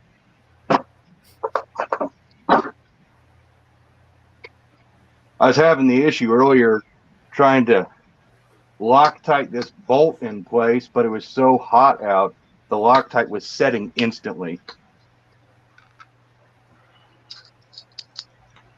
So Patrick, how far will you usually drive for a race? It all depends. I mean, I went to 2 years ago. I went down to Mo Party, and that was 6 hours, 5.5, 6 hours. How far are you from St. Louis? 6. Ooh, that's far. I mean, my home track is a mile or an hour away, so. Well, they've got on July 8th and 9th, I'm pretty sure. I don't have the wife here to give me the exact dates, but they've got you know where Gateway International is? You ever heard of it? Absolutely, I've been there. Yeah, they have a big Mopar. Well, they have a Mopar event. It wasn't as big last year, but I think it's going to be like Mo Party and all of them. It gets bigger every year. Sure. So I'm hoping for a big tour. Well, there's a lot of race cars there. There wasn't a whole lot of swap meet or a whole lot of show cars there this year. Last year. Well, let's see what year that was. 2017, I think, was when. Yeah, it was 2017 when I went out that way. We were on our way going to Colorado. We were going to Denver, the greater Denver area, and we stopped in there. They were having a Mopar. Well, actually, I don't know if it would say it was a Mopar event, but a bunch of the drag week cars were showing up down there. So it would have been in about the middle of September. Yeah, I remember that. They did drag week, and they started at Gateway and ended at Gateway that year. Yeah, and just right here. It was September. It was what, late September, wasn't it? Almost October, or maybe mid. No, they do drag week in like the second week of September, and this right here they were somewhere in, I think, in northern Illinois. Maybe it was Byron, as I think, where they ended, and they were talking about that a whole bunch of them were going to come down there to that event at Gateway and race. So I stopped in for just a little bit, and it was way too hot, and I had already not felt well that morning. So we were there for, I don't know, an hour or 45 minutes or something like that. And I said, let's just get back in the car and drive. So I can't remember, how hot was it last year, Jed? It wasn't fucking miserable. Hey, Raker, I saw your question. I'm just waiting. Oh, go ahead. Let's see what. Well, he asked about how much a 1.6 rocker changes the duration of a 509 lift, 292, 310 duration cam. It as far as the 509 lift, you'd have to divide that by 1.5 and then times it by 1.6. That'll tell you that number. As far as advertised number goes, it doesn't change anything on advertised, but at 50 thousandths it does. And that would depend on how quick the ramp is. You would have to actually apply that to your exact camshaft. So, but anyway, yeah, as far as advertised duration, it won't change a thing. right here you go, Patrick. There's what your lift will be. Well, and that's the thing. Like if you buy a cam for a Magnum, There you go. Yep. Sweet. they're all of their lifts are at 1.6 because Magnum's stock is 1.6. But if you go buy one like from Comp Cams for a Magnum, it's at 1.5. Their lift is advertised at 1.5. Yeah, all you got to do is take the lift and just like what Big John, or Tall John said. Yeah. Take the lift, divide it by 1.5, 1.5, and multiply it by 1.6 if you're using stock rockers, or 1.72 if you're using Viper or V10 rockers. Yeah, I always wanted to get a square body Dakota and build one really nice and put Viper wheels on it. There's nothing wrong with that plan. Because the bolt pattern's the same.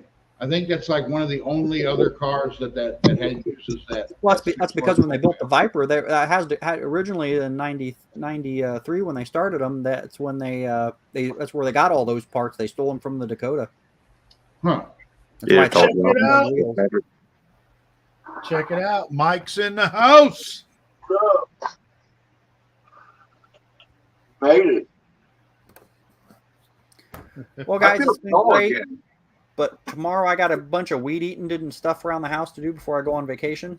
So I'm not going to stay up too much later. So Man, you guys take her easy. Yeah, It's been I'm just great here talking to hanging you. out. You know, if anybody wants Yep. to jump in, I'm just here hanging out. See you, everybody. Have a good weekend. have a good night, Patrick. See you guys. We need to get you moving on them 500. Yeah, I'm not doing bad. I'll get there. I got to be real careful. I got a screenshot of 318 subscribers. I got to have a screenshot of 340 subscribers. I got to have a screenshot of 350. I got to have a screenshot of 360, 361, 383. I think you know where I'm going with it. Yes, I do. I've got all the other ones. What was that, Jed? Don't forget 350. I got it. I got 350. Don't forget 327. Which one? Or 273. I got 273. Okay. Yeah, we passed 273. Yeah, I got that one. I got that one in the 318. I got the 225. I got a 170, a 198. What the heck? You got See everybody. You got to do 350. We'll see you later, Patrick. See you guys. Have a good one. Have a good night, man. Where'd I put the purple shit at? Hey, Mike. Did Yes, you sir. see that? Did you see that short that I put up with the 8-track? I think you did. Or, I don't know. Oh, you put it in the truck. Yeah, Yeah, I saw that. I think I saw I contested you so you get yours in the van done. I got it in. I just didn't hook any speakers up to it like a dummy or the antenna. Yeah, You know, I was But the playing lights a work Moody on it. Blues tape. What's that, Mike? The lights work on it when I turn it on, so it's got good sound. Nice. don't Nice. they had didn't they have when they were going from 8-track to cassette? Didn't they make an adapter to where you put it in the 8-track and then it'd play a cassette? I think I remember J.C. Whitney What? having something like that. Yeah, I have one, but I got to find it. And Ah. yeah, you clip a I'm sure it cassette works in pretty it good. and plug it into the 8. It looks just like an 8-track. Well, what Except would you be put a cassette in. funny? What would be funny is if you did that, and then you got the adapter for the 8-track to the cassette, and then you get the cassette adapter that had the wire coming out of it. Yep, that you yep. can plug into something else and play music like off of your phone or something. Oh yeah. Well, what I did is it was about $20 at a truck stop. Ah, You plug into the cigarette lighter, little screen pops up. You adjust what frequency you want to go to, and your phone Bluetooths to that. Yeah, And then you just adjust your FM radio to that frequency. Jed, So- why are you using window caulk? Jed's caulking the motor together. He's You cocky. like that cock, don't you? we got that. That's all right. Yeah. Did you see my carpet, John? Your carpet? Carpet in the van. Did you see that video? Yeah, Dad shaved for you. I don't know. I don't know if Was I'm. that on a video? No, we didn't video it. I The thought pictures. you did. No, yeah, I I didn't. saw the pictures. I saw the pictures of it. I put Yeah. pictures on Covers and- Facebook and on Discord. Where did you get those Oh, seat okay. covers? I haven't seen that then because I haven't seen any pictures on Discord and I don't have Facebook. Cody had them seats in. We went down there. I had to have them seats. They were underneath the Oh, pile so of crap. somebody already had those seats. Okay. Yeah, I bought them from him, and they were. I was going to put them in the back, and then the way my seat pedestals came out, those were just the way to go. Are they the captain's chairs with the armrests? No, they don't No. have any armrests. That's the only Oh. downside of them, but they're sure more comfortable than the old rat dookies. They're like at first I think Cody said Cordova or K-Car, but we don't really know what those Well, seats are. didn't you see that? He came back there out of a 66 Peabody. Oh, that ain't right. Yeah, that's what he said. Okay. He came back. He ain't having no I have to look at them. I had to look at. I had some. I don't remember a 70 K-car ever having those kind of seats in it. I don't remember ever seeing a. They were 66 B body, They'd be more like what's in my dart. They'd be square. Yeah, the 66B body would Well, be he said. And they wouldn't have head But he rests. said it. They went around to several swap meets, and he kind of lost track of what they actually were. I would say 76B body, Yeah.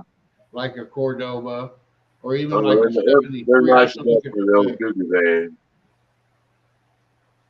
By the way, Brian, this is not window cock. It's It Loctite. looks like window cock. You're cocking your. You're putting out Yeah. bad information. That's about an $80 tube of window caulk. This is the most badass gasket sealer you can get.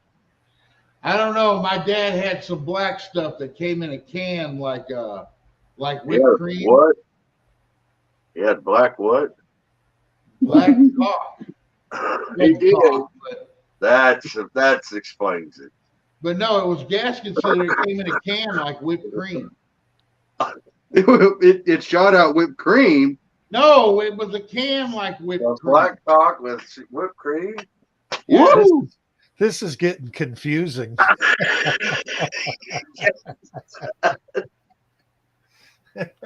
Jed has corrupted me. uh, If Mopar man, if you're talking about the spark plug number, I did see that. Corrupt you. Bullshit. Yeah, like that stuff works. Yeah. Except for the gloves are a little too. See, the thing with that purple stuff, it can mix with the oil and it doesn't hurt anything. Unlike silicone might plug your filter. But you want to make sure you only put this stuff on something you want sealed up, because it's once it only hardens under pressure. Good night, Andy. It's Andy was still there. Yeah, I don't know. I'll ask him next time. I don't know if they can hear us. Oh, I can hear you. Oh, we were just explaining what this shit is. I'm sorry, Andy It's said. called anaerobic. Aerobic. Anaerobic gasket maker. It only gets hard under pressure is the thing that makes it really The good. lack of That's what she said. Hey, do we need to put the disclaimer up for this Not conversation? yet, not yet. I'm pushing it tonight. We're gonna have to do something really. We're black cock. pushing it. Hey, you know how you put duct tape around the squirrel? No, we can't even do that. When Oh, is that pushing it? Is that might be pushing it right there? That's Tall John, did you ever show Dad how a one-arm man counts change? no. Yeah, We're not gonna yeah. do that Yeah, one either. Michael was there. Michael wouldn't look either. Did I show you that, Mike? I remember the squirrel. Remember the squirrel? Everybody remembers the squirrel. I guess I better show you how a one-handed guy counts as change. Oh, I'm thinking I remember it, but go ahead. All right. I'm not sure if the camera's going to be. glad I ain't monetized yet. Oh no, here we go. I'm gonna go back to pulling this. I'm gonna go back to pulling this. I'll just wait to do this. You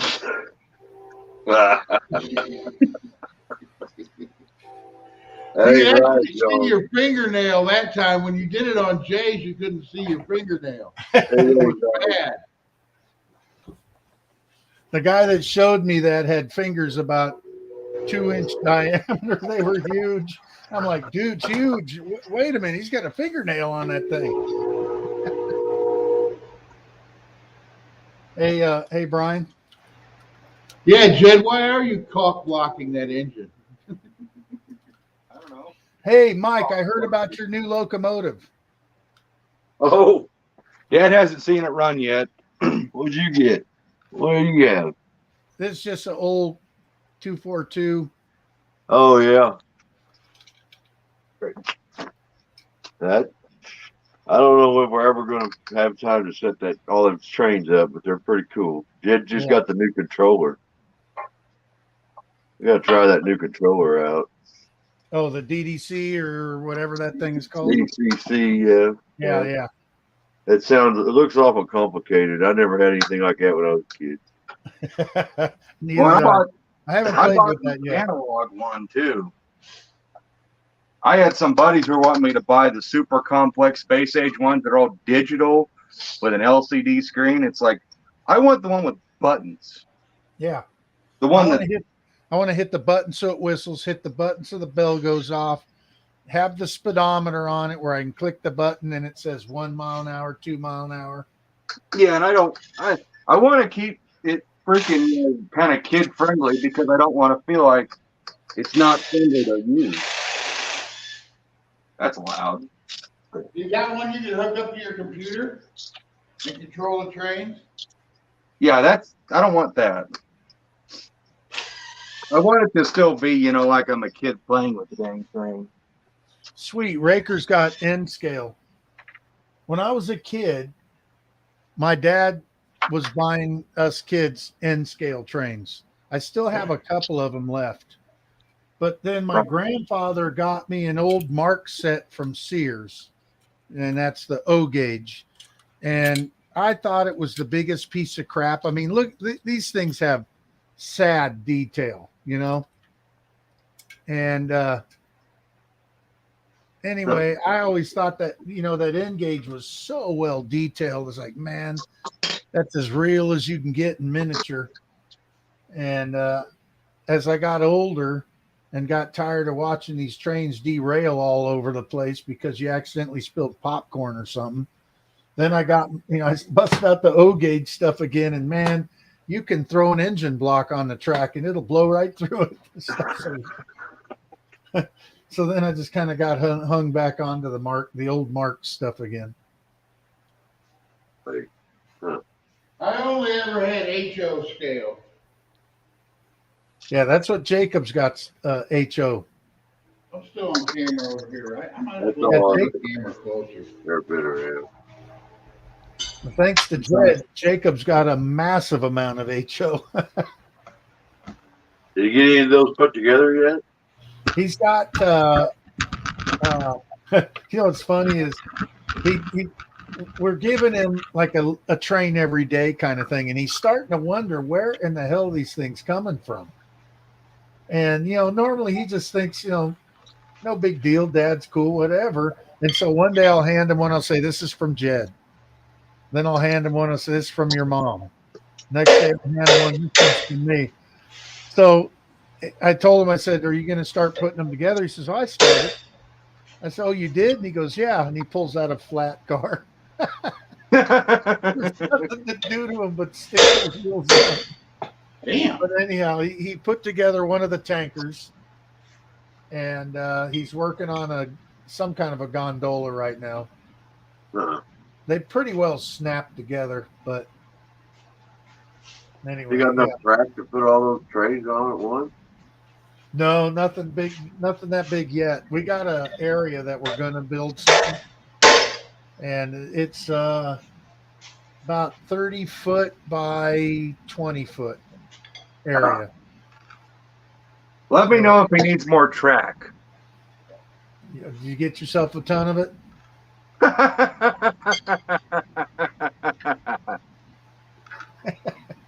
There was another set on Facebook tonight on the art place for $180 for a whole bunch of engines and a bunch of track and trestles. Yeah. Where's that? We might need to go get it. I saved it on Marketplace. Yeah, I'm starting. There's no real reason to go look for new right now. You know, there's plenty of stuff out there to get your stuff built and working. Dude, yeah, you get it so much cheaper than just buying a whole set. Yeah. Breaking it down to whatever you need. Yeah. Damn, Jed, how many other Douglas did you put on this? Crank bolt. Milwaukee or my little M12 Impact. We ain't in business to leave the stuff. Hey, Brian, we ain't in business to leave the stuff. We're going the right way, ain't I? Yeah, you're going the right way. Righty tighty. But you're going to need an impact to get that thing off there. And that's just the little M12 Milwaukee that a lot of my buddies are like, that thing ain't strong enough to take wheels and tires off and put them on. Really? Oh, I trust those little baby impacts. Those some bitches. That M12 Milwaukee's all I'll ever need. There we go. Okay, so we got 5,500 of cam back and forwards. Oh, sweet. Aaron's in here. Peckerwood Customs. When did you get in here, Aaron? I didn't. That's the first time I saw. He says impact gun, Brian. That's your jamming it on. Not yet. I'm getting ready. Yeah.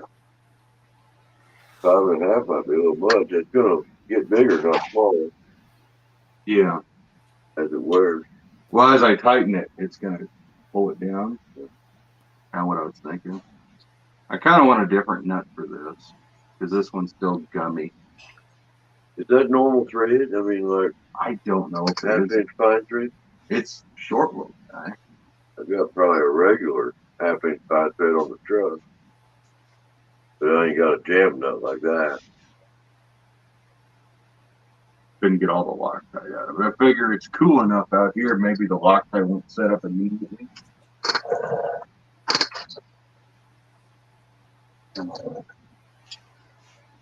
That's odd. So I got it set. Oh yeah, there it's already turning. Probably gonna have to hope. Yeah. Hey, Brian, you need to repost the link. Dean is almost back into town. He wants Oh, to who's hop wanting on. to come in? What's that? Who's wanting to come in? Dean, NSB Customs.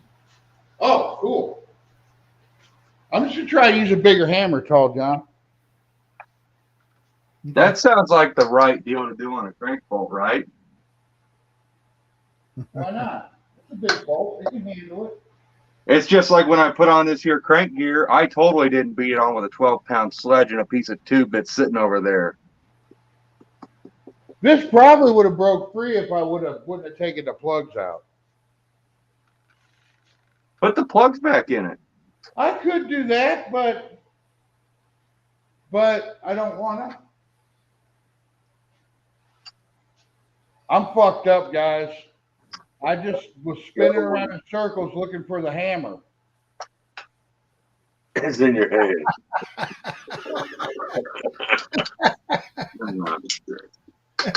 You must have been listening to 8-track tapes.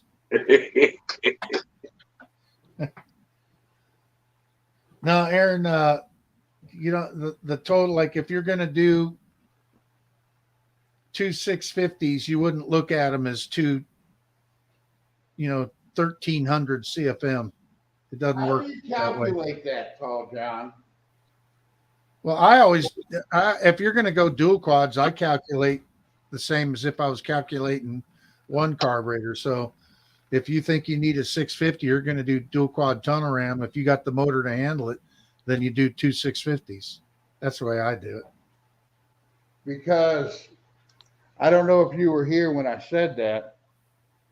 I think I have a deal on a tunnel ram for this motor. Yeah, you're telling me about tunnel that. ram and carburetors for $600. Yeah. What carburetors are they? I don't know. Oh, okay. I know it's a Hawaiian tunnel ram. Edelbrock. They're Well, Edelbrock. they're Holly carburetors. They're Holly carburetors. I just don't know which ones. Oh, there's somebody. Then that ain't wanting to go on, Dad. All right. Yeah, there. It's a party now. What's up?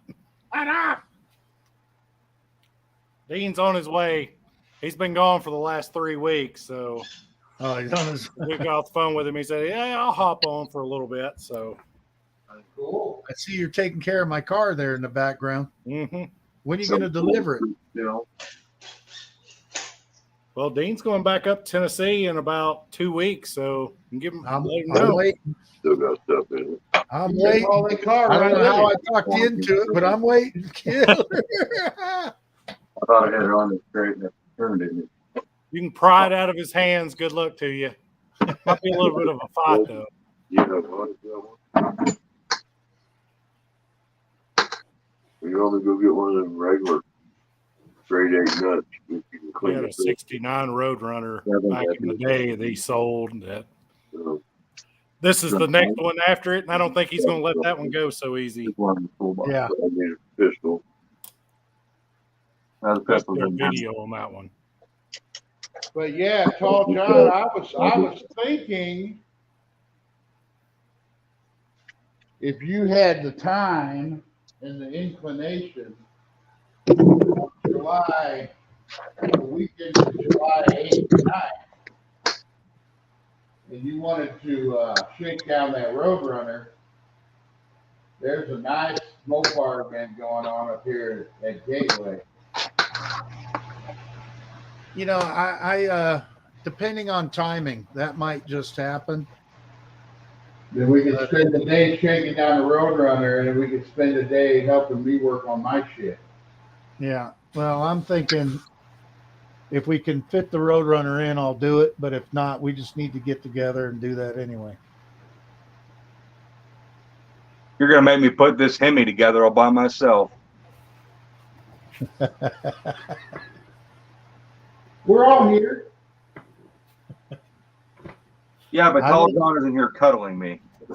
Look, why is it always gotta be your I've house? cuddled him before, and I noticed he liked it, and I did too. And Brian's not sitting over here finding every hole in the engine. See, I'm not fingering your engine. Why is it always gotta be your house we meet at, Jed? Why can't we all come hang out at my place? Are we on it? I've got pretty good bread. Oh, you can't. I'm putting There he myself is. in my Hey. duster right now. There he is. See, he left. I got this to do. I got Man. this. I got this. Don't And mind this. being over to the Hemi tunnel ram. Or go pan over to Jezebel. On it. All Well, right, what do I so do with Aaron, that fucking wrench? Aaron says that he's got himself a Wien tunnel ram with dual Oh my- 450s. John, did you just say win? Wien, whatever. Good brother. You got it. I'll Doc. say Wien because it reminds me of, small things. But anyway, with dual 450s, he says it's probably not going to be enough. And I think that just depends on what kind of RPM you want to push it to, Aaron. Correct. If you want to get in that way up there, 75, then maybe, yeah, a little bit too small. But Cuckoo.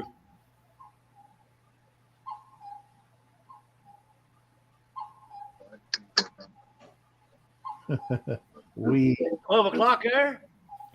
Here, talk to people. yeah, shifts at 65. That's right there. Found You, it. you would probably gain by going bigger. I found the wrench, just so everybody knows. That's what I told my old lady one time. She didn't believe me. And you know what? Now that I mention that, she still don't. You told me to run. Why are you fingering holes, dude? What? Oh, John, I'm running two. Well, I guess I am running two 750s on my 340, but I'm running two 650s on a 500 inch big block. Yeah. That does a lot of cruising around town. It's all I needed for the dyno. Didn't need no more.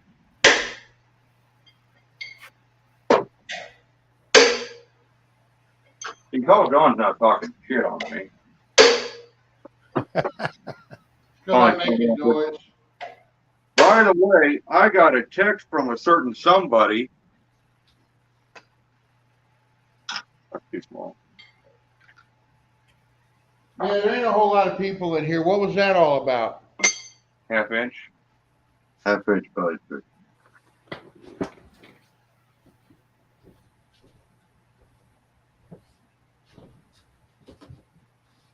This is, I think, the first time I've ever used it. Yeah. Yeah, I got one out of the truck. Who was a certain That's somebody, the Ed? electrification. Well, I think I'm gonna have to let you guys go. I got 2-hour drive in the morning. I got a class reunion tomorrow. Yeah, well, night. You working tomorrow, Mike? No, I got my granddaughter's having a recital. It's 100 miles away, but I told her I'd be there. So. Yeah. Yeah, sometimes that family stuff is important. Well, I mean, I got after her. I've missed everyone every time it's been when I'm working or something. Now I finally she's got one on Saturday. We'll go try to make it. Yeah. He's growing up on me. You guys have a good time. We'll see you later.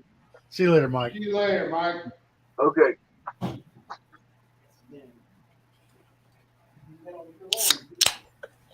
Where'd Ted go? I'm tapping a hole. You were talking about a text you got. I'm tapping a hole. You can talk and tap at the same time. I do it at work every night. Here. That tongue was just incredibly weird looking. Yeah, I sold your Super B to Tall John. You gotta deliver it to him next week. Yeah, Dean. I'm waiting on it. I don't know how I talked him into doing it, but thank you so much. That's what you get. That's what he gets for taking so long to get back. You just thought he wasn't coming back, right? I'm not doing anything weird, I swear. I found a guy. He's here in Florida. He's got several cars, man. I'm wanting to go down and do some video work, and he buys, sells, and trades. So, what got me when I was going down the road, it was a 69 Coronet white sitting out front. So I stopped to see if it was for sale, which it was for sale. Everything he's got, he said, for sale. So, but it was a pretty nice little car. Hey, I broke that up for you and didn't notice. I think before I go by, I saw you. I saw it. You walked up to the camera to show off, but you never said nothing. I think I'm going to wait for my next few purchases because I have a feeling we've got 2 more years of Brandon. Yeah. And I'll bet you when the economy takes a big old fat tank and somebody needs to sell their car, we're all going to get a lot better deal if we're smart about our money. I'm worried it's going to go the other direction, and the price of these cars is going to go way the fuck up because the only people that can afford them anymore are the rich people. That's what I'm worried about. But the thing is if somebody needs to sell one and a rich person don't want to buy it, they're going to have to put the price where some idiot like me can. So, well, it's like, look at the Dart. I mean, it's a post Dart. He built his Super B, and I was looking after he got his done. I was like, all right, I'm going to get me one. Looking around, I found a 69 Charger, and it was a shell. Didn't even have a steering column in it. You could see through the floors. Basically, it was quarter panels, fenders, and doors. There wasn't one piece of metal that you couldn't see through. It had holes and everything. Yeah, and they wanted $7,000 for it. Yeah. That's cheap. Yeah. I bought the Dart for $1,100. I'm gonna tell you the white. I got a picture of it. I can show you a picture of it. The white Coronet, the '69 Coronet that guy's got. It's got the normal rust problems around the glass on the back and the quarter panels and stuff. It's got bucket seats with console in it. The trunk is stuffed full of another car.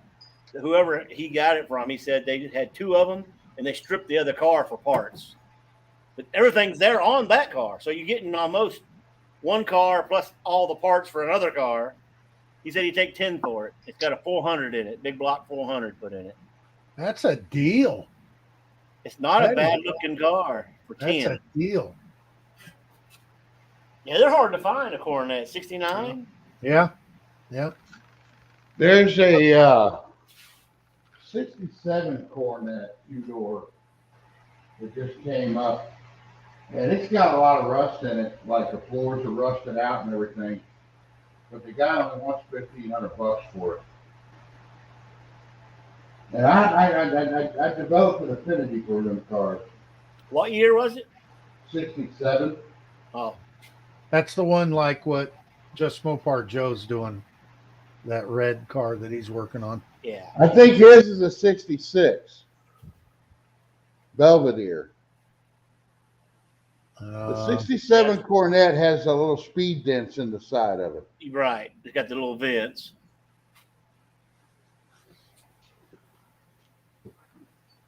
Well, like I said, Dean's car, that Super B.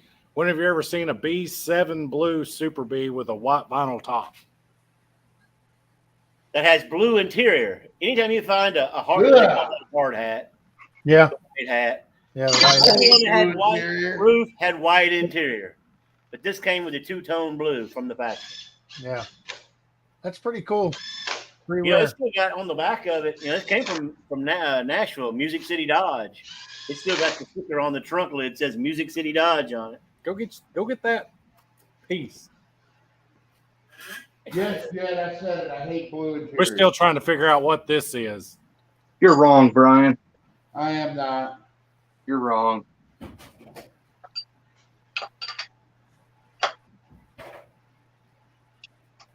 If hating blue interior is wrong, I don't want to be right.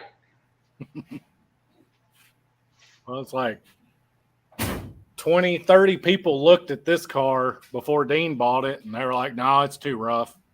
Which it had bullet holes in it. I mean, it was pretty messed up.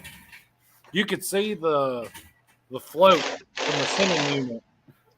You know, up in there, the old gas tank was gone, but you could still see the float up, you know. Yeah. But when I got this car home, which, you know, it had everything original as far as the interior in it. Yeah, he's second owner. So, in tearing it apart, taking the seats out and all that, I come across this piece that's in this car. Nobody can tell me what it is. It's got two pop rivets on one on side, one on side. This is the same interior that's in it, and it's sewn. It's got it's sewed across here. And there's like a piece of tube about the size of toilet paper roll on the inside of it. Did you ever figure it out? Because I have no idea. I haven't. I'm gonna tell you, this was stuck in the seat, in between. You know, it's got bench seat in it. You know, both you got two separate, or you can pull it forward so someone can get in the back. Yeah. Only thing I can think it had something to do with the seat belt to keep the seat belt from getting tangled up in there. I don't know. Man, what a cool piece right there. That's trivia right there. We need to figure that out. I've been hanging on to it. I've asked every Mopar guy that knows, got some knowledge. They say, I don't know what it is. Yeah, I've never seen that. What was that, Brian? You had your harmonic dampener.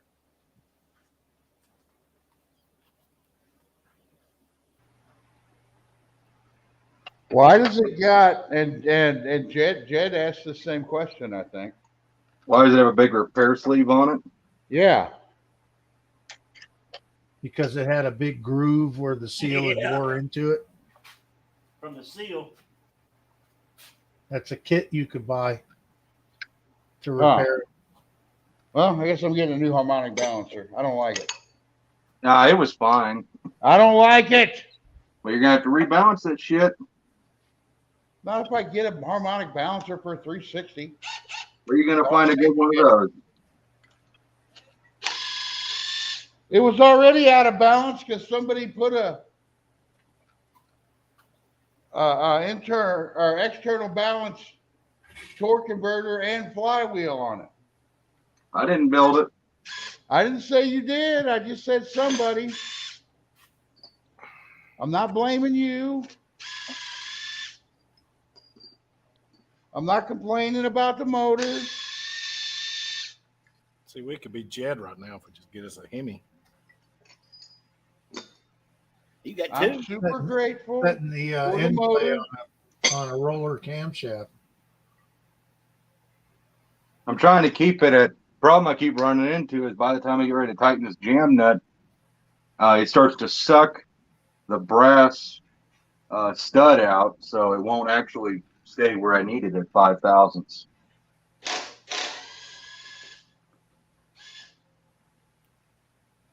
Keep laying the Loctite to it. Keep trying.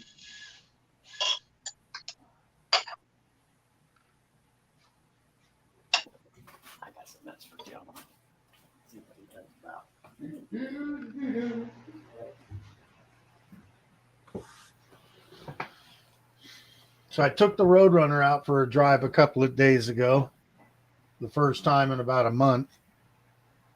And it was running great. Everything's fine, idling good. Everything's responsive. Go to roll the throttle on. Gets to about 4,000 RPMs and starts shooting ducks. Well, I wonder, I've been idling around a lot. Cam's okay size. Maybe I've got some fouled plugs. So I had a set of plugs. I put those in there and they came out. They looked okay, but they were a little bit nasty. I take it for a drive, get to about 4,500, start shooting ducks. What in the hell's going on? Throw a coil at it. Don't fix it. Put another module in it. Don't fix it. And I thought, well, it can't be the distributor. So I put a different distributor in it. Won't fix it.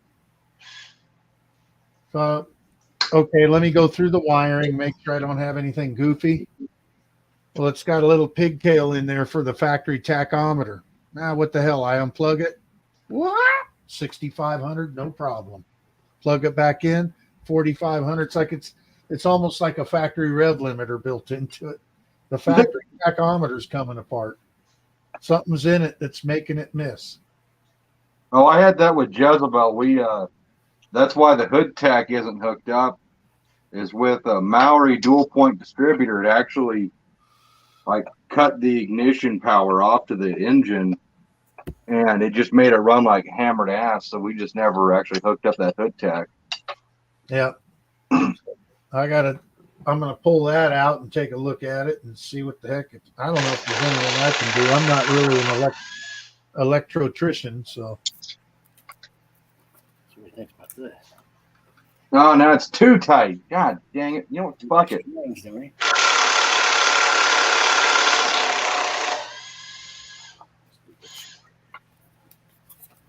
Yeah, that's gonna suck it out. This is the weirdest way to set camshaft in play. This engine is just full of shit that's weird. God, I hope that's tight enough because I ain't going anymore. Mopar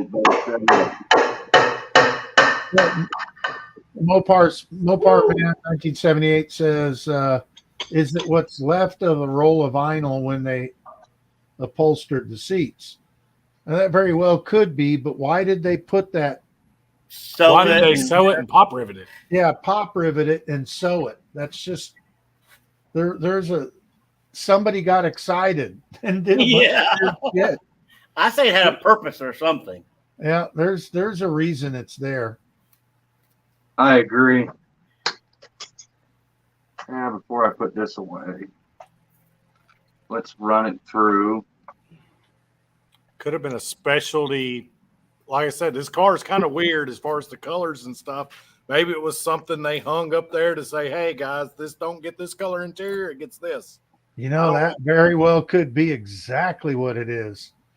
And it's happened more than once. So somebody knows. We got to find somebody that knows that. That is a super interesting thing. Hey, Jed, why did you put that epoxy in this? In what? In this, where the water pump right here is. Because it was very corroded. Oh, well, it wasn't all the way through. I know, but I don't like shit that's that close. Aaron says now he brings out the impact tools.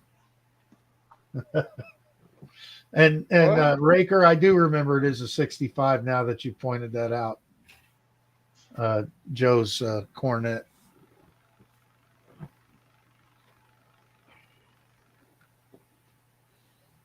Okay, crank bolt.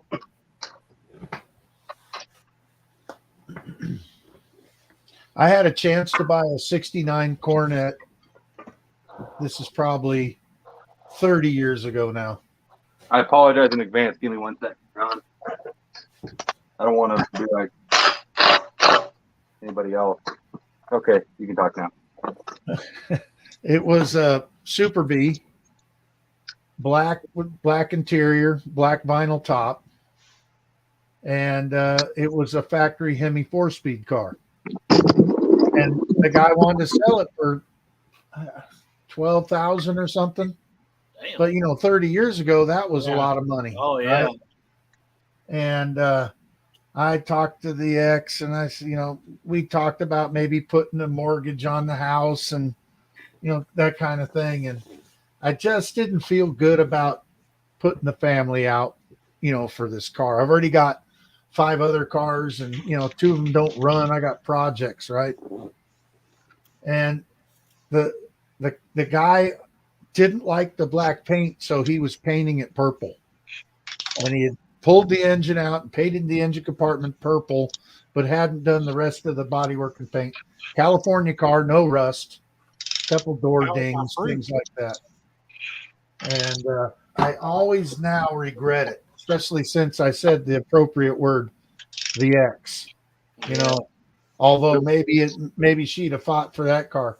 She tried to get my Challenger, and it's a 70 RT 444 speed car factory, right? And it's original yellow car, and of all the cars I got, that's the one car she tried to get.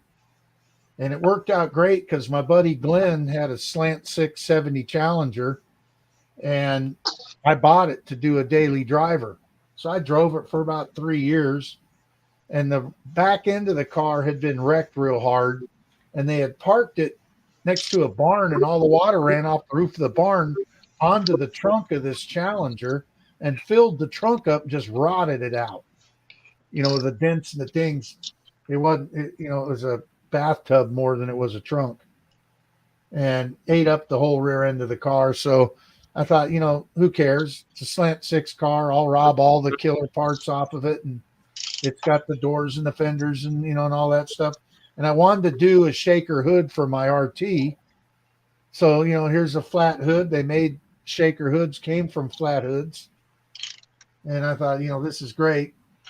So I totally ripped the car apart, which is stupid now, right? But what do? This is back when they were plentiful. Yeah. And she sent a lawyer out to look at the car to assess its value, the 440 car. And it was over at my buddy Mark's house. And so this lawyer shows up. Nobody said anything about this loser coming out. And he just knocks on their door. And Mark says, yeah, I'll show you the car. Well, he shows them the parted out slant 6 Challenger. And the guy goes over and he looks at it. He's like, oh, geez, fuck this. And he turns around. All right, thanks. I've seen enough. I get a phone call that night. You fucked up the car. It's no good anymore. It's just shit. I can't believe you. And I said, I had no idea. So I called. She told me, I sent a lawyer or a guy out there, whatever.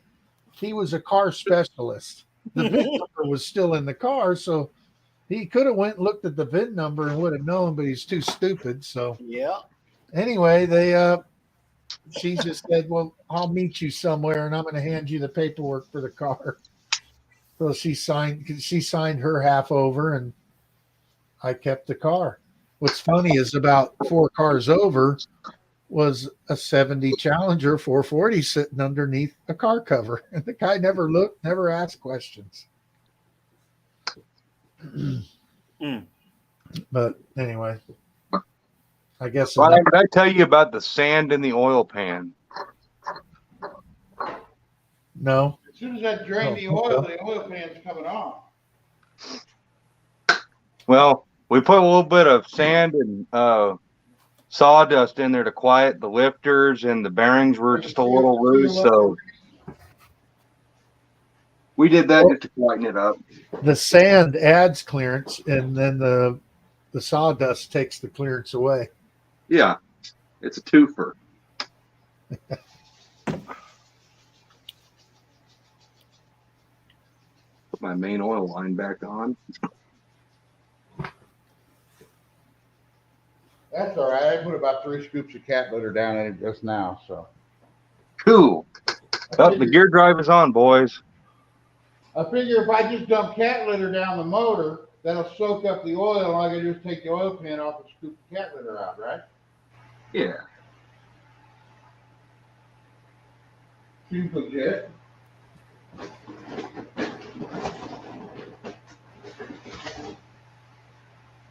Why did I buy the good smelling cat litter to pick up oil? Fuck if I know. It's cheaper than oil dry. In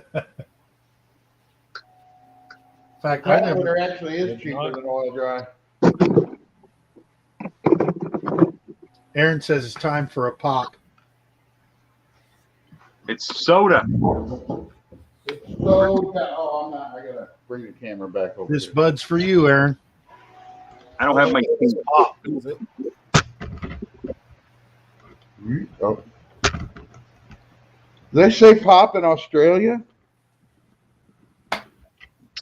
I know they say that shit in Kansas. You don't say pop. Where I live, they did. I think what he really said was time for a poop, but I changed it. By the way, if I got to poop, you guys are on my phone right now. We're taking a field trip. No. Ooh, speak of which. Aaron just put up a big nope. What was somebody making fun of me earlier?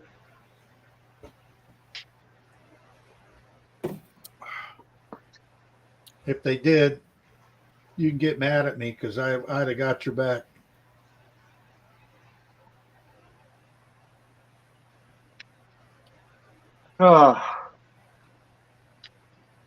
This is kind of interesting. Sitting out here on live. Enjoying putting a gear drive on a Hemi. I've Summers Brothers. never done a fucking gear drive in my life, and this is so oddball. Freaking Summers Brothers have no idea that they made this. Yeah, the And original. it's like it's basically identical to what they sell day to day for their small block Chevys, just for a Hemi. Oh, big block Chrysler. This is neat. It does look. It looks better built than just the 4-gear, 2 gear model. Yeah, the 2 center one. It's wild looking.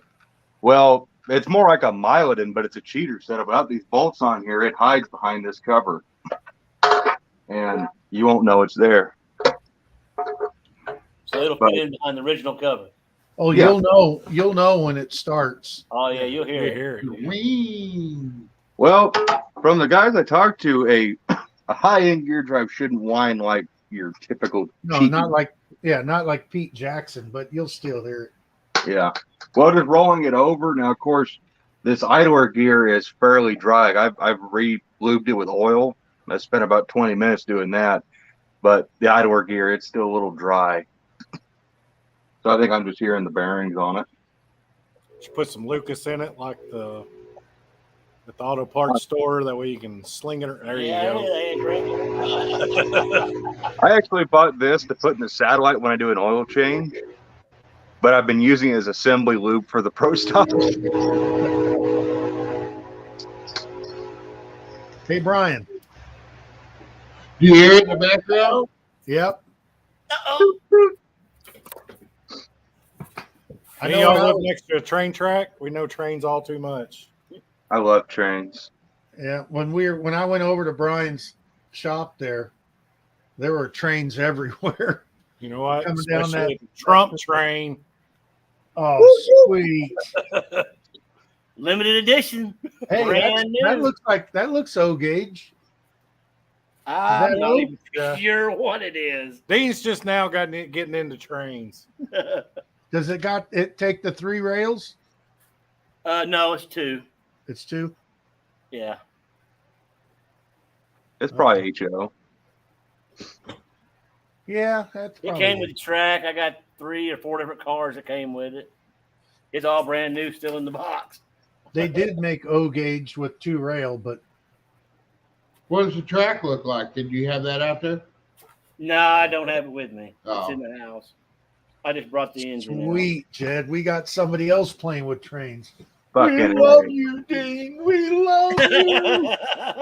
We're gonna have to start new channels and have a whole new club. So when we go to, I just got to figure out how to get this to deliver me beer. that's actually, How I close was are you telling, guys to Tampa? Do what? How close are you guys to Tampa? 2 hours, 2:15. Okay. That's just due to traffic. Yeah. I was telling Rob because he was making fun of the trains, and he's all bought out his freaking RC car that costs a fortune. And I was telling him, well, your RC car can't deliver you beer and smokes after sex. Your train can. It will. Yeah. That's words of wisdom right there. That's words of experience. I say we need to go to Florida and hang out for a weekend. I'm thinking when we all go to Sykeston, I'm going to bring a bunch of model trains and some track, and we should just set up a big model train. And we could do train drags. Yeah, we should. Yeah. I got enough track where we could set up like a little HO scale drag setup for trains. We can drag race trains. Well, we can do HO, but I'm going to have to do O. Right Well, next door. You're going to be the only guy racing at O gauge. That's okay, because I'll beat your HO. Oh, Brian don't like trains. You think it'd say HO or something on it? I got too many hobbies as it is. This one takes all my money. I don't need another one, so I'm forcing myself not to like trains. Hey, That was, so we got into Rakers- boats, and then it was eventually we're trying to do boats and drag cars, and it was like finally we had to get rid of the boats, and Motorcycles came about, and that's another darn. I think I'm into every expensive hobby there is to be a man. Let's see, there's engines, there's cars, there's guns, there's model trains, there's motorcycles. I ain't getting rid of my guns. Yeah. That'll always be on. I was telling everybody, if I get into trains, I got to lose guns or cars, and I don't know who the hell is going to want to buy Jezebel. I love that car, man. There's a lot I've of been people that eyeballing buy that car for a Jezebel. while. I mean, honestly, though, I bet because of all the coverage that car has got, that's probably Here we worth go. more than a restored one. Don't ever get rid of that car, dude. But don't get rid of it. No, I'm scrapping the car when I die. It's in my will. The car That's will be what you're crushed. saying. You'll be dead, so Oh no, I'll be like on my deathbed, and I'll be like, "Wheel me to the scrapyard." Well, I'll be right yeah, next. we to can you. we can whoop you by then.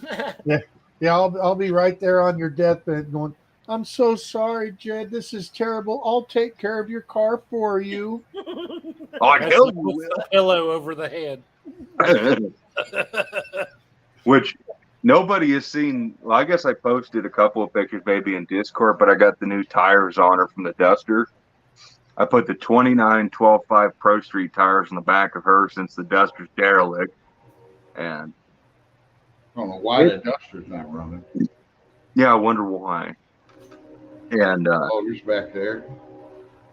the those new tires are of course those old Nittos are freaking 6 or 7 years old, and they're so dry rotted and dry and hard. These tires, not only can I feel the extra inch of freaking height, which most chicks, an inch makes a hell of a difference. But it's a weird feeling. Car drives completely different. Have you really gotten onto it with them tires on there yet? Not onto it, but I drove it a little harder than usual today with those tires. They don't rub at all. Is it a taller tire?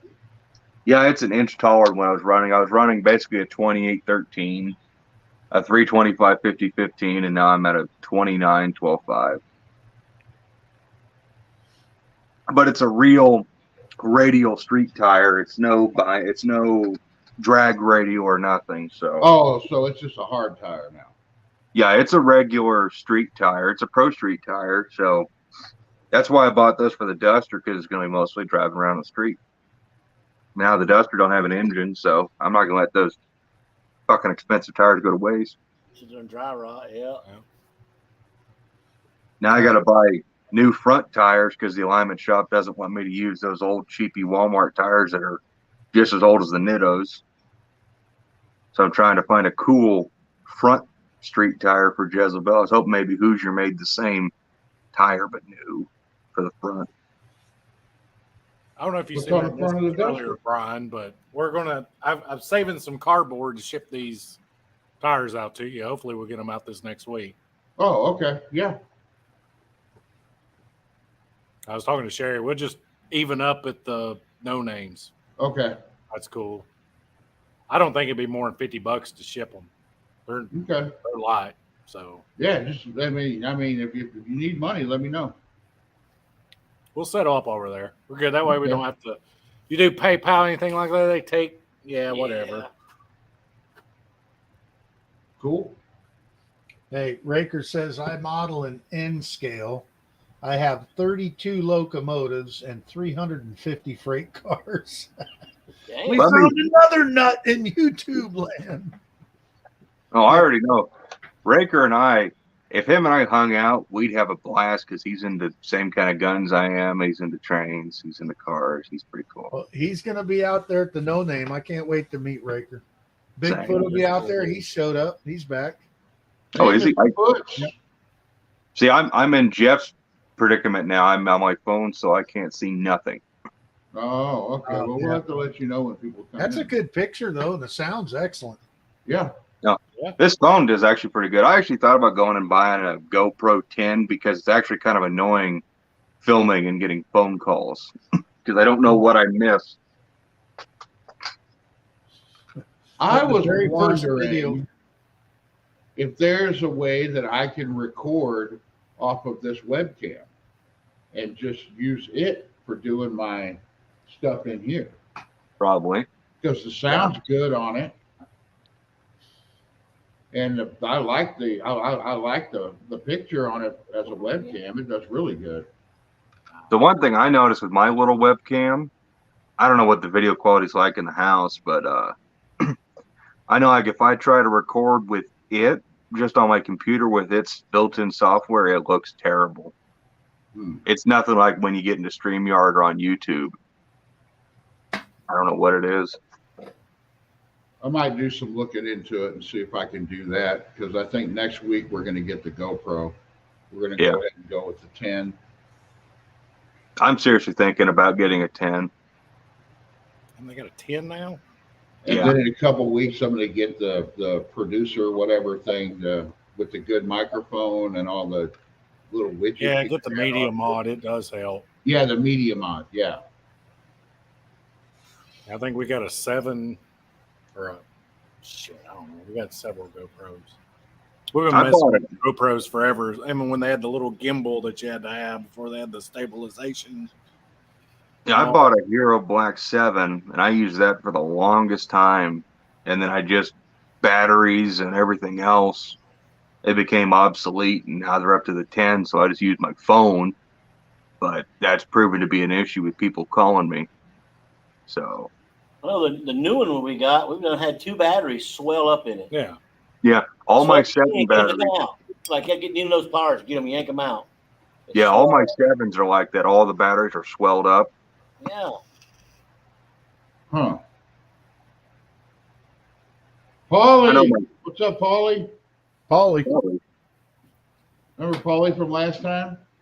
Who Oh. said that? Oh, Somebody yeah. said that there's somebody in here that has never commented, and Yeah. Paulie spoke up, and Paulie's become our new friend. That was your last live, wasn't it, Brian? Yeah, it's been Been Right. a couple weeks, hasn't it? yeah. Paulie's one of the people I owe money to because I was like, I'll give you $1 or whatever Yeah. if you say something. Damn it. Now you owe him $2. Probably. Interesting.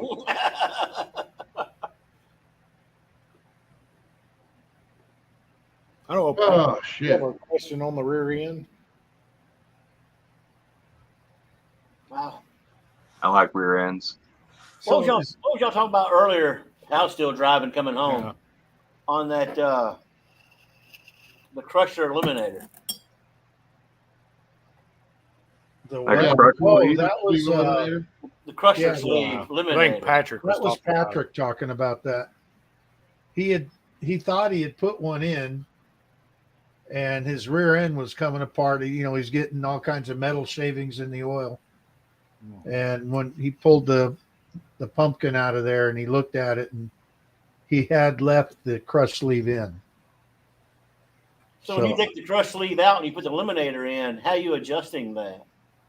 You With have the to shim them. thickness of the eliminator. Yeah, You got shims that go with it to get you your. have to shim them. Yeah, we're having a problem with the rear end and the B here. It's like, Now, I've never had much problem with it, but it seemed like I take it down, beat on it, the track a couple of times. I come back, then it's starting to get loose. I don't know if that's the crusher sleeve coming down. Maybe I need to eliminate it. basically, you turn, it starts popping. Yeah, No, I ain't that, got that sounds like that to That me. problem ain't no problem there. I just put new clutches in. I know what that problem is. I'm talking about when I set it up, I use my dial gauge. And I got it just where it needs to be. And then after I beat on it 2 or 3 times, then all of a sudden I'm getting a lot more play. Like something's moving. I got everything. Oh, okay. So you're talking about the end play between the ring and the pinion? And I'm just wondering if the crusher sleeve is Backlash. sinking in a little bit, causing my problem. Is it your backlash on the yoke that's changing? Well, I'm not getting no play. If you think that would be getting loose, if that crusher sleeve would move, wouldn't it? Yeah, Yeah, it'd be getting loose because it So would I be don't have that crushing. loose. I just got looseness in the dry shaft. You know, you can turn it clink clink. I'm getting more gear, Huh. Yeah, more backlash. more backlash. So do your on your carrier, they got the 2 adjusters, one on each bearing. Yeah, They got a little clip that's supposed The to go clips on are there. on You it. got the clips on there too? yeah. Gosh, what the hell's going on with that? That's weird. I know it's twice.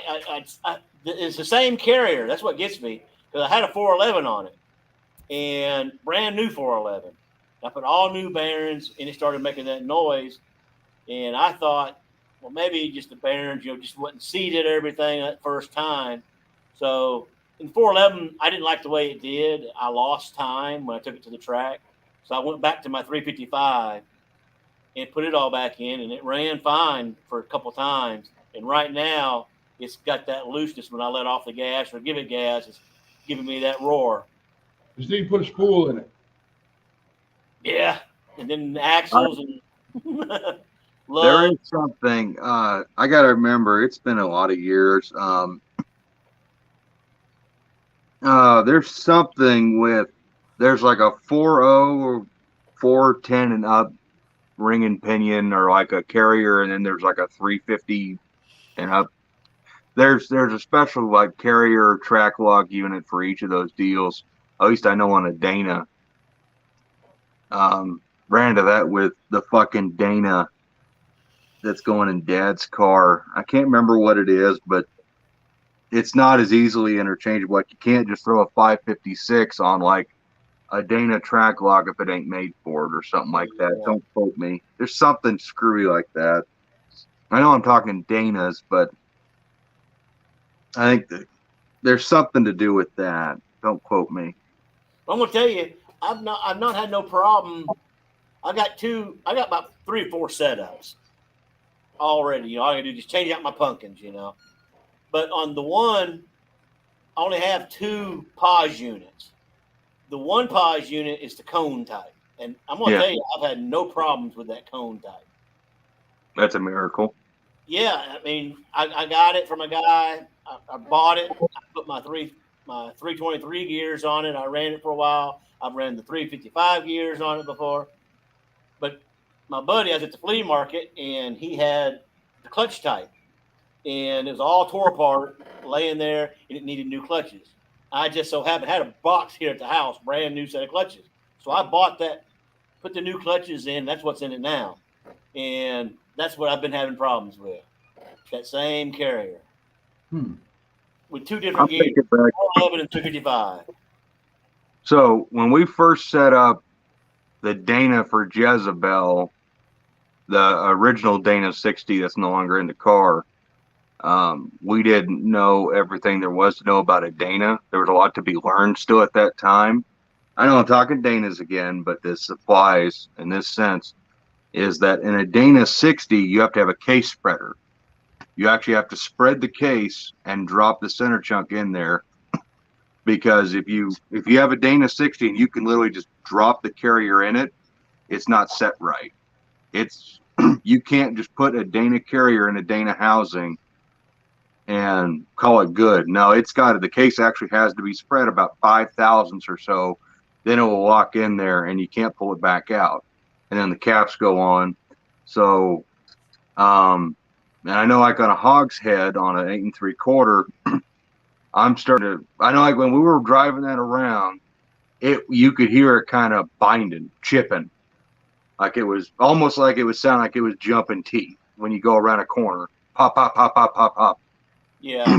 And when we pulled it back apart, we realized our folly, and we redid the bearing or the stacks of the shims on the sides of the carrier where it's supposed to be, and actually built a case spreader, spread the dane out, put it back together with all new bearings and everything, put it in the car, and it was solved all those issues.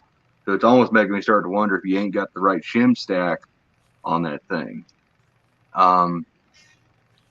But at the same time, you know, if you had a good wear pattern, and it sounds like you're having more of an issue with backlash. Yes, backlash. Something's moving on me. Yeah, that should stay right at about what?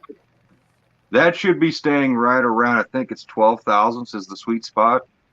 Yep. It is, it's around there somewhere.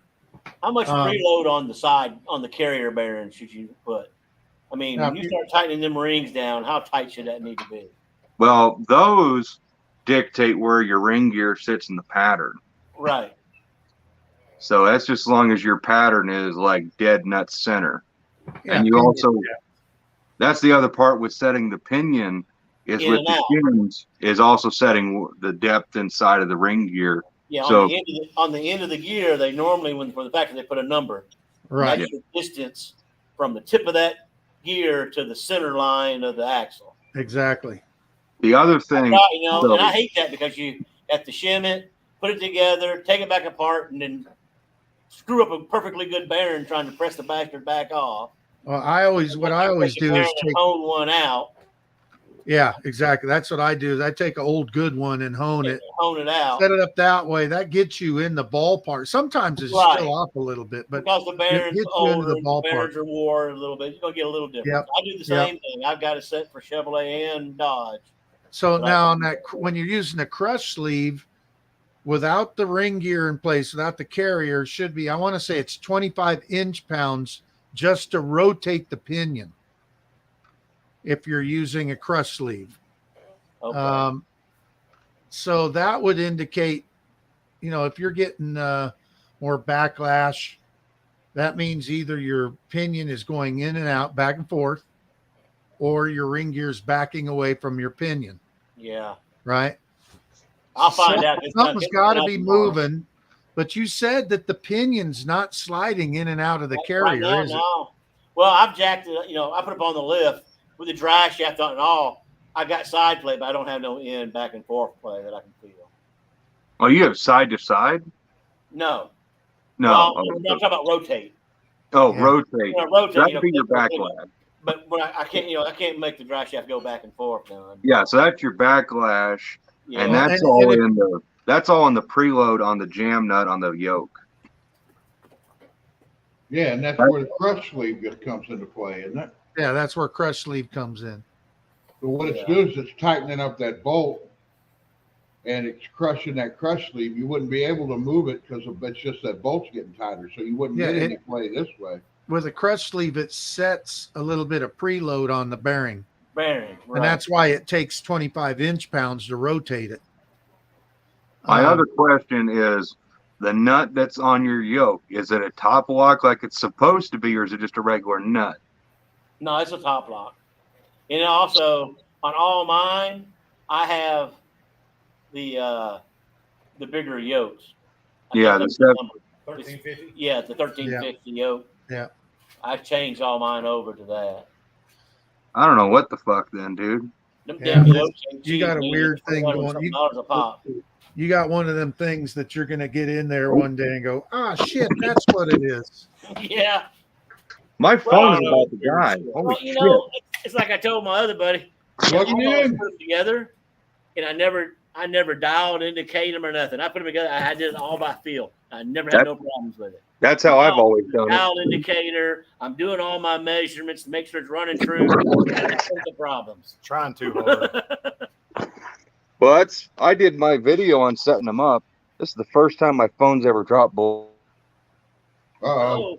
Oh, Uh-oh. Yeah. Uh-oh. We're losing him. Uh-oh.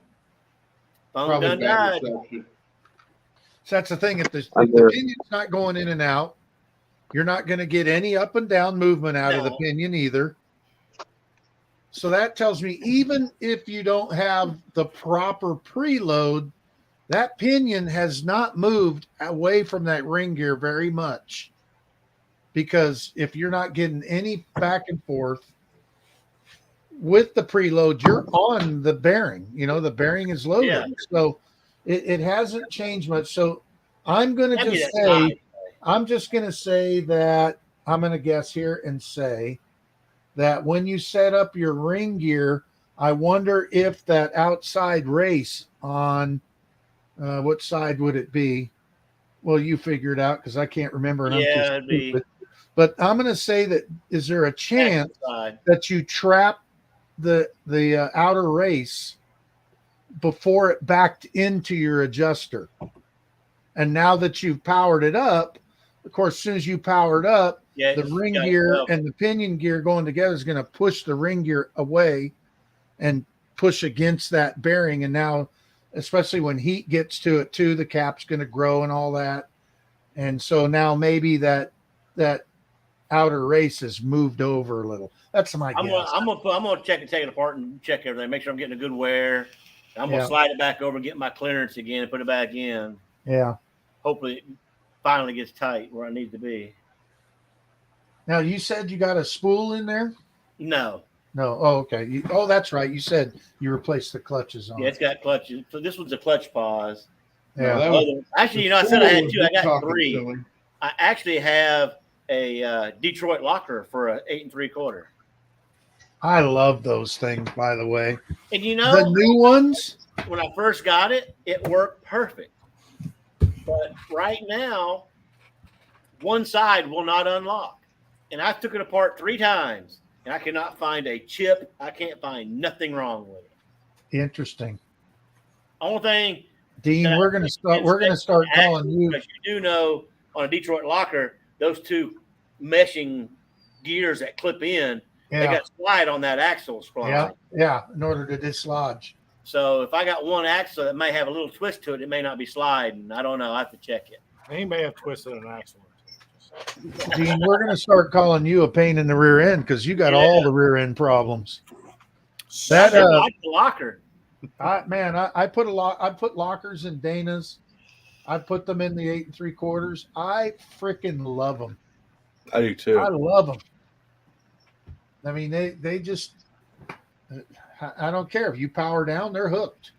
There's no this clutch and cone shit is never a problem. Yeah. Now I have a question on the different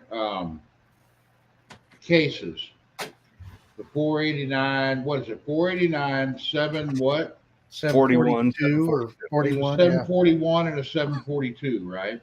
The 42 is the best one. I don't care. Can't win that argument with me. See, well, I was looking because this rear end that I got has a 741 case in it. That's the 741. small one. But I was looking and you can only get certain size gears for that. Is that case smaller or? Well, it's got a smaller you- pinion. The shaft on the pinion smaller. Yeah. Yeah, the pinion size is different between those cases. But now, So far here's as what's. So Like I as don't. far as the carrier, any carrier will go in it, as long Yeah. as it's out of 8 3/4. So I don't know if I just found a unicorn or if I got lucky or if I did something completely fucking wrong. But the Dart's got a 741 in it. And I put a 391 gear on it.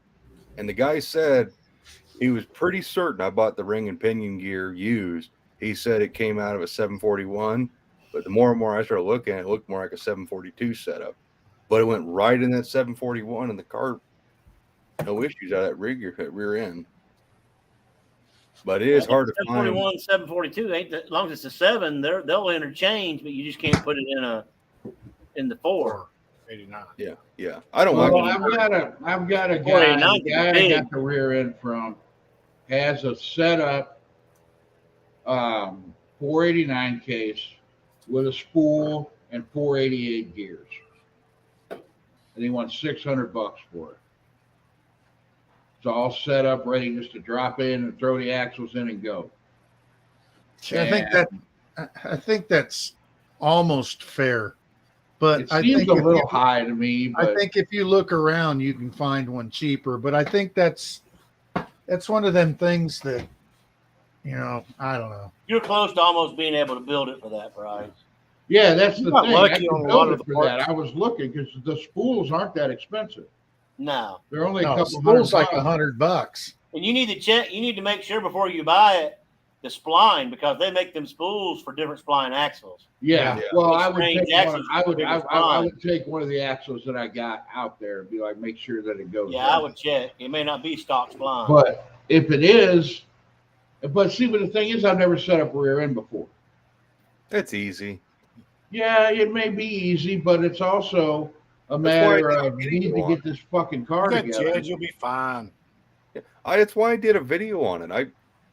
And that's another reason I did the video for two reasons. One, to kind of walk someone through it on the Dart, and also to prove to the internet that yes, I can feel 12,000 7-inch. I play with my dick a lot.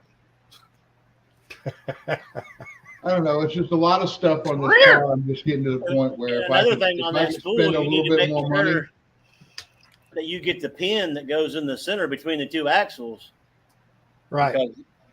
because you ain't gonna Yeah, be able to because get the play out of it. Sometimes you got to do the green bearing if you do a spool, Yeah, because the original has the tapered bearing, and you got to have the pin in the middle so that the two axles butt up against that pin. yeah, and you adjust from one side. Right. I'd recommend And that's a going lost green art. I bearing. got a video coming out about that. If anybody else has a video coming out, do it too, because there's so many people. They think that I had one guy think that you back that thing out, so he felt like the adjuster had to back up against the flange to tighten it up. No. And he said, "Man, it's making all kinds of racket. My brakes are locking up." And it was on a 70 Roadrunner, and I go over and I look at it. I go, "What the hell's going on? You guys are supposed to be like geniuses over here." But anyway, yeah, it's what is it, 10,000ths? Yeah, you want just a Yeah. very Yeah. little bit That's of. I mean, I just make sure they click. I feel it. Yeah. But I think 10,000ths is the right number, and somewhere in that range. It don't matter if you're at 10, you're good. But it's just a click, like I said. But Brian, I definitely recommend you put green bearings on your rear end. Yeah, well, It's easy. Green bearings, they just For 3 weeks. No, I just turned it on the other day. Okay. I'd like to if I could get the right, because I want to get a really low gear set. And, Yeah, 8-mile type gear set. yeah, but I don't know if I can get it for this. Late Period. welding. Man, y'all still going? Yeah, we're still here. Oh yeah, I'm gonna be here for a while. I probably won't even go home tonight. This is my last. It's This is my hard. last beer right here. And I'll wrap it up.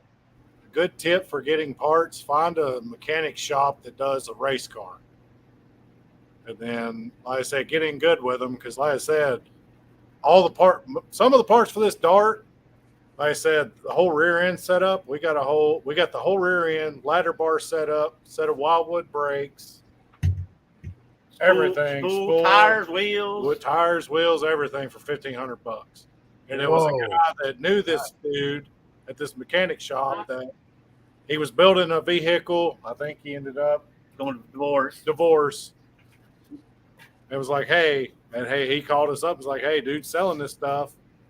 And that was about 2 weeks after we bought the Dart. So, Well, that's like this guy that I got this rear end from. I got a housing from him that would be perfect if I was to inboard the springs and mini tub it. It would have been perfect. Yeah. And then nobody would have been making fun of me because my tires were sticking out. But it's like, I ain't got the skill or the time to do that. I could probably get it done if I had more time, but it's just like, screw it. well, the rear end in this thing didn't fit the Dart. Dean just swelled the fenders out to make it fit. I I had to put 2 quarter panels in it. Yeah. If I was to put like a 10.5 tire on this, I think this thing would look perfect. But, I've got those fucking, what are they? 16? 16-inch wide tires on there. I think they look I bought fine. them cheap. And it looks good. I think it looks good. Yeah. That's just- It's a character. And oh, Leighton be a Leighton character. Welding, It's called You old just- school. Yeah. Mopars don't cost any more than the rest of the hobbies. I don't think so. You got to Well, get you into don't- them. The Well, difference you don't do what they between used to do and just cut it out so it'll fit in there. I hate the when they difference see it between cut. Mopars and we'll just group Ford and Chevrolet, everything else together, is there's so much Chevrolet crap out there because Chevrolets need all that crap, and so it sells it cheap. I mean, like we're talking dirt cheap. Like you have a couple nickels in your pocket, you can build a small block Chevy. Yeah. That's how The problem is they got a couple of nickels. I throw 100 at it and they're done. And it's the idea to win or lose. Yeah. So I'll spend my 100. Oh gosh, I spent more than your couple nickels. And now what are you going to spend? Cubic nickels to beat me because Well, yeah, that's the thing. I know a guy that had like I said, he had a 9-second Nova. It was a high 9-second Nova with a small block. But you ain't gonna get that doing it with a junkyard motor. He spent a lot of money on that fucking small block to get that thing into the 9s. He had Brodex heads on it, Brodex intake. He Right, name the spent a dart. lot of money on that Well, motor. and you're not buying those parts, them Brodick, this and that are going to run 9s. You're not buying those at the swap meet for $2. No. No. You're going to spend But- some big bucks. Here's the Find whole point. somebody with that's going Mopar through a guys. divorce. Yeah. That's why we're yeah. gonna have to name the dart the divorce dart. 'Cause Hey, I that's know all about the that. rear but I end, got all lucky. that, the motor. We can't buy the head, one head, for what we pay for that whole motor. Yeah. All because of a divorce. But here's the big thing with Mopars that separates them from the rest of the groups is you have to plug yourself into a Mopar clique. Mopar guys are not as accepting as the rest of the guys. You got to be a Mopar guy or you got to have an inkling to want to get into it. I learned that real fast wanting to get into Mopars. You've got to find an old Mopar guy and you get to talking to him and that turns into, well, if I don't got it, but I'll introduce you to this guy. And then you meet this other Mopar guy. Yeah. And all of a sudden you're in the Mopar tribe. And then as you become more friendly, you get the Mopar tribesman price. Yeah, That's basically what we did down here. We met Larry or whatever down there, and then all of a sudden it was like, oh crap. Yep. You know, it was like, And I don't know if the Ford guys have that tribe, but I know the Chevy guys don't. No, Yeah. Chevy guys all hate each other. You know, one like around here, if you know one Mopar guy who's a serious Mopar guy, you're going to end up being able to know all of them. Yeah. But you also got to be careful because there's basically two kinds of Mopar guys. There's the good old boys, and then there's the flippers. Yeah. And those are the flippers are the one who give Mopar guys a bad name because they'll buy an intake for pennies and they'll have it on Facebook Marketplace for $6,000-$7,000 Yeah. or whatever. which that's what we could have done with the motor we got. We could have took it and Oh, flipped man. it and shit. I'm like, no, we're gonna beat on that motherfucker. Yeah. I think the thing about the whole it's expensive thing is you have to change parts if you're running a small block Chevy to catch my 340 or my 360. And you have to change parts on your 454 if you even want to come close to competing against my 383. 454 is such an overrated hunk of fuck. It's not even funny.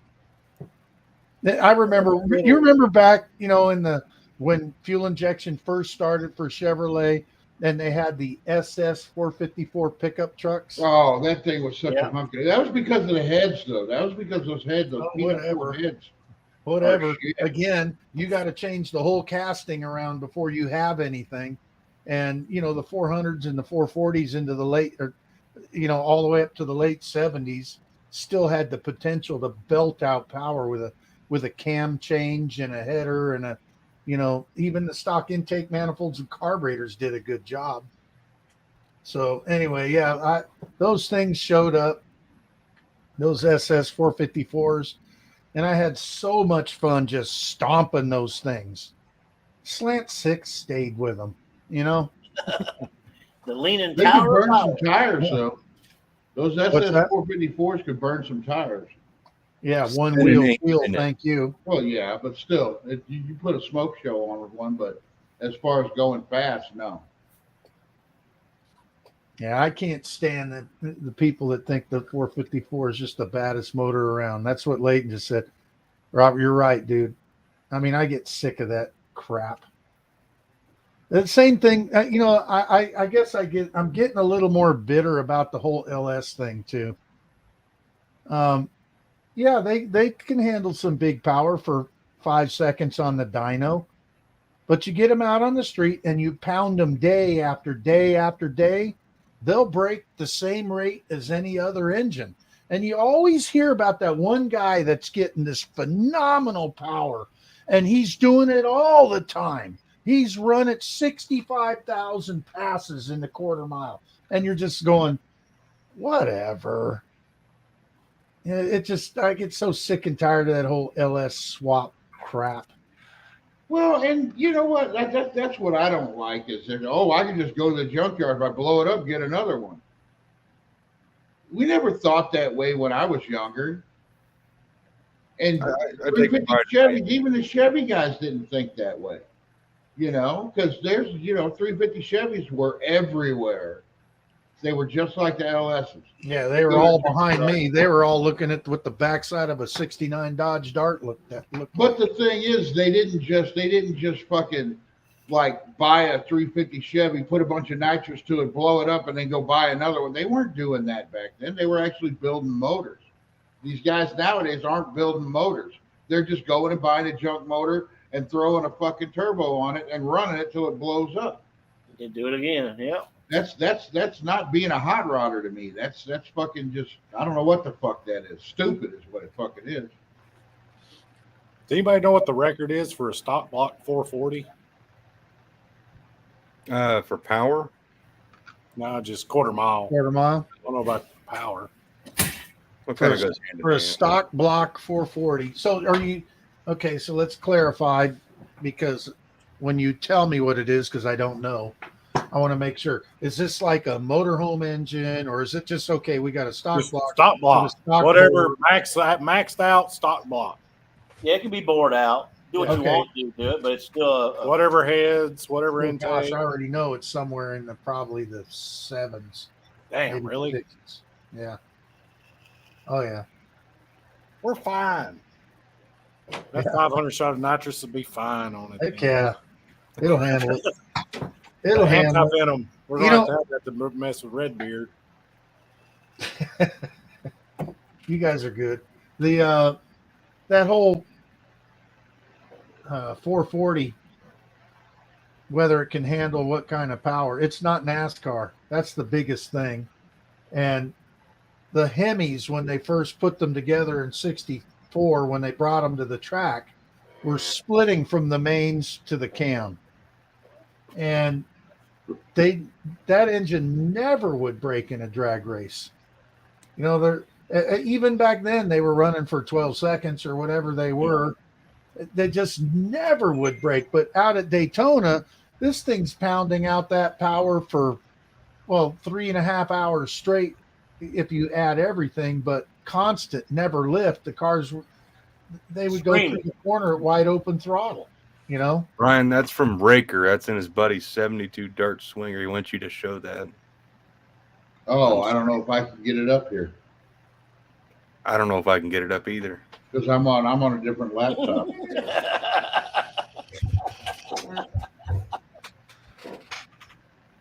Yeah, I can't get it from because I'm on a different laptop. I'm not, and I don't have my Facebook up on this. And No, yeah, I don't. I don't. Password. Weird. Unless you can you throw it up in Discord? I could probably do that. I know, like, I had to go get a cat out of Dad's room. It was locked in there, but I know, it's as far as like what a stock 440 block will handle. I've always been told you don't really want to go, like, you start inching at the 700 number, it's coming apart. That's pretty much what we've heard. Yeah. You want to start milkshake deal or whatever? Yeah. Which Yeah, we're start probably, splitting the webbing. yeah. which we're probably there. It's a matter of time. Which I got plans for another motor, but time and money. I'm pretty happy where my 440 or 500 inch engine is, because it's a 70 block, so it's not like it's the little bit stouter motorhome block. I think ours is 73. Yeah. Can you share that from Discord now, Brian, or do you want me to share it? Hold on, try It's in the Super B's last year. Was it 78? Yeah. 79, I think, is the last. Was it? That's I think it was a late 78, so it's probably a 79. So Yeah. casting marks on it are late 78, so It's a motorhome motor. See, well, I heard those motorhome motors had different. it had 6-pack rods in it. It had the 6-pack rods in it, believe it or not. Yeah, they got extra steam holes and Hey, it runs good. I just heard that the later 440s were better. Yeah, they got the sidewalls are strengthened. They got they got like 1 or 2 extra strengthening ribs that run down the side of the block. Like I said, we got 440 source heads on it. Edelbrock performer intake. The fast easy EFI or XFI now. That's a Hemi. You might have to I crop it. can't get it any bigger. You might have to crop it. No. That's not what she said. no, she said you better get it bigger. All aluminum Keith Black Hemi. That's a lot of money. I wanted to go Hemi, man, but I don't know.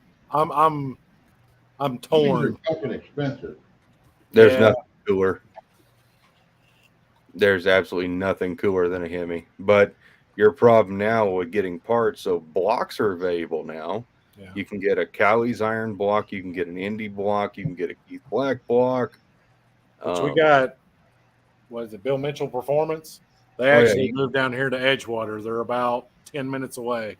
I love Bill. He's a super cool guy, but you can't hardly get a block out of him. If you can walk in there and talk to him, He had 2 of them there last time. Well, he has 1,000 blocks sitting there, all on shelves. But most of them are Chevrolet full. They do all of them. I talked to him about getting a block from him because he makes my favorite block. I don't like the KBs because they're just, you got to do some shaving on the KBs to fit a starter. And they're $7,500. The Indies, they're really good blocks, but Indy charges you extra for a fucking dipstick. Yeah. There's a whole, like, the block itself from Indy is like, I think, $6,500, but then you've got to add all this other shit to make it streetable. Bill Mitchell was, I think, $6,600 for a Hemi block, all aluminum, built off of the World product block they used to cast an iron. And I always figured I'd buy from him because if I want an aluminum Hemi, that's what I do. But honestly, I'll buy a Cowley's. I don't care if it's iron.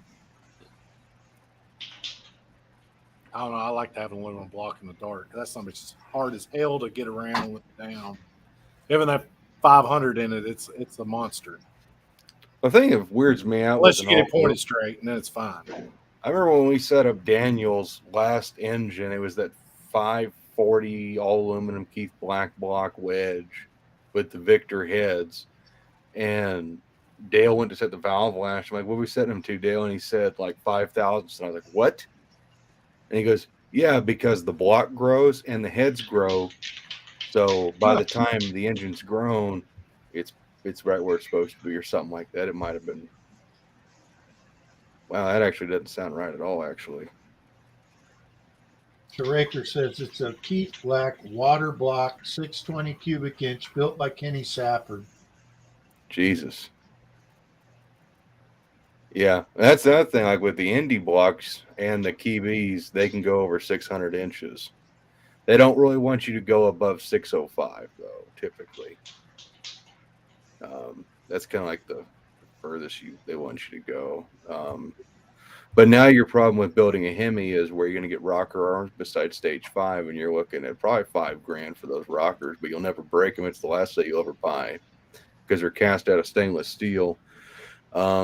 And then heads. Where are you going to get heads other than freaking Indy? And their heads are expensive and they look ugly. They screwed up the look of them. Because Edelbrock ain't making them. And that's why I bought the Edelbrock set I did that was on eBay. I ended up paying like $300 or $400 more than what they would have cost from Edelbrock, but they're still brand new and beautifully ported, and they'll go on a Hemi someday.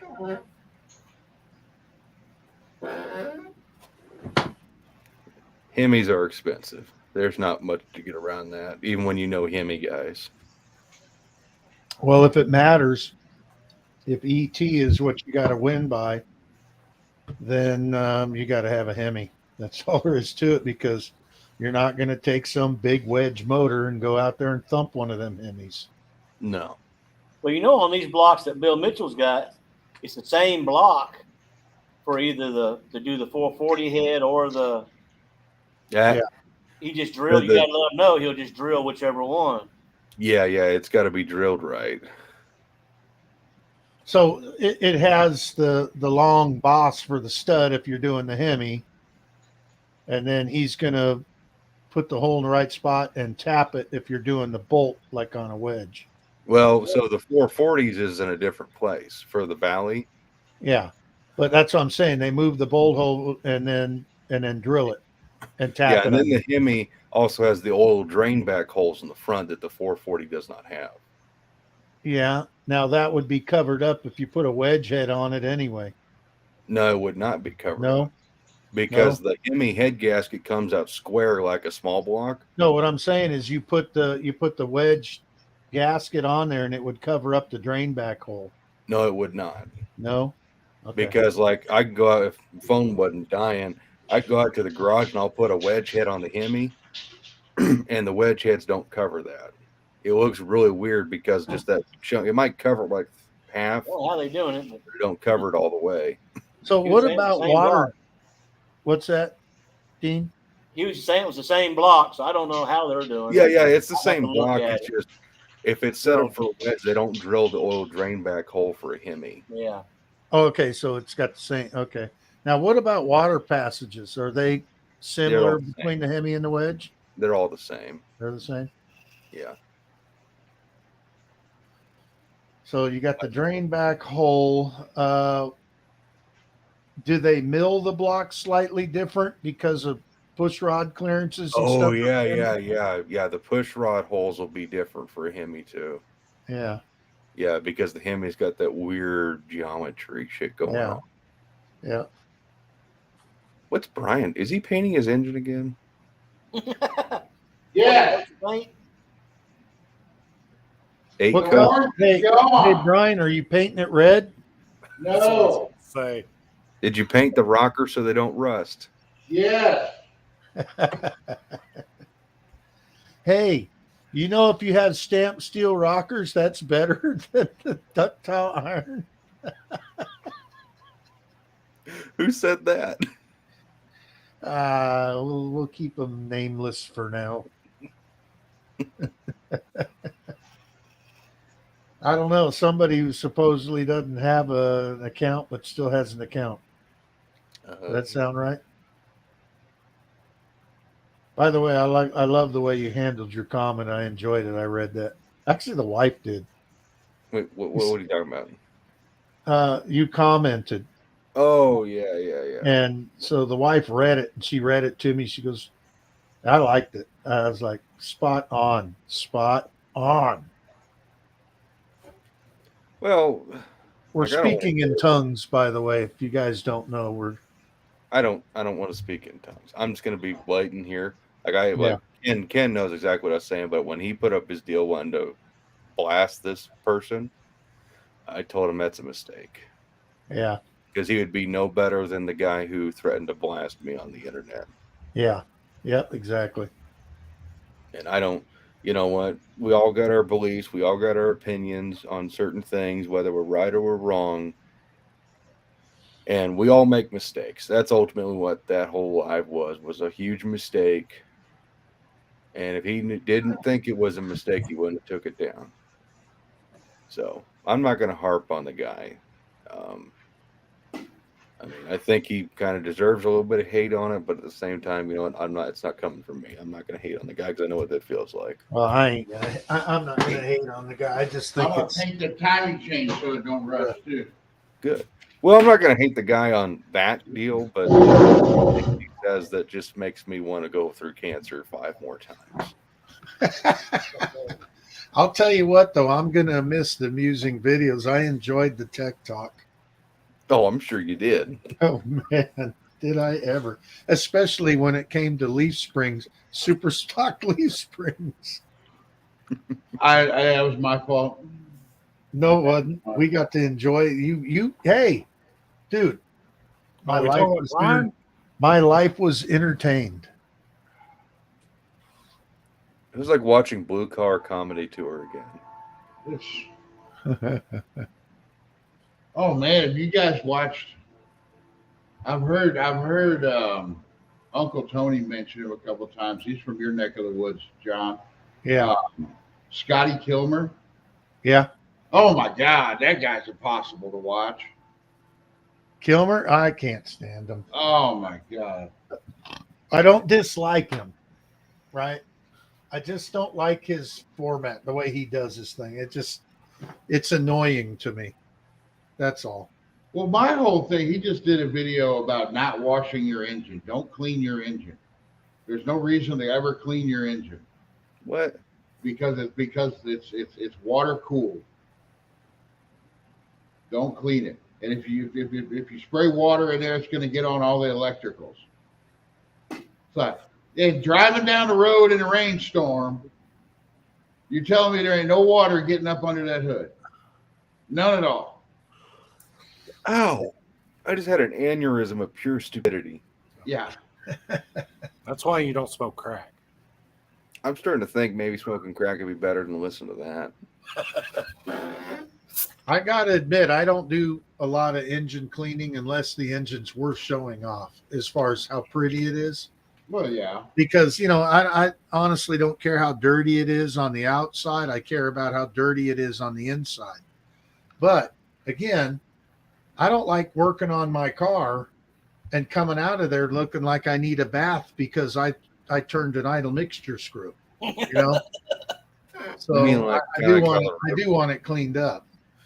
Like the Roadrunner engine that looks like it was pulled out of the bottom of a pit, but it fucking runs like a scalded dog. Yep, the one with that beautiful header leak. Yeah. That's how I'm going to get you down to my house. Nope. Fuck you. I stay away. I stay away from header leaks. Yeah, but you promised you'd help me fix it. No, I didn't. Yes, you did. You said I'll come down there and fix it. Oh yeah. Okay. I did. So, Jed, who did you get a text from? See, you did. Jed, who did you get this mysterious text from that you keep starting to talk about and then stopping? Who do you think? Seriously? Yeah. Because someone else. Wait. This is so fucked up. There. That guy talked to him. And yeah, we can talk about it in the after show. All right. But it wasn't nothing bad. We could do the after show anytime. I don't know what time it is. It's only 1 Yeah, a.m. we've been on for 4.5 hours. Oh, yeah. But like I said, I'm probably going to sleep here tonight. So I'm probably going to be on here bullshit with you guys until you guys want to quit. Then I'll decide if I'm going to sleep here tonight or not.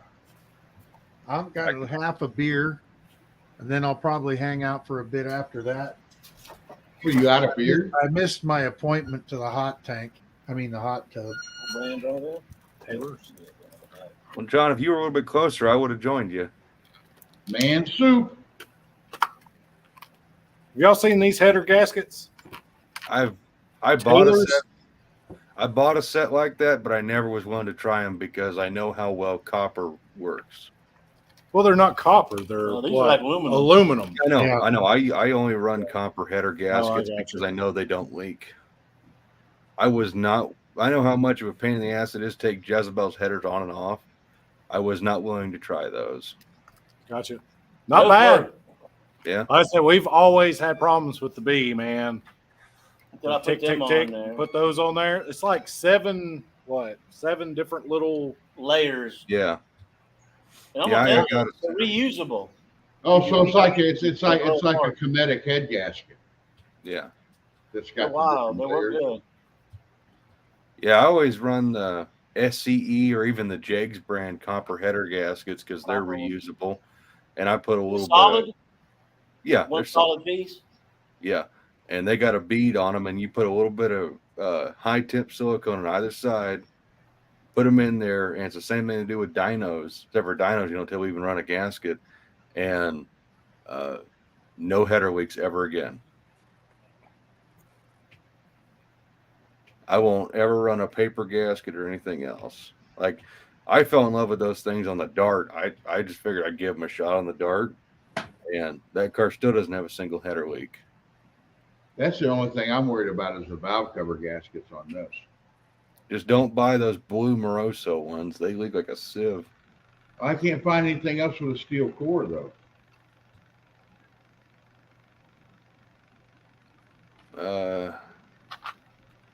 Do those still leak even with the cast valve covers? Those valve covers that I'm putting on there, let me show you. Because I was gonna say, I know Anna's truck had oil leaks, and it had the Mopar Performance cast aluminums with that blue Moroso silicone with steel core, and they didn't seal it.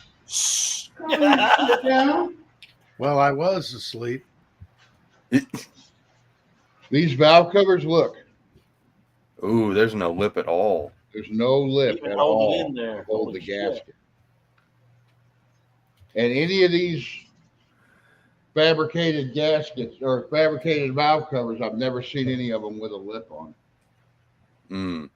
Get you a piece of cork. What I was thinking was the ones that he said don't use, they got the steel core on them so they won't push out. They Yeah. won't rip. I don't know. Maybe they'll work on that. I don't know.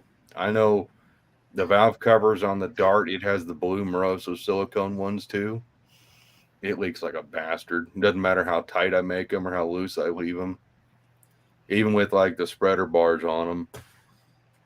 And it's got steel valve covers, and Anna's had cast aluminum. So I don't know. I'm kind of swearing off those fucking blue ones from Moroso. They're also expensive as shit. Yeah, they're. I think the one that's going to have to go on that one's the one you're saying the steel liner is pretty much a steel gasket that's coated with rubber. Yeah, that's the one he's talking about. Is that he does all Oh, the well, leaks. And even the bolt where the bolts go in, they got little tubes so you can't over tighten it. It has to just go down so far and stop.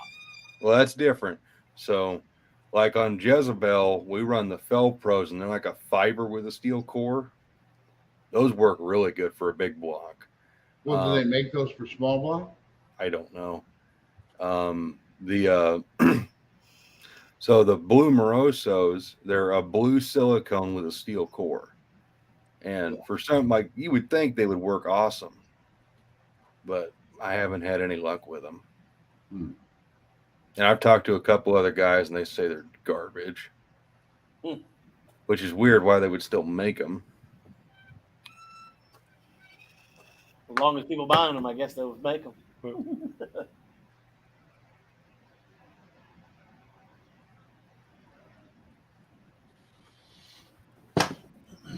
Oh, that's dead air.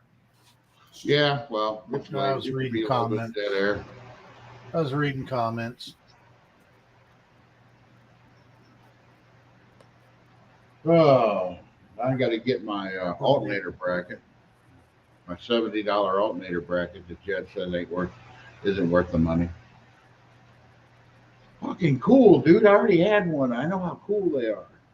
Thought you were building a race car. What do you need an alternator bracket for? Because I want to run an alternator. That's the only thing I'm going to run. Water pump and alternator. You know, that's one thing I'm going to have to do to my B if I get the chance to bring it. Because I'm going to have to put a damn kill switch on the damn back. Yeah, I got all that for Jezebel, the proper kill switch. the 4-pole style. Yeah, I gotta get the right one. My battery's in the trunk. I got to put that one on. Did I show you guys? I know I showed Jed, and I might have showed Tall John what I'm doing for a kill switch. On the Duster, I'm going to put the kill switch where the trunk lock goes. It's going to be a big pink dildo. Yeah, nobody want to turn that car off. No, you do it. Right? What? He's burning alive. Yeah, he's on fire. It'll be It's on fine. fire. He's gonna die. I ain't touching that pink dildo. No, I'm going to use this. There'll be one What guy- the doctor say? It's going to be like on and off. Oh, that'd be cool. Yeah, that's pretty. I think I remember seeing that. I'm going to have to shine them back up, though. Paint them red. And then, you know, I can just take the bolt off, and if anybody acts up, Yeah. You should paint those red for real. no, I'm not painting anything red on that car. I'm getting rid of all the red. I'm going to send about 8 gallons of red paint to Brian's shop. And I'll give it to my dad to paint his stuff with because he loves red. Fire engine red, too. You know what? How come the smartness didn't fall down to his son? I gotta say, I've never liked red and yellow. I always said I'd never own a yellow or a red vehicle, but like I said, I got that Challenger out there now, and I gotta say it's growing on me a little bit. I gotta say, Red's always been my favorite color. I Red almost and wish yellow that are my Duster was favorite brown. colors for cars. every time I get in that car, I'm like, "Fuck, this thing's red." Jesus. Screw you, Lee. I wish that car was either brown or green. I wouldn't have fucking touched it. Brian, if you don't like red, why is your engine stands red? Because I'm I not see a worried lot of about those, that actually. because Look I at bought it at Harbor Freight. You Yeah, can paint and the those. tag up here on the top says live 4 hours, whatever. It's red. You leave Yeah. it there. Some things are supposed to be red. Nothing except for like the tail lights on a car. Wait, Now, this is something I might have asked before, but those blue dots that everybody said is illegal, you know, blue dots you put in the tail lights. Yeah. What do those actually do? Make it turn purple. Oh, well, see, there we go. And you just put them in Pull a hole in the the center of the lens, you pop it in, and then when you hit the brake light, that light shines that blue and it goes through the red and makes it purple. so it goes inside the light, the tail No, light. you actually drill a hole in your lens and they just pop in. Okay, I'm doing that then. I won't At least even the ones have I've that seen, tail. you probably get different kinds. now that's a critical thing for building a car. What? That blue Putting dot. little blue dots in. That's a make or break it decision. Does blue and red make purple? Yeah. Yeah. I guess it does. Really? B5 blue and fire engine red.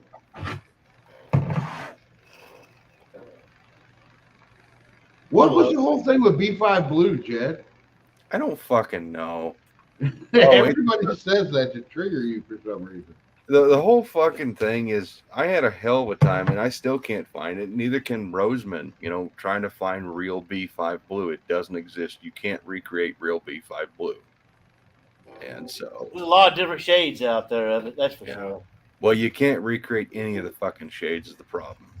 You get something either too blue or too metallic. The problem is they don't have. Y'all hear that?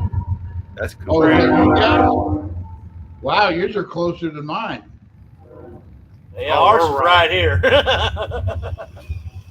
I don't know why it's such a thing on Ryan's Live, but it is. Yeah, why doesn't Ryan ever get in my lives? I was kind of thinking about texting him. He's probably asleep right now, though. He's got to go You know, to sleep. the for weird school. thing is when I look in like in the magazines and they'll show a car on there and it'll say B7 blue, which is a dark blue like mine. But when you look at it in the magazine, it looks just like B5 blue, real light color. I don't know why the magazines, they just can't get that color. Well, I mean, does that look like B7? Does that look No. darker than B5? Or That's dark blue. On That's on my Jamaican blue. I thought B7 was the lighter color. No, No, B7's the darker. Oh. B5, then you got B3, don't you? B3's that real real light blue. Yeah, I thought it was B5 when I was looking at it. I didn't Yeah, know it looks like B7. B5. No, that's Well, B7. It looks a lot lighter. I turn around and look at it. It's a whole lot darker in the. Than what I'm Yeah. seeing here. Yeah. Yeah. Well, and so the white vinyl roof will actually play tricks on you, making it look lighter. You put a black vinyl top on that car, and it's going to look darker. Hey, the train that just went by your house is going by my shop now. It's a fast motherfucker. Yeah, when we bought this house, they were like, "Oh, it goes by, 2 or 3 times a day, blah blah blah." It's like shit. That motherfucker goes by here freaking 24/7. Hey, there's some days they don't never go by. Yeah, true. Then there's other days, man. It damn is like, what they do? Just go down there, turn around, and come back? They get a whole shit. It's like they haul rocks from Miami. Where the fuck are they getting rocks in Miami? It's And hauling them that way. It's got to be coming off a ship. Okay, so Raker just asked, is that Florida East Coast Railroad or CSX? Yeah, it's East Coast. It's the first one. Yeah, we're right here on the coast. That's the very first railroad came all the way to Miami. Yep. So how far south are you guys? Where are you at again? Just right south of Daytona. Oh, okay. So you're on the other side. You're on the Atlantic On the East side. Coast. You're not on the Gulf side. Yeah. Tampa's across the state. Yeah. I like the. I'm gonna sound. I don't know what it's gonna sound like. But I like the beaches on the Gulf side better. I don't know. You ought to come to New Smyrna. You can come out here and drive on the beach. I was. I can't do did. that over there. I was 6 months in. 6 months in St. Pete, basically Tampa area, and then I did a month in Fort Lauderdale. And I don't know. It might have been the time of year I was there too, but I like the beaches. Deeper water on this side and less oil. There's better hookers in Fort Lauderdale. Yep. And actual waves on your side. You can actually surf that side. Well, New Smyrna is the shark bite capital of the world. If you want to come out here and dip your toes in, that's our claim to fame. And not more than about 100 miles that way, Sebastian. That's the gold beach of the world. There's more gold found on that beach than anywhere else. Huh. They got all them ships out there I'm on my way. Anything free and cheap is good for me. that went down, and they only found, 5 out of the 7? I got a gold dredge. Can we dredge the beach? Oh, they probably would. I need to sell it. It's, I used it when I was in San Diego area. You go to any creek in San Diego County that's a natural creek, and you run that dredge, you will pull gold out of it. I'll be down. Hell, with the price of gold now, it's probably worth doing. Oh, No, John, swear to God, don't you ever talk about gold mining or dredging of any sorts like that with my dad. Oh, I used to be a member of the Gold Prospectors. My uncle and dad both watch a lot of Gold Rush, and they're both rock quarry dirt guys, so they watch them with all the heavy equipment, and they're like, oh yeah, we can do that way better. And my uncle has got this pipe dream where he's going to go to Alaska with my dad, and they're going to get rich. But I know what it's going to be is my uncle's going to bring his old junky equipment, and dad's going to spend his entire life fixing the junky equipment so they can maybe make $50. There was a guy when that show, I used to watch that show. That was a good show for a little while. But there was a guy whose kid really got into it. The kid was like 6 or 7 years old. So he bought him one of those gold dredges, and he bought a little vial of gold. And when the kid dug up some dirt in the yard, he threw that in there, and the kid fucking ended up digging up their whole fucking yard because he found a little bit of gold in his first fucking thing. That show went downhill when they brought in in. yard. I lost interest in that show when they brought in Parker Schnabel. I hate that guy. Such a fucking arrogant ass fuck. I His loved grandpa was cool. The grandpa was cool, yeah. But I always liked Tony Beats. I thought he was cool. The old Dutch guy. I don't know. It's just, when shit like that runs for too long, it's like just like that Deadliest Catch. Are they still doing that? Kind of like Street Outlaws. No, the No, I don't even watch Street Outlaws anymore. I don't. I watch Big Chief on YouTube. I was gonna see if he wanted to come to No Name Nationals. He'd almost fucking do it. I'm gonna tell you, if you brought Big Chief there, you wouldn't be able to damn move around. No, you wouldn't. You would not. You There know, was we so went many to people South, there. we went to South Georgia Motorsports Park, and you couldn't get into the fucking place. It was like They oversold it. Yeah. There's no seating. Well, that's the thing. If John would cut off say, hey, so many people, that'd be fine. Whatever. But yeah, it was stupid. I've drag raced all my life. I've been to all these tracks, but we're standing up here at that track, and there's so many people. The cars could not even come through the staging lanes.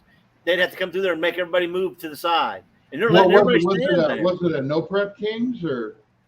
No, it was Lights Out. Yeah, it was Lights Out. Oh, It was one of okay. Duck X's races. See, that's where I think Dallas didn't quite understand at the beginning of this whole thing. Yeah, they need to keep the stage. They think that the people that show up to this thing, they think that they're going to sit in the stands and watch everybody race, and it ain't going to be what it is. It's going to be more like when I went to No Prep Kings up here at Gateway. Yeah, everybody's in the pits. Everybody's in the pits. Constantly. Pits are fine out of the staging lanes. Like, say 50 yards from the start of the staging lanes, no spectators. And well, that see, way- at No Prep Kings they did that. I heard at Lights Out they didn't. They let people get up on the starting line. Yeah. You got to have. This is going to be another bad thing. Like, when we go to Orlando, I take my camera, my gimbal. I'm up there in the staging lanes. All the cars come by. I even talk to the guys doing the tree. What we're fixing to have happen is everybody's going to want to be up there with the camera at the staging. You know how many people, if every one of us up there with a camera wanting to get all of them, what's going to happen with I'm that? not. I'm going to be in the pits most of the time. I don't care. See, that's the thing though. I'm coming to meet up and hang out with everybody. The racing is like secondary. So I don't care if I get like 2-3 runs. I don't care. Really, right now, like 4 runs is the most I'd want to get. If I get that. And that's just because I want to race Jed. I want to race Scott that called me out. I'd like to race Lunar because I've heard some shit. I'd like to race Lunar, and I'd like and Tall John. That's really the only people I'd even want to race. There's something else. I was talking to Lee about it tonight. I was after watching Wilburn, and they were talking about Friday they're going to do the bracket race, and then I guess Saturday is going to be when they do the call-out thing. Yeah. And I feel that they ought to swap that, just because, we could go out there. Let's say if we decide to do the bracket race, I mean, how many cars are going to be there doing the bracket race because they split in half every time? So how many passes are you going to put on your car? That's why I'm not doing the bracket race. And you might tear it up. And then all your call-outs are worthless. I like to. I don't know how many people are actually going to do the bracket race, though. Then you can bracket race afterwards if you wanted to. I don't know how many cars are actually going to do the bracket race because this call-out thing just went nuts. And You there's got going all to be these a lot of cars people coming thinking like that. that they're putting together in no time, so you're going to have problems with them. Oh, You're yeah. gonna try I to bracket plan on race having that problems with thing. this. That's why I'm really worried about 2 or 3 runs. Well, you have battery out there with the Chrysler 300. Is he bringing his 300? Oh, I'm sure. From what I understand, he's supposed to be racing. He's supposed to be driving the Nacho. The Nacho, is he going? I don't know. What I just they're hear from the bringing? bracket race what they're part. I bringing- didn't know. I'm really not worried about the bracket race neither. I mean, I've done that all my life. That's all I ever done was bracket race. Yeah. I would like to get into it, but like I said, we're only going to have so many passes. I don't want to. Like I said, I don't want to go out in the bracket race, break the dart Friday, and then not be able to do all our call outs that we've been talking all this crap about. Yeah. Saturday. So Probably we're just going to hang out on Fridays, what it seems like. And like I say, we may make a pass or something like that just to fill everything out. And then, See, that was my problem as I started building this car and nobody thought I'd get it done. There's still people out there, I'm sure, that think there's no way I'm going to get this car done. oh, wait, you're getting your car done? What? But It ain't paint when yet. this thing first started, I was calling out everybody. I'm like, fuck it, I'm going to race anybody I can. Nobody took me fucking serious. And so it's like, yeah, okay, whatever. So then I just decided if somebody wants to fucking call me out at the race, it's going to cost them some fucking money. There you go. I'm going to race for money. Fuck Well, you like I guys. said, that's why we've been kind of holding back because we got Bigfoots, we got Betty White, we got I hope Richard makes it. Flight Risk. I'm saying he will. He's supposed to have that car fired up for long. He says he's got. Yeah, well, the car getting done. I don't see a problem with. It's getting the subscribers. Oh, Yeah, he's got to get Yeah, some he videos needs- done. He's got to start making some content, getting it out there, start getting on Yeah. his lives like he used to. Hell, he used to sit here just like this. He'd sit up all damn night on the lives with us. Coming And that up. was before he started going to parties and shit and doing like that. But he used to have his little room that he sat in, and he'd sit there just like us and bullshit and show off his stuff. And I We got you. ironed out any issues him and I had with each other, so him and I are good. yeah, I don't know. Well, he's having issues too, where he's had to move and stuff, and Yeah. And like I said, it's all on how much time are we going to have? yeah, that's How my many whole call thing. outs they're going to have? We're going to have it all on Dallas Saturday. was, I got 4 races. How when many this thing races? started, Dallas wasn't gonna open the gates until 6 o'clock in the afternoon. Nah. It's like, no, we need to be out there at 6 a.m. racing.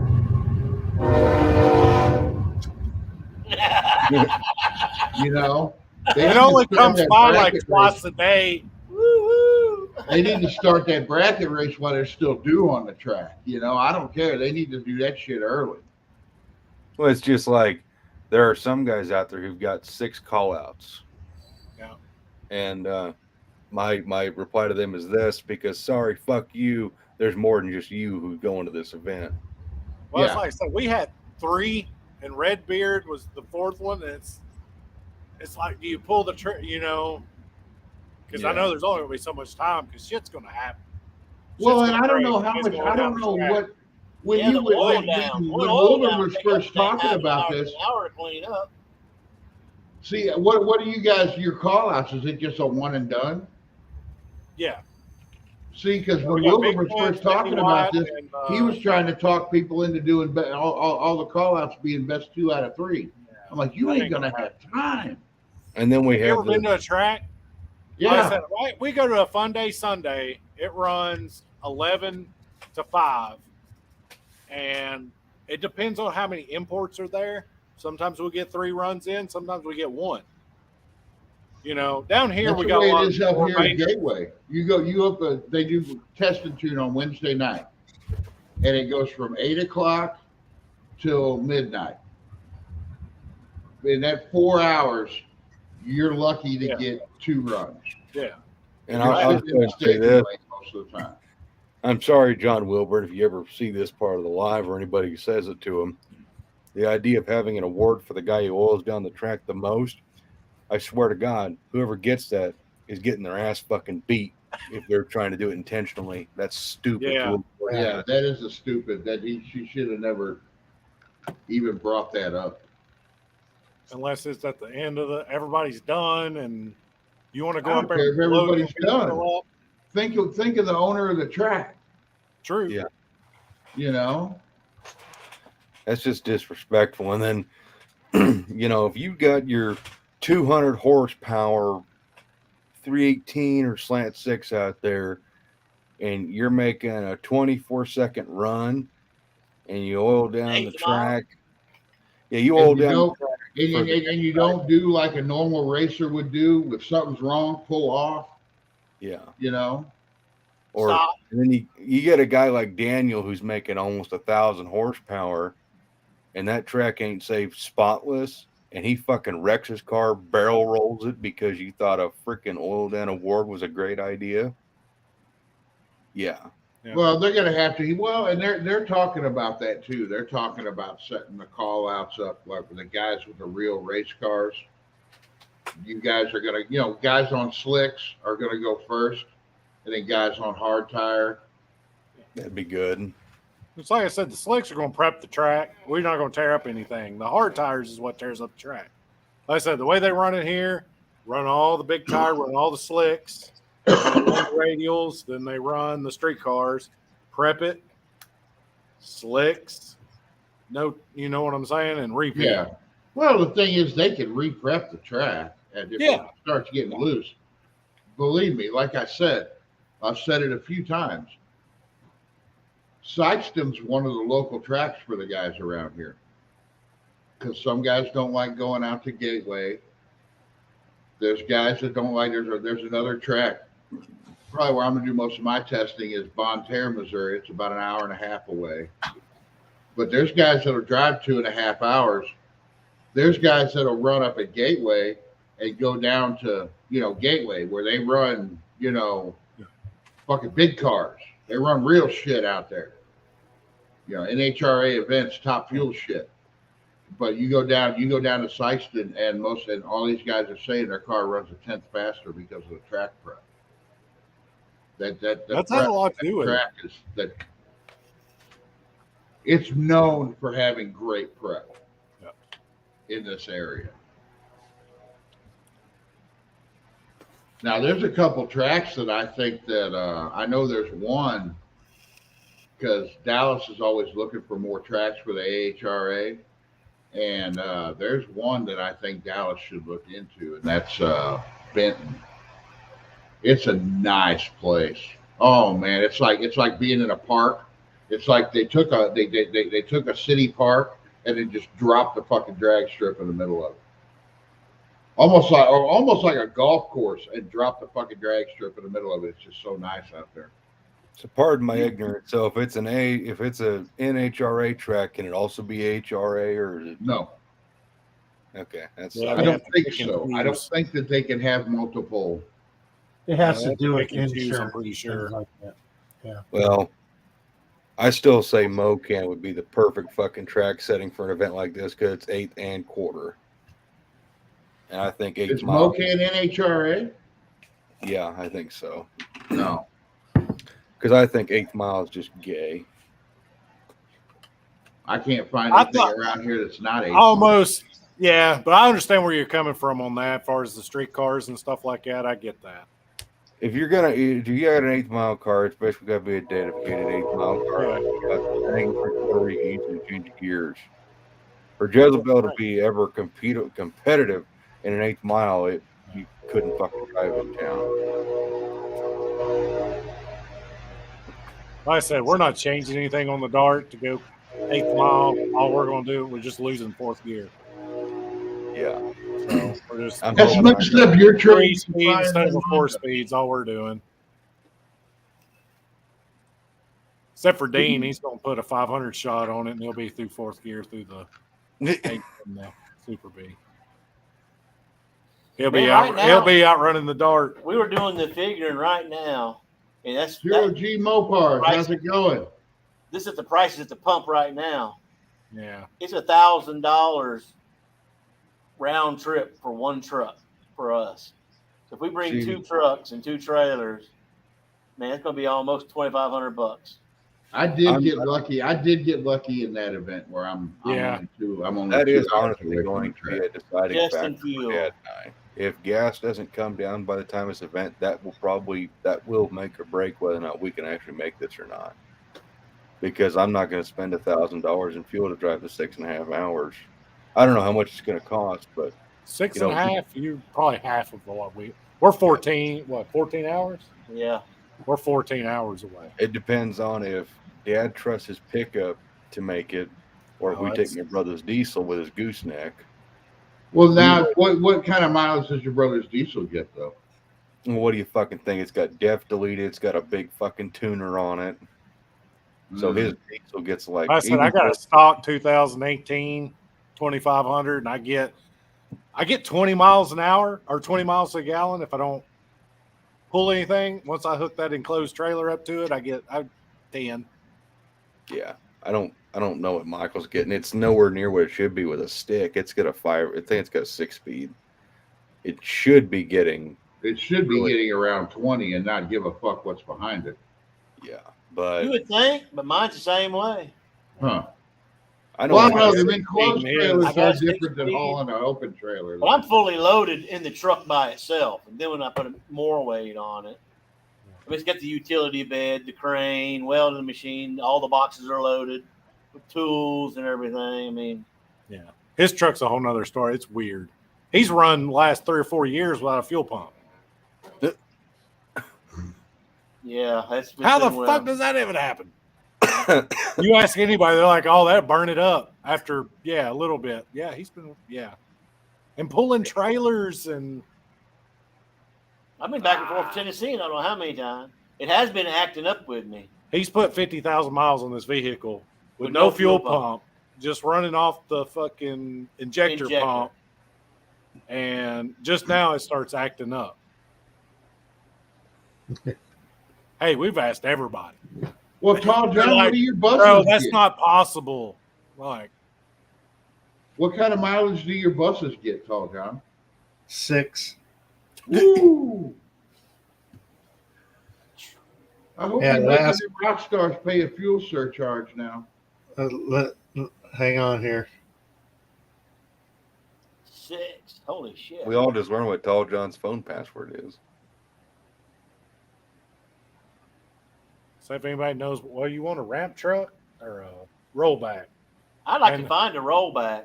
I want a ramp truck is what I want. Or a ramp truck, either one.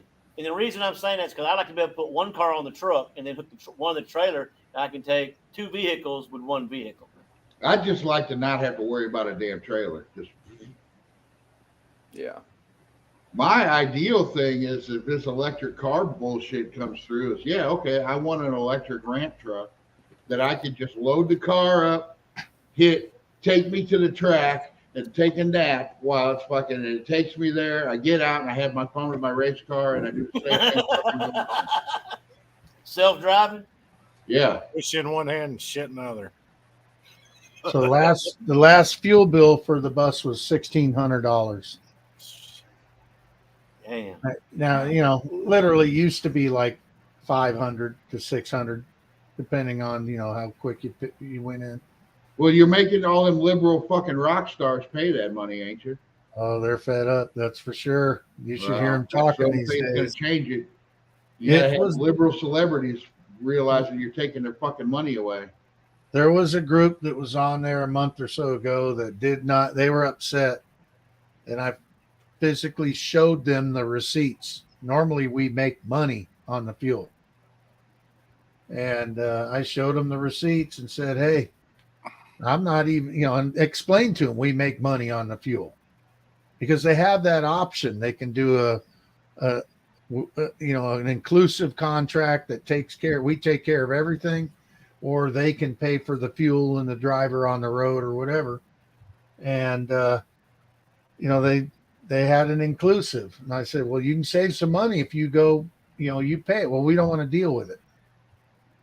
So when I showed them the bill, because, in the contract, it's stated if the fuel cost changes, we have to compensate. And so we showed them that $1,500 bill one time, $1,600 bill another time. And they're just looking at it going, well, how are we going to afford that? And I said, you have to. That thing don't roll unless you pay for it. And so one of the guys his ass is on the phone with Joe Biden and tell him to fix this shit. The tour manager called me and he flat out told me everybody in the group is pissed off and every one of them is going, Brandon can kiss my ass. Yeah. Wait, guys. Joe Biden don't have nothing to do with all the gas prices. Oh, bullshit. Yeah, that sounds stupid. Oh, and by the way, a 9mm will blow your lungs out of your body. Whatever, you dumb fuck. I just don't. They must have. They had to really, really. I mean, really hate Trump to put a fucking old man with Alzheimer's and get him into the fucking presidency. Well, they cheated to get him in there. Trump It won. doesn't that. matter. They could have put. They could have fucking cheated and put somebody who could actually speak in there. Dude starts a speech and fucking halfway through it starts saying fucking speaking alien and shit. Thing is they had whoever it is, because he ain't pulling the string. Somebody's pulling his strings. Yeah. He's a puppet. And whoever that is probably looks like, oh, I don't know, some wore out turd sitting on what's his name's pillow and acts just like Hurd. You know, The thing is, there's no the way thing that is- person's going to get to be a president. So, you know, they run this loser who didn't get it anyway. They cheated to get him there, but, you know, what do you do? Like I said, They this were next time- stupid. They were stupid to go the fucking Joe Biden route because it's easy for liberals to get pissed off at an old white guy. Okay, if they were fucking smart and wanted to beat Trump and probably could have beat him almost legitimately, they would have fucking put Michelle Obama up there. Everybody fucking loves her anyway. She would have gotten, but I'm not saying anything would have turned out any better. I'm just saying, as far as being smart, then at least she could lie to us and be articulate about it, and not start Biden was the only speaking in thing- tongues. Biden was the only thing that was actually kind of believable because he was vice president under Obama. Anything else being that far out would have not been believable. That's the way I see it. No, I think that's what they're going. I bet they're going to try to put, because you know Trump's going to try to run again, which I don't know if that's a mistake or not. Well, I don't think, I think I could. I think they could did. sit I on a think- plate and put that up there, and it's not a mistake these I days. think the Republicans need to find somebody who is like Trump. I'm gonna say this time probably they ain't anybody, unfortunately, but still. I mean, the way I look at it is, I don't know. You guys' I talk to a governor lot seems of pretty people. fucking cool. I talk to a lot of people, and everybody's for Trump. When have you met a Biden supporter? Yeah. But like I said, I don't know. Your guy's governor seems pretty fucking cool. Yeah, but there's With still all the some- shit on COVID and everything that he did, he was really fucking he was on the ball about all of it. Oh yeah. And everybody said, "Oh, you guys are all gonna die," and no, he didn't die. Well, You guys well, are that's the thing. fine. Everybody was coming down here from all the shit Yeah. state. That's what they're saying about Texas now. Austin is fucking getting full. The population almost doubled Yeah. because people are tired of fucking California and they move out to Austin. But then they're gonna fuck that up by voting the same way. Yep. It's going to get to the boiling point. I hate to say it, but If it goes down again, I just don't see everybody sitting back letting it happen. Yeah. The one thing that I am seeing with all of this bullshit that actually makes me kind of not thinking everybody's gonna die is the woke shit seems to be fucking, people are getting fucking tired of that shit. yeah. You know, the fucking 85 genders, and because you know who speaks out against that shit? I just found this out. He's actually pretty funny to listen to when people talk about woke shit. Is Bill Maher, and he's one of the biggest fucking liberals out there. But he even says, "You guys are fucking crazy." No, there's not 80 fucking genders. There's fucking 2. Yep. You know. Well, one Yeah. thing, I mean, if you look at everything, you see all the little blue spots. Well, and then everything's red. Well, the red feeds the blue, right? Yeah. So I've always heard, don't bite the hand that feeds you. You know what I'm saying? And they're biting pretty fucking hard right now. Well, the thing is, and the thing with gas prices too, the only thing that gives me any hope at all is the fact that by September, these son of a bitches are going to be pushing hard for the fucking election, the midterm election. And because if the gas prices go down around that time, they could say, "Ooh, look what I did," on both sides. They'll be like, "Look what I did. You're not paying $5 a gallon for gas anymore." I don't see that happening. They ain't got enough time. I don't think it's going to. I think they want you to pay $5 a gallon. Oh no, they do. $6.07. They want it more. Yeah, they want you to get used to it. Yeah. I mean, when you pay, it's a percentage of the cost per gallon that they get. So when you're paying $1, if it's 30%, they get 30 cents or 33 cents or whatever it is. So if it's $4, well, now they're getting $1.20 or whatever it ends up being. Well, and people act like if you own a gas station right now, you're a millionaire. No, because you got to pay this. Gas stations don't make no money off of gas. Same thing like liquor. 12 cents a gallon or so, something like that. And it depends where you're at, because most of your gas is getting eaten up in taxes anyway. Yeah. Most of the price. Well, boys, it's 2:00. This old pussy's going to bed. Yeah, I'll probably end this and we'll hang out on the after show for a little while. I may still go home. I don't know. So yeah, I'm gonna go ahead and end the broadcast now. Thanks everybody for coming out and hanging out for 5 hours. And listen You to hardcore 11 motherfuckers. I love all 11 of you. All right. We'll see you guys later. That's hung in there. Good night.